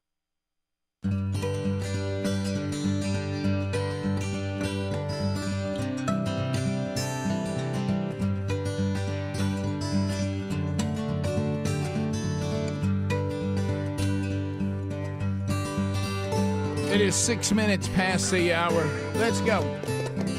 I believe in miracles. Speedy Helmsy Adler here. Greg out. Cam Solo here. Alapuca here. Rick and Bubba University interns banging out a degree in common sense. That now, of course, deemed a superpower. Welcome back with breaking news. Here's Bill Bubba Buss. Rick, we've been trying to digest this here in the break, and this is so bizarre. We're trying to get a handle on it. The headline, this is from CNBC, says PGA Tour agrees to merge with Saudi-backed rival LIV Tour. Well. How about that? And so they decided over a Bud Light. Yeah, the PGA Tour agreed to merge with rival LIV, which is backed by the Saudi Arabian Public Investment Fund, an entity controlled by the Saudi Crown Prince. The proposed merger comes after the PGA Tour and LIV Golf have been tied up in lawsuits regarding you can call it Live. Yeah. Live Golf regarding antitrust claims. Live Tyler, Live Golf, same thing. The deal would end all pending litigation. By the way, do y'all remember us calling this? Because as much as the PGA tried to do their little purist thing and all this garbage, they were just overrun with the money. How about of the this? Saudis. They were antiquated, outdated, and they thought that somehow that the golf people would all be purists. And you know what? The way the Live organization set it up, no matter where they did, you can do all this Middle Eastern whatever. The way they set it up worked. It was intriguing for golfers, and the PGA's plan was not as intriguing. And I think they've made a wise move in merging. Don't you know the USFL people are paying attention to this? Oh, yeah. Yeah, merge. Yeah. I think Bud Light needs to pay attention to this because PGA Tour spent over a year telling you how bad that Saudi money was. I know. And now they want some of it. They do. And so Bud Light better, I don't know how you get a heterosexual message out there, but you better do it quick. Well, maybe this is a time for them to maybe sponsor the next merge, whatever, and the whole commercials be a bunch of families and people sitting around drinking it. We're trying to confirm the story. We're not seeing it is coming up in a lot of business circles. To our point about the major sports networks that you would think would be grabbing this rather quickly or not. Yeah, and so but there are details like, for instance. I don't know if they're going to call it the PGA Tour. Or they're going to come up with a new name for the tour because it says they're going to combine and come up with a new business name. So I don't yet to be named for profit company. So I don't know if that means that it'll just be called the PGA Tour and it'll be under some umbrella that they go by. But all this is fascinating. The New York Times is now reporting it all. So and I'm looking at CNBC here. Yeah, so that's the one that was. Well, if CNBC's got it, then it's got to be right. No, I'm just they're more reputable. Sources. It's not at Yahoo. Whatever / But I think we saw this coming. My favorite is how the PGA acted like they were so above all this. I know. They were just so above all this. Well, the Live just threw so much money at it. Yeah, they saw those attorney fees and thought, wow, not good. Yeah. It says in a surprise announcement, the tour, along with the DP World Tour and the Wealth Fund, said the rivals have agreed to create a new collectively owned for-profit entity. Mm-hmm. How about these guys that you talking about, the best of both worlds, that jumped out there with the Live Tour and collected that big check? Now they can go back and play in the PGA. Yeah. Phil Mickelson's of the world, Brooks Koepka's. Yeah, I mean, it went back. If you go back, of course, it's a little different situation now because the USFL and the XFL have kind of said that they're in a different role now. And now, even at the end, I watched, the XFL finish their season. The USFL is getting close to the end of theirs. And they even put up at the end of their season, here's how many of our players got workouts or got contracts to now go play in the NFL. So they know that's what they're trying to do now. But when the USFL, the first round, started writing big old checks, if you remember, the biggest names in football were going to the USFL for bigger checks. Yeah. And if the USFL had not, and Donald Trump was the person who did it, if they had stayed where they were, they would have been bought out and merged too, because they were able to write checks for players that were as good and better than what the NFL was writing. And so that's what happened with golf. I mean, the Live's giving us better deals. And so the PGA is going to either lose all the golfers everybody cares about or start or go with them. There's team events, too, that take place in the golfing world. And that's fun. Yeah. And so you got the Ryder Cup and President's Cup. And how you get on those teams is either a captain's pick or you win so many tournaments on the PGA Tour and you get points. Yep. And so these live golf guys have not been able to do that. Mm-hmm. And so now that opens up that again for the best players in the world to be playing for Team USA. Yeah, and before this, Zach Thomas, who's going to be the captain for the 2023 Riders Cup, even said, "I'm looking outside. I'm entertaining Koepka or Dustin Johnson or somebody like DeChambeau, whatever, but mainly Koepka. He's like, I'm not backing down. I might invite him." And even Rory and others said that I don't blame you. I mean, look what he's done. I mean, you get these live guys coming into some of these majors and they're performing so well, it kind of squashes the idea that they're not playing competitively when they can come into the Masters and things like that, PGA tournament and do so well. So this is interesting. But I think the PGA got some bad news too with the Ninth Circuit Court ruling about some litigation that was tied up too. So, you always follow the money. And I just wonder, you mentioned the DP Tour, which is basically the European Tour and stuff. I wonder if they'll have, it'll just not be called LIV, but it'll be an extension of the PGA Tour like these others are, where it's not the PGA Tour, but they're all one big family. I guess they'll do whatever the Crown Prince wants to do. Mm-hmm. Yeah, Mm-hmm. Saudi check. That's Saudi money. Yeah. It spends just like anybody. I'm going to tell you. Dirty money works too. Well, you go back. We've made them rich by buying gasoline from them. Remember, Sinclair's the one that set that up. You remember when we were doing our own and actually got ourselves in a position where we were in that business too. Right. And we're doing real well with it. Right. And then we went to hug a tree and shut it down. Right. But we're still getting it from somewhere else. Mm-hmm. But I will be very interested and intrigued to see over the next few days all these people that were just. I mean, at war. Yes. Yeah. But the war ended quicker than I thought it would. Yeah. I thought they would go a couple of years before they would get to this point. You know what? I give somebody credit for not being so stubborn for so long. Because usually the stubborn, they dig in for a while. Right. You know it. Oh, yeah. You watch Golf Central on the Golf Channel, my goodness, they'll rip them to shreds. And I think it's interesting, too, how we pick and choose, what we are concerned about, like Saudi Arabia being involved with golf when they're involved with so many other things that we just ignore. It's just kind of interesting to me. Oh, well, you can't be mad at the golfers going to LIV and then celebrating NBA players. No, not at all. But right. Some get a pass and some don't. Right. Yeah. With the stuff they do with China. Well, my goodness. But again, the criticism of this has been some of the criminal activity. Mm-hmm. Of the Saudis. Yeah. And now it's just okay that we kill that guy in the basement of the thing and cut it. I know. Is that okay now? Well, if you got enough money, everything gets okay. It seems on this side of heaven. That ain't going to mean a whole lot. When you try to buy your way. It's going to be interesting to see all the dancing that everybody does. Well, that's what I say. So that's going to be more interesting. So the liberal left than the golf tournament that screamed, no pun intended, bloody murder over this whole deal with LIV. Are y'all going to scream again? Are y'all going to get mad at the PGA Tour now?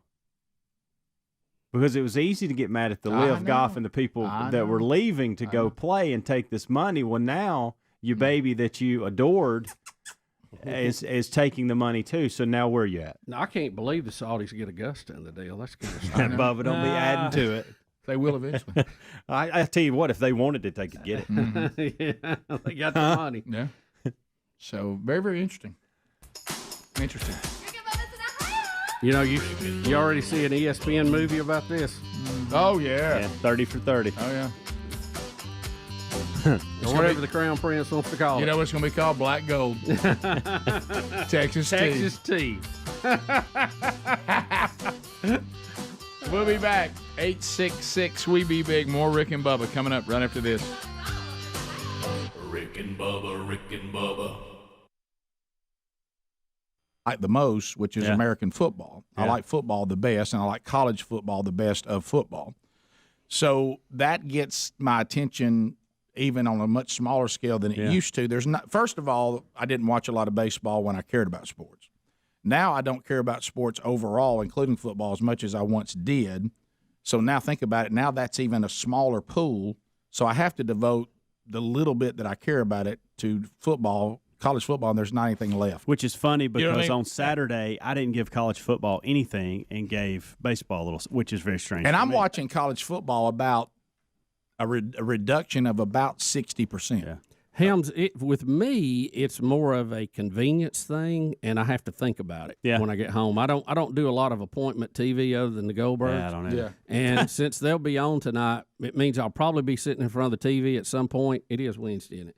And then I'll probably flip around and see it and watch it. I would like to watch a game or two. I'm kind of mad at myself. I have not watched more than I have. Right, so you desire to, but just don't get around to it. Yeah, I'm really a convenient. I just don't plan, and it just depends when I get home. A lot of times it's late, and you grab a meal and you're off to bed, and and I don't get to watch it going to sleep because Betty's. I let her watch what she wants to, and it's usually Dancing with the Stars or something. I gave it 4 innings last night, and I enjoyed the 4 innings I watched. Well, and for me too, and I've said this before, and I know undoubtedly that's not going to change. They have baseball going too deep into football now. I mean, when I'm talking about we're about to play Game 7 of football. 7? It's always been like this. I Mr. know. October. But it seems like it was earlier in October than it is now. I think you get the conclusion a little later than you used to. Yeah, I think it is longer than it used to be. So baseball's probably overall, probably my second favorite sport, of all the sports. But I just don't know. I just never are interested in it. If it goes to Game 7, it will probably be in November. See, that's. I hadn't looked at the schedule. What are we doing here? Well, it's the 24th, and I know we're going to have travel days, this, that, and the other. So we may not wrap this thing up in November. So I know they have finished in November in the past. A lot of sports fans love this time of year because you have all 3 of the majors at one time. Yeah. But basketball just starting, baseball wrapping up, football midstream. So if you looked at me to answer your question, here's how I will see some of it. Will they play this weekend? Yeah, they'll play tonight, the game break, and then 3 in L.A. Okay, so some over the weekend? Daybreak, yeah. I'm going to the beach this weekend because we're free from football obligations now, and I've never been able to go down to the beach during the fall. It's an awesome time to go. So we're going to go over the weekend with some friends that we're all going to go together. So if I'm at the beach house and those guys turn it on, and it's on and it's in the house, and everybody's talking and sitting around, that's the only way I would see it. Yeah, but here's my problem with that. I won't pursue it, or I won't sit down and watch Here's my problem with that. You're going to be thinking, why is the football game not on? I know. Yes. If that happens. Yeah, if I'm at a beach house with some friends over the weekend and there's a sport on TV, it's probably going to be college football. Right. Yeah. So I probably wouldn't watch the World Series anyway, but if they would keep it in the summer, it would have a bigger shot with me. Yeah. If we could only get this type of atmosphere in the summer that we have with the World Series. I know. Well, it's because it's cooler now and everybody's happy. Game 7 would be on Halloween night. Okay, It'll be so we'd with. miss it by one day, being in November. Feels a little long. But we'll be back. More Rick and Bubba next. Rick and Bubba, Rick and Bubba.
21 minutes past the hour. Rick and Bubba Show. Thank you for being with us.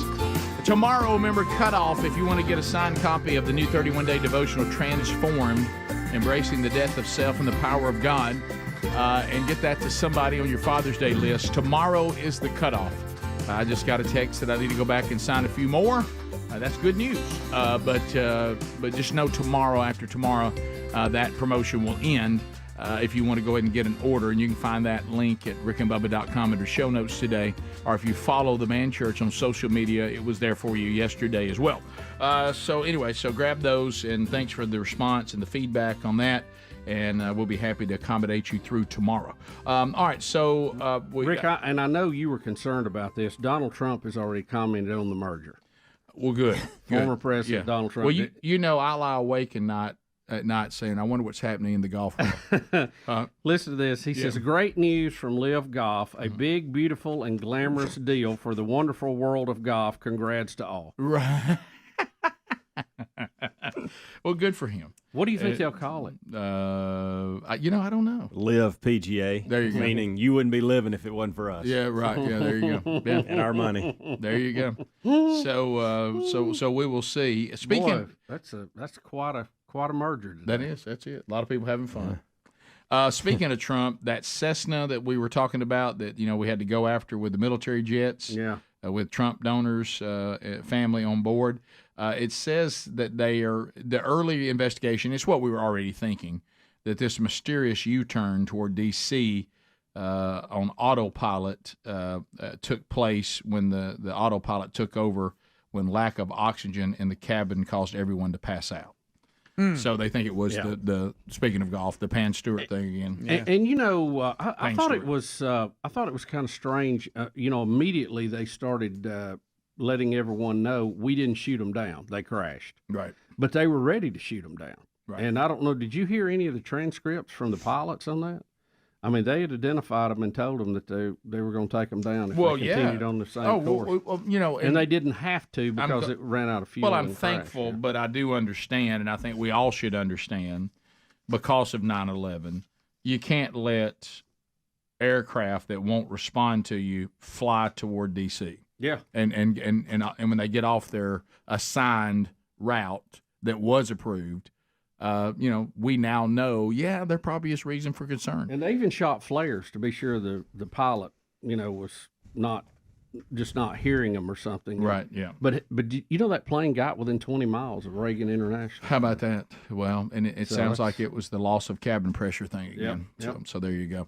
Unfortunate. Maybe we can find that audio. I heard it somewhere yesterday. I can't remember where, but it was pretty intense. When they're telling them to identify or change course.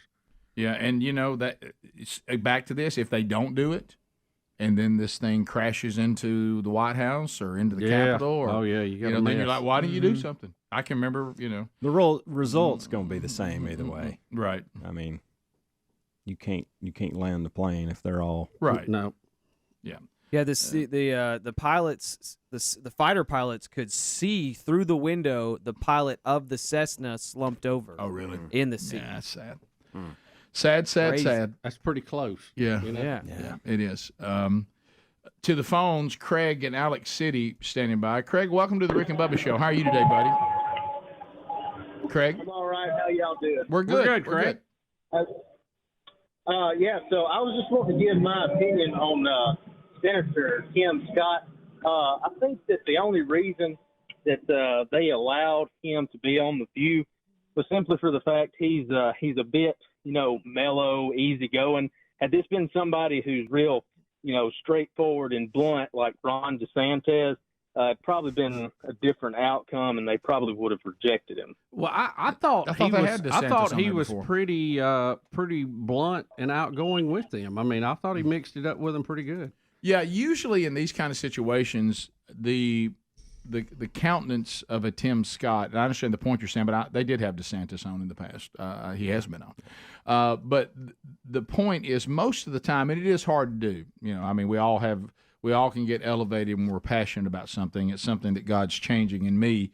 That if you'll stay calm and just stick to your guns and communicate your point clearly, especially if it's loaded with logic, those screaming at you and those that are trying to draw you into that kind of rhetoric usually come off looking really bad, and they usually have a hard time disputing your point when you just calmly, firmly, because I'm like you, Bubba, I don't think he wasn't firm. He was very firm. He even called the comments that were made on that show disgusting. That's not a very kind comment. Right. You know, there's some people have painted Jesus into the fact that he always said kind, sweet, nice things, and the ultimate goal is to be liked. He said some pretty harsh things to people when it was truth, and so I just think that Tim Scott carries himself in a way that when he went into that room, he actually took a lot of usually hyper emotional tantrums and really kind of calmed the room. I thought Sonny was very laid back too, compared to the way she usually goes after some of the people. She had lowered her tone a little bit too. Well, and also, of course, Joy wasn't there. Well, and like it or not, when it comes to Sonny and Whoopi, we also have a black man in the room, not a white man. Right. So that changes the dynamic too. I wish that people didn't take that into account, but they do.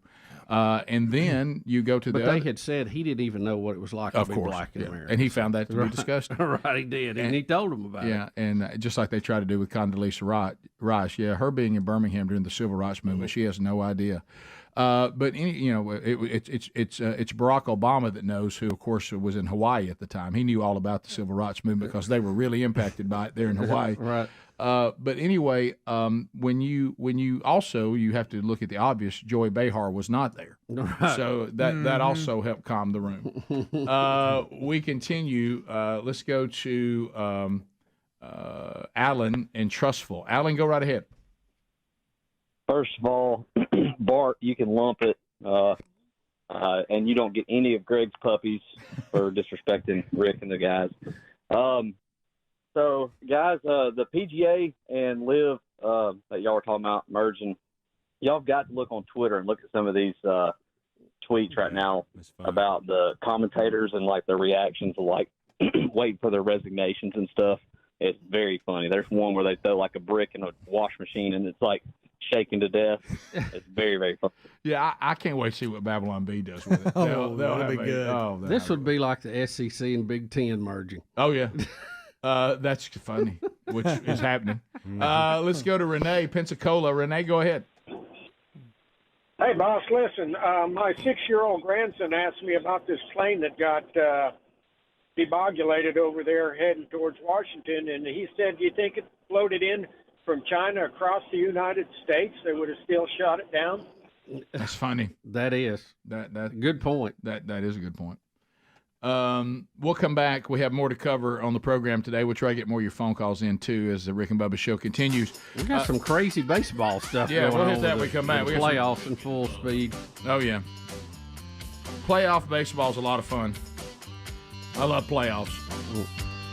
We'll come back. 866 We Be Big, and we'll look at some of the highlights and bizarre things that are happening as the games continue in the playoffs. Everybody trying to get to Omaha when Rick and Bubba comes back. Rick and Bubba, Rick and Bubba.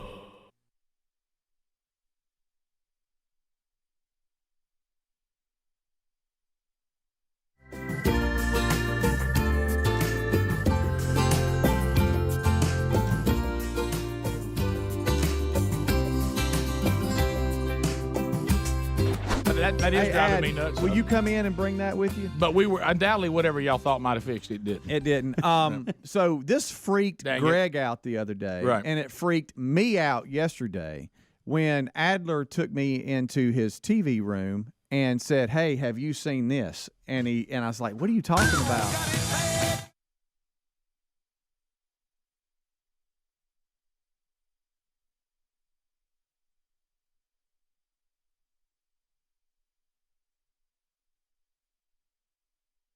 It really is. You're gonna be like, You're gonna be like that. Wait, You're one gonna more do time that. so I can see you. Okay, got it. You are. You're gonna do that. Okay. Don't say it, Greg. We're going to act like Greg. So, this right here. Now, there are some of these squares that are filled in. What I have is a piece of paper that has a ton of little squares on it. Little, like almost like a Scantron. It looks like a Scantron test that you'd take at school, but it's tons of little squares. Oh, this is going to be one of my quirks. That thing looks busy. And there's a few squares filled in. Don't pay attention to that. Just look at all these squares right here. All right? So I'm not to look at the ones that are filled in? well, I mean, you can, but don't pay attention to them. That's They don't not really the mean focus. anything yet. They don't really mean anything yet. This piece of paper with these squares on it, filled with these little tiny little squares. See it? Each, and this is if you live to be 90 years old, Each one of these squares is a week of your life. That's it, gentlemen.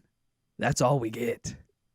That's all we got. Bubba, so I found my square yesterday. So what is that line? Is that where we're at now? That's where I'm at now. No, well, since we're different ages, we'll be at different places on this graph here. Let me tell you something about you and me too, Bubba. He says this is 90 years. We might want to look up the page a little bit. Yeah. It's on down, right? It's on down.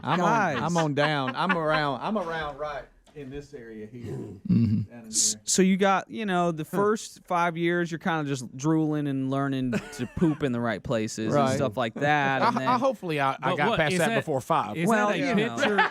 Is that a picture from what is each box? I can't. Because you're across the room, I can't see. Let me see it. Oh, here. It's not as devastating from this distance. Okay, right. Yeah. Look, When you can see each one all each in square one represents look. a week of your I was life. like, Okay, so it's just a blank square, but I got it. Yeah, but each square is a week. Because you got 50. What is this? 52 of them. Yep. Yeah, So you got each year 52 weeks. I got you. Yep, 52 in a year. So each row is 52 boxes, and then you got 90 rows all the way down. Yeah, and that's it, guys. That's it. But I mean, that's all she wrote. It's just a representation. It just of weirds your you life, out right? to look at it. And go, wow. It's making your life a one pager, which we love one pager. I love a one pager.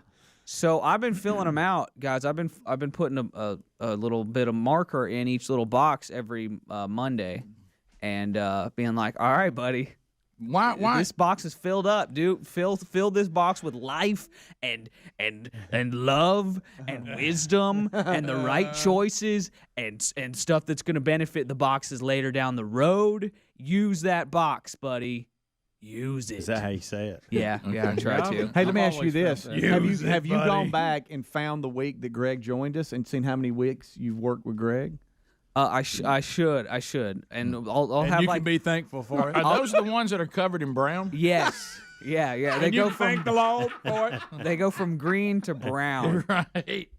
The So Can I ask a question? Why you have different colors on the side? That's a good question. What is the Well, beginning of each? I was gonna fill them all up, but then I got sick. I was like, I've only got a limited amount of time. I can't fill in all these boxes right now. You're wasting 1 week doing that. Yeah, I can't be. I mean, we've got limited amount of time, guys. And what messed me up, what got me on this was I watched a TED Talk called like "Your Life in Weeks" or something like that. TED Talk. And man, it messed me up, man. It messed me up bad. And that new podcast you're listening to. There you go. So yeah, that's a good point. So Yeah. 2019, I'll be doing a new podcast once a week, interviewing different people. Speedy, you'll be on it.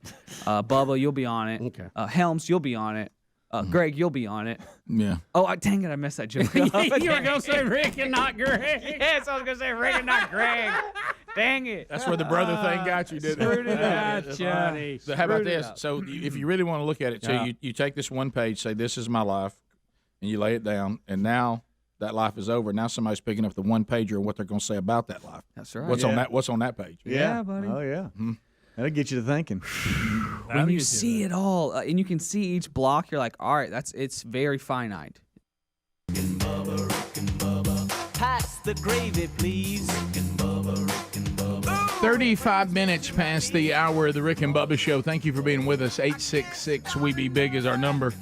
So as we work our way back, we do want to point you to Cook's Pest Control in Centricon, and we love it.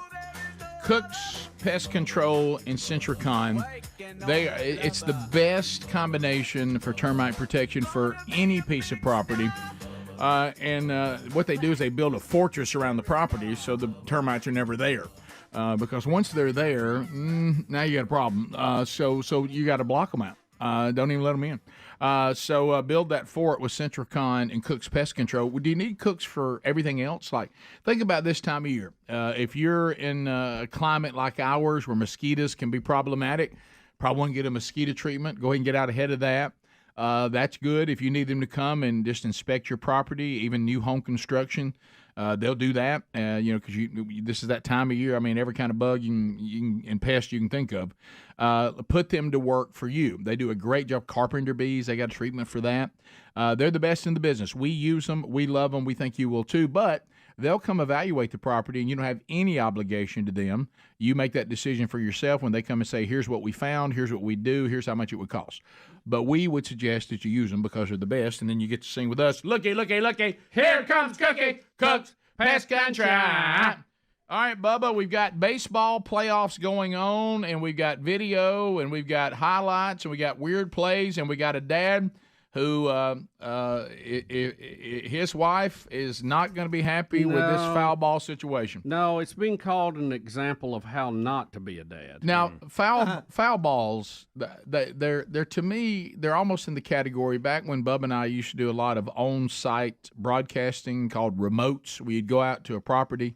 It was amazing to me how people would act over things that really weren't of that much value.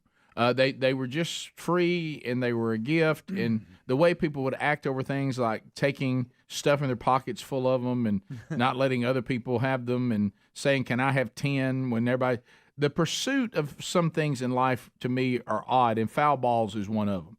That we just lose our mind over a foul ball, that we'll do anything to get a foul ball, including apparently injuring our child. So here we go. Got us a foul ball home run, what appears to be down right field in the NC State Columbia Regional. Yeah.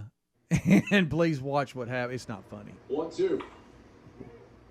Foul ball. Skied in the air, but drifting out of play.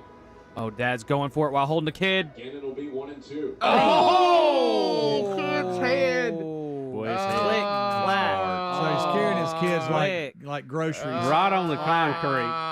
Oh, so the dad never hear the end of that. He was trying to hear the end of it. He was trying to get the foul ball, fell, and the kid landed on the concrete first. I don't understand the desire for that ball right there. I know he's trying to get it maybe for his son. Kid. I don't know, but you know, a kid's neck, it's not. Oh, he doesn't have the strength to hold it up. Yo, Dad. No.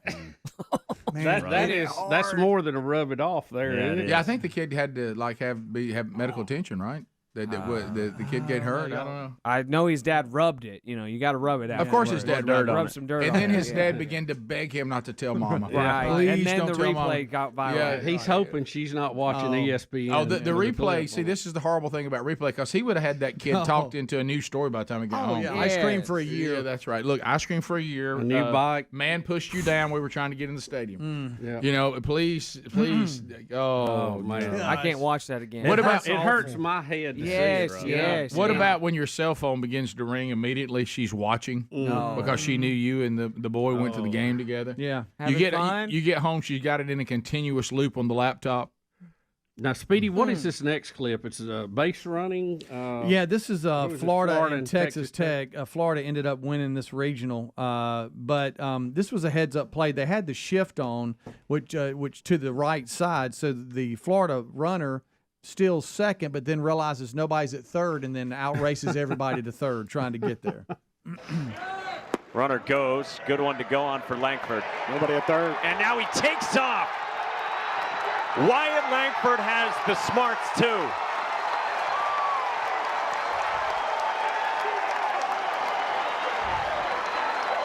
I mean, you talk about a 5-tool player.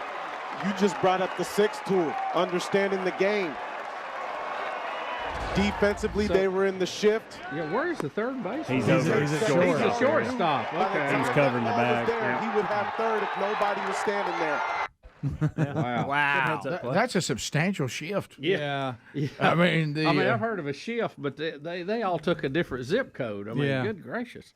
I said that base run right there, kid.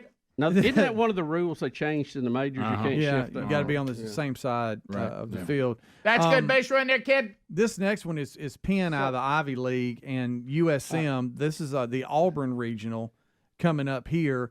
You got the bases loaded, 2 outs, full count, and the inning ends on a pitch clock violation from the batter. Wow. USM goes on to win this regional. But this is when this is the, I mean, bottom of the 4th. You see it play out here. Done. Do it again. Man on man right here. Brown knows what's coming. Storm knows he knows what's coming. This is unreal. Best fastball right down Broadway. And now time called. He's out. That's unbelievable. The hitter, Calvin Brown, took too much time. Whoa. That's ridiculous. Isn't it, though? This is why umpires and officials in general get a bad rap right here. He's out. Can you impact the rules are roll, You man. impact the game that much. Hey, the rules That's are roll, ridiculous. man. And that guy's ridiculous. He Rick, screams say, that, too. Say you get graded, Rick. Say you get graded, and we have to call. We get graded, and we're going to get in trouble. They look at every pitch. You got to understand. They look at every pitch. Hey, we're going to get graded. Let me ask you a question. Lives are on the line. Can we go back to the play before that with the big shift right at the end? Are you back to the shift? Yeah, Wow. I'm trying to identify You want to go back where to all the kid players falling on was. his head again? No, I just want to see where the Okay. shift was. Okay. Okay, wait, right here. Yeah. If that's the third baseman where the shortstop is, where's the shortstop? See him over there between. He's at second, and then the second First, baseman second, short, third. Oh, the guy's holding on. Okay, I see. Okay. Okay. That's substantial. I just couldn't. I couldn't find And, the some, extra and player there. sometimes, right here, sometimes the third baseman will go here. Sometimes, and the shortstop will stay there. All right, let me ask you this, because I've been out of baseball a while, and before we didn't really do all these shifts back when I played. Who's responsible for third base? Somebody's got to be responsible for it. If you put a shift on, is it the catcher run over there, or is it the left fielder? I was about to say the left fielder's got his hands the left fielder. Or I is mean, it, or is it the pitcher? That's a lot of ground. Or is it Probably- the pitcher? It's another probably good the one. catcher or the Who's pitcher. responsible? Because somebody Probably is catcher. responsible for that. Right. Yeah. Because let's see, when we had a runner on second, the pitcher was responsible for the bunt down the third base. I would line. think the catcher would run to third, and then So he throw it throws it and then has to run Yeah. with that equipment Wait on. a minute. or That's a I tough- don't know their That's a defensive tough order, isn't it? The left fielder can't get there. Doesn't have enough time. No, it's a pitcher. It's a pitcher. It's got to be Pitcher the or the pitcher. catcher. Yeah. But in this other case, don't we allow? They grade us. Don't we allow They grade us. for somebody Just keep for screaming the ump to say he's settling in, the game is on the line. I'm not gonna be a Pharisee here. I'm not stopping it. You know, we even see this in football sometimes where a play will get off and you'll see it went maybe 1 second over, half a second over. Yeah. You know, if he was doing something that was way over, but he clearly is settling in to try to win the game, or Southern Miss win by getting him Pretty out. big moment, too. You know, pretty big moment. I mean, you And let I the would go- pitcher earn it and let the batter have a chance. And I'd go the same way. If this was the pitcher that failed the time, I wouldn't pitch. want them walking in a run either. Let him have it. They all grade this us. is this We're is getting graded. ridiculous. They Say it again. grade us. Now, And so I'm sorry. Unreal. Yeah. So Auburn lost the Auburn Regional because of that, man. That's ridiculous. That's so funny. They were way out. USM went on to win that game 11-2, but at the time, Penn was up 2-1 with One the hit bases there, loaded. you never know. You never know. Now, this one here, you've seen stuff, injuries that happen, and you're like, oh, good night. Major League Baseball. I just saw one with a kid. You said Yeah. good night, Speedy. You said good night. Okay, thank you. That Here, I'm going to mark it I don't down. know if I'm Is that something you're doing too much? I got a list. I've requested that I say good night too much. That's too much. All right. I've got a mark there. Royce Lewis is running to first, and he They grade us. he collides with the first baseman and lands on the top of his head. He really does. It's Infield. Just as bad as the kid. Yes. No. Well, I don't know. No, Adler exaggerating. Gets rid of it quickly. Oh. No. Oh no. Right. The out is recorded. Quickly. Hey, Oh, no. Tough hop. Ramirez gets rid of it quickly. Oh, no. Oh, no. I like his hustle. He lands on his forehead, and his neck goes the opposite way. Yeah, he rested The on out that is head for a recorded. second. All So right. the first baseman was On his head. in the baseline past the base. Okay, that's how he hit him. But I mean, what do you do with that? Who's at fault there? Scorpion. think anybody is. Hey. Scorpion. To you. Chiropractor. Hey. Hey now. Hey. It's a big man coming down Is hard. that what my is that what my shoes smell like? You know, if his upper body was a little stronger, that wouldn't happen. Hey. He's pretty. He's a professional athlete. I mean, big. His arms didn't hold.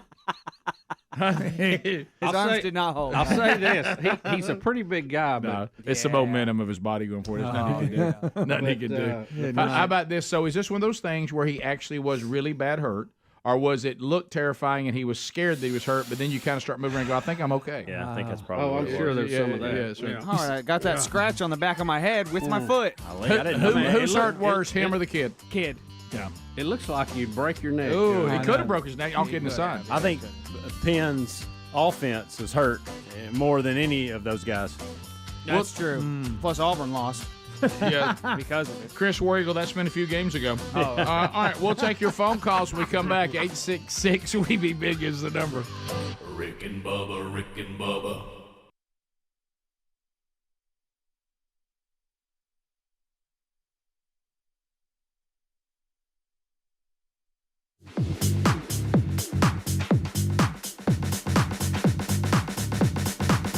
We are dust. We are a vapor. Oh, sure. We're a one-pager.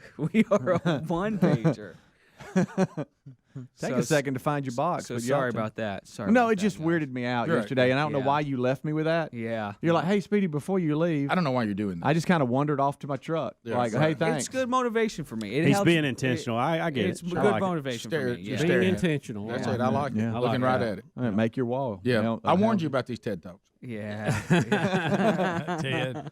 And, I they're tried all- and what's the time? 20 minutes or 21 minutes, isn't it? Each one of them? It just depends. Yeah, just like some of them are 5, some of them are. Yeah, I was 30. watching. I tried to watch a TED Talk the other day, and about halfway through it, I realized, oh no, this is just a young pastor giving a message. So anyway, I couldn't tell the difference between that and the TED Talk. You know what is interesting? That's so good. I think the time limit on it, Rick, is 21 minutes, and there is a TED Talk while they limit it to that.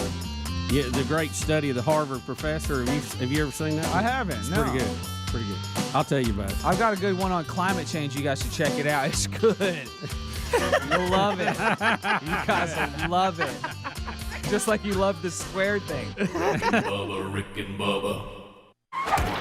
Just yesterday, a friend sent to us some delicious cards for Chick-fil-A. Chick-fil-A, of course, is a huge organization, highly successful, a great company. We hear great things about the things they do with what they've been given and their platform as they also advance the kingdom of God along with just being great capitalists and providing a great product. And now, Bubba, they say they will now test at Chick-fil-A macaroni and cheese.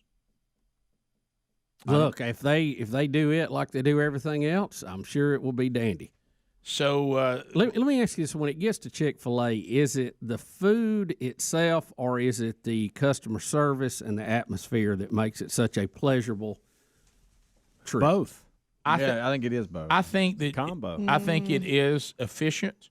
I think most of the time, I would go as far as to say 8 to 9 out of 10 times, you have a great experience with what you order. This is my little bit of concern here is I think one of the things that draws people to them is dependability and simplicity. I pretty much know what I'm getting. Yeah. They pretty much always deliver what I'm after. It's a simple, efficient situation. I don't think we want to complicate it. Frankly, me personally, I have found the actual food to be okay. Yeah. But what I like about it is that I know when I go to Chick-fil-A that I'm going to be satisfied. I'm going to get great customer service, and I love what they do as a company. They seem to get after it. Yeah. I mean, sometimes I do want to tell people, it's just a chicken sandwich. Right. I mean, when the line's wrapped around the building and you'd like one, and I'm not in line for ribeye. Right. I'm not in line for prime rib. Yeah, it's a chicken sandwich. But when you compare it, guys, to the other fast food restaurants, I see that's where the crowd we're not comparing it to a ribeye. The crowd they draw is just amazing. It really is. And in this time, and I'm sure they have some grilled, choices, but the majority of what I see and get is fried stuff. It's a good piece, which is supposed to be what all of us are cutting back from, but apparently everybody's still into it. Right, and they offer some other choices now, but let's face it, we don't like them as much. That old wrap as ain't the bad. fried. The wrap's great. It's all right. The grilled chicken's good. Yeah, we all get grilled chicken. chicken. What I don't like that a lot of times for I'm breakfast. not big on their biscuits. There it is. That's the one thing that they need to cook. They them need some lot. help. They're a little doughy. I've said that before. The of course the Chick-fil-A, chicken breast is fantastic. But I don't know where y'all getting your biscuits from, but we got to get a new provider. It's not a good biscuit. I think, Rick, we let that biscuit drive our thoughts on other foods they have. Right. Does that make sense? Can I go and this is going to be controversial what I'm about to do because I don't know what the advertising arrangements are all across the country, but I'm just going to say it as it's strictly consumer speaking. If you could go get Bojangles or Hardee's biscuit and put the Chick-fil-A chicken breast in it, you would have a piece of heaven. Yeah. That'd be a good biscuit. Yeah. Oh, that'd be a good biscuit. You'd probably be forced to open on Sundays. Right. We've really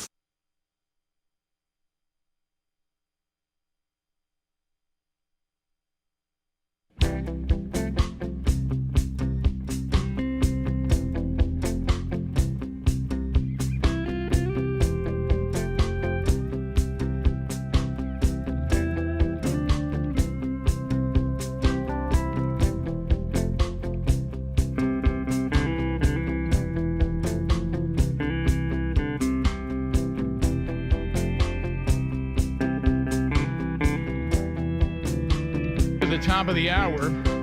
866 We Be Big is our number. Thank you for being with us on this edition of Rick and Bubba. Phone troll to wrap up the hour. Bubba, I think, has sent a video of some sort he wants to watch. Yeah, well, you've heard of going to the gym to get ripped, right? Well, this young lady got ripped right off the treadmill. Oh, so is this another? The number falls and stuff that we just unbelievable. You know, there's one that is unspoken. We can't watch that we've seen. Right. Today was probably the day to do it while Greg was gone. Yeah, but did you catch yesterday? Because you got to watch every now and then. There's that soft spot that Greg was a little bit uncomfortable with it too. Not as much as us. In a Greg way. Yeah. Let's see this young so lady what getting is this? ripped What's here. that? Well, you'll watch. She's running on the treadmill, getting after it, and it gets away from her. She's Oh, trying no. to save it. Oh, it got hey, no pants. Goodness, can we see that? Hey! Pants gone. Oh, Pants my. are gone. Yeah, It's almost like the treadmill ate her pants. Well, and at that point, you just have to let go. You see her face hit the treadmill. Yeah, you know it burnt that cheek. Still not as hard as that kid hit the cement a minute ago. Oh yeah, it burnt those cheeks. To the Tommy out of Pensacola. Tommy, 30 seconds on the Rick and Bubba Show. Go ahead. Good morning, gentlemen. So, hey, real quick, I heard of two fat guys. They had a restaurant one time, and one of them did something, gave away a bunch of free stuff, and some say that might have been the collapse. But what if you are the person that is solely responsible for losing $9 billion? That lady at Bud Light. She is the reason why they are down so much. Do you ever work again? Wow. That's tough on the resume. I think in America, there's always somebody that thinks you were a hero, Yeah. I mean, we got people proposing to these guys on death row and all. You know what I'm saying? Yeah. It's just crazy. Somebody will take her. Where are you on people that will give good reports? Easy. They get rid of you at a job, but they think they're actually being kind by not telling the next person that hired you the truth. I don't like that. Well, I think a lot of it I got to have a heads up. I think a lot of it is fear of liability, and if they're not going to give a positive report, they will just decline to give one. I've done that before. Yeah, I've done a no comment. That's probably the best Have way you? to handle it. Yeah. I've done a no comment. But I mean, it depends on who it is. If it's somebody I don't know, but if it's somebody I know, I'm usually fairly honest. If she's learned her lesson, she'll do good things. Well, can I tell you though? I think she's. I'm not trying to take blame off her because we've clearly, I think, incorrectly said she honestly went in there with a marketing plan of living in an echo chamber that was designed for a fake world that was a disaster in the real world. You have to hold some people accountable too that didn't hear that presentation and go, "I'm not so sure about that. Yeah. That doesn't sound good. I don't think that's going to fly." Yeah. I think everybody who let it go, because she's not like she made them do it. She's not the queen of Bud Light, Right, and yeah, she just happens to be one of the main people putting that out there. And I'm with you, Bub. I know what you're probably thinking. She's probably not going to learn her lesson. Probably not. But if she does, she'll be successful. By the way, Target. She's probably blaming Trump for all of us are successful because we've made mistakes and corrected them. Yes, absolutely. And so she has that opportunity. Right, and then also Target has lost $15 billion, a stunning collapse. They're calling it, and so that's apparently, the market value. Yeah. Apparently, Mr. Wonderful Kevin O'Leary, he is telling CEOs, you need to wake up. Well, see, I would think less of the Target bunch than I do the Bud Light bunch. Right. The Bud Light ran out there and lived in that fake world, right, or thought they did, right, and it was not the reality they thought it was. Target knew. Right. They saw what was going on with Bud Light and went out there anyway. They're bigger idiots than Bud Light. Yeah, and O'Leary's saying, look, CEOs, don't be asleep in an attempt to be woke. Now, I'm using that phrase, but look, you need to get back to, and nobody's going to fault you. This new activism, where you got to have a social agenda and check these boxes. Y'all are in every right to go back to everybody who's pressuring you and say, hey, our products are available for whoever wants them.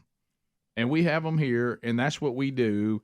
And we provide good jobs. We provide good for those who have stock in our business.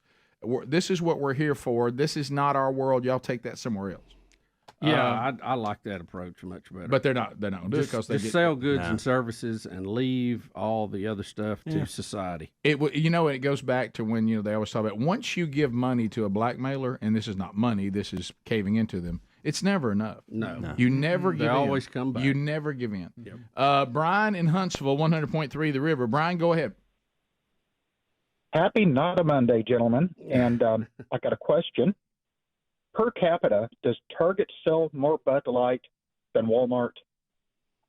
Just a thought. It's a good question. Yeah, it is. I have no idea. I don't know. Steve in Huntsville, 100.3 The River. Steve, go ahead.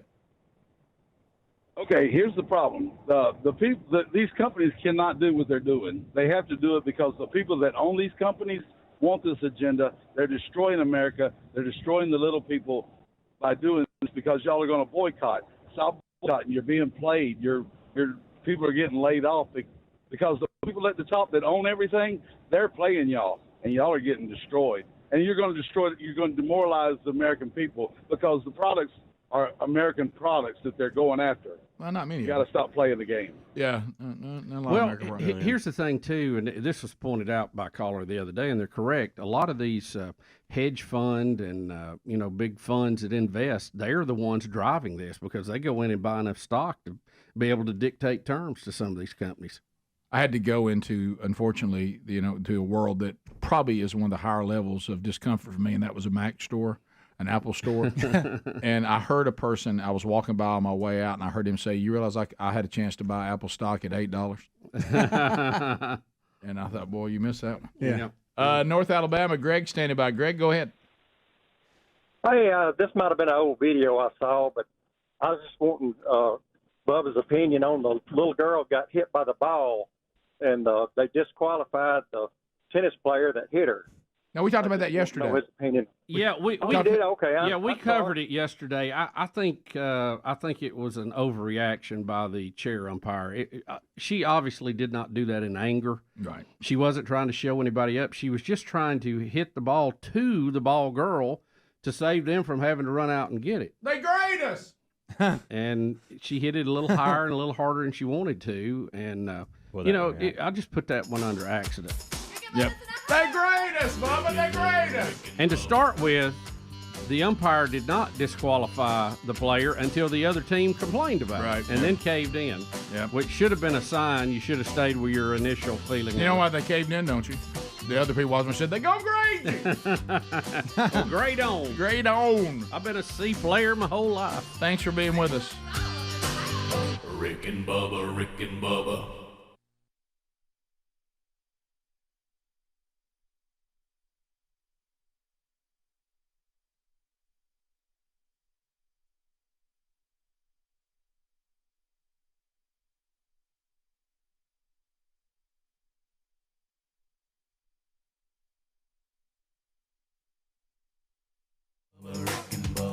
I can't start another day without him, brother. Oh, there is no other waking on their blubber.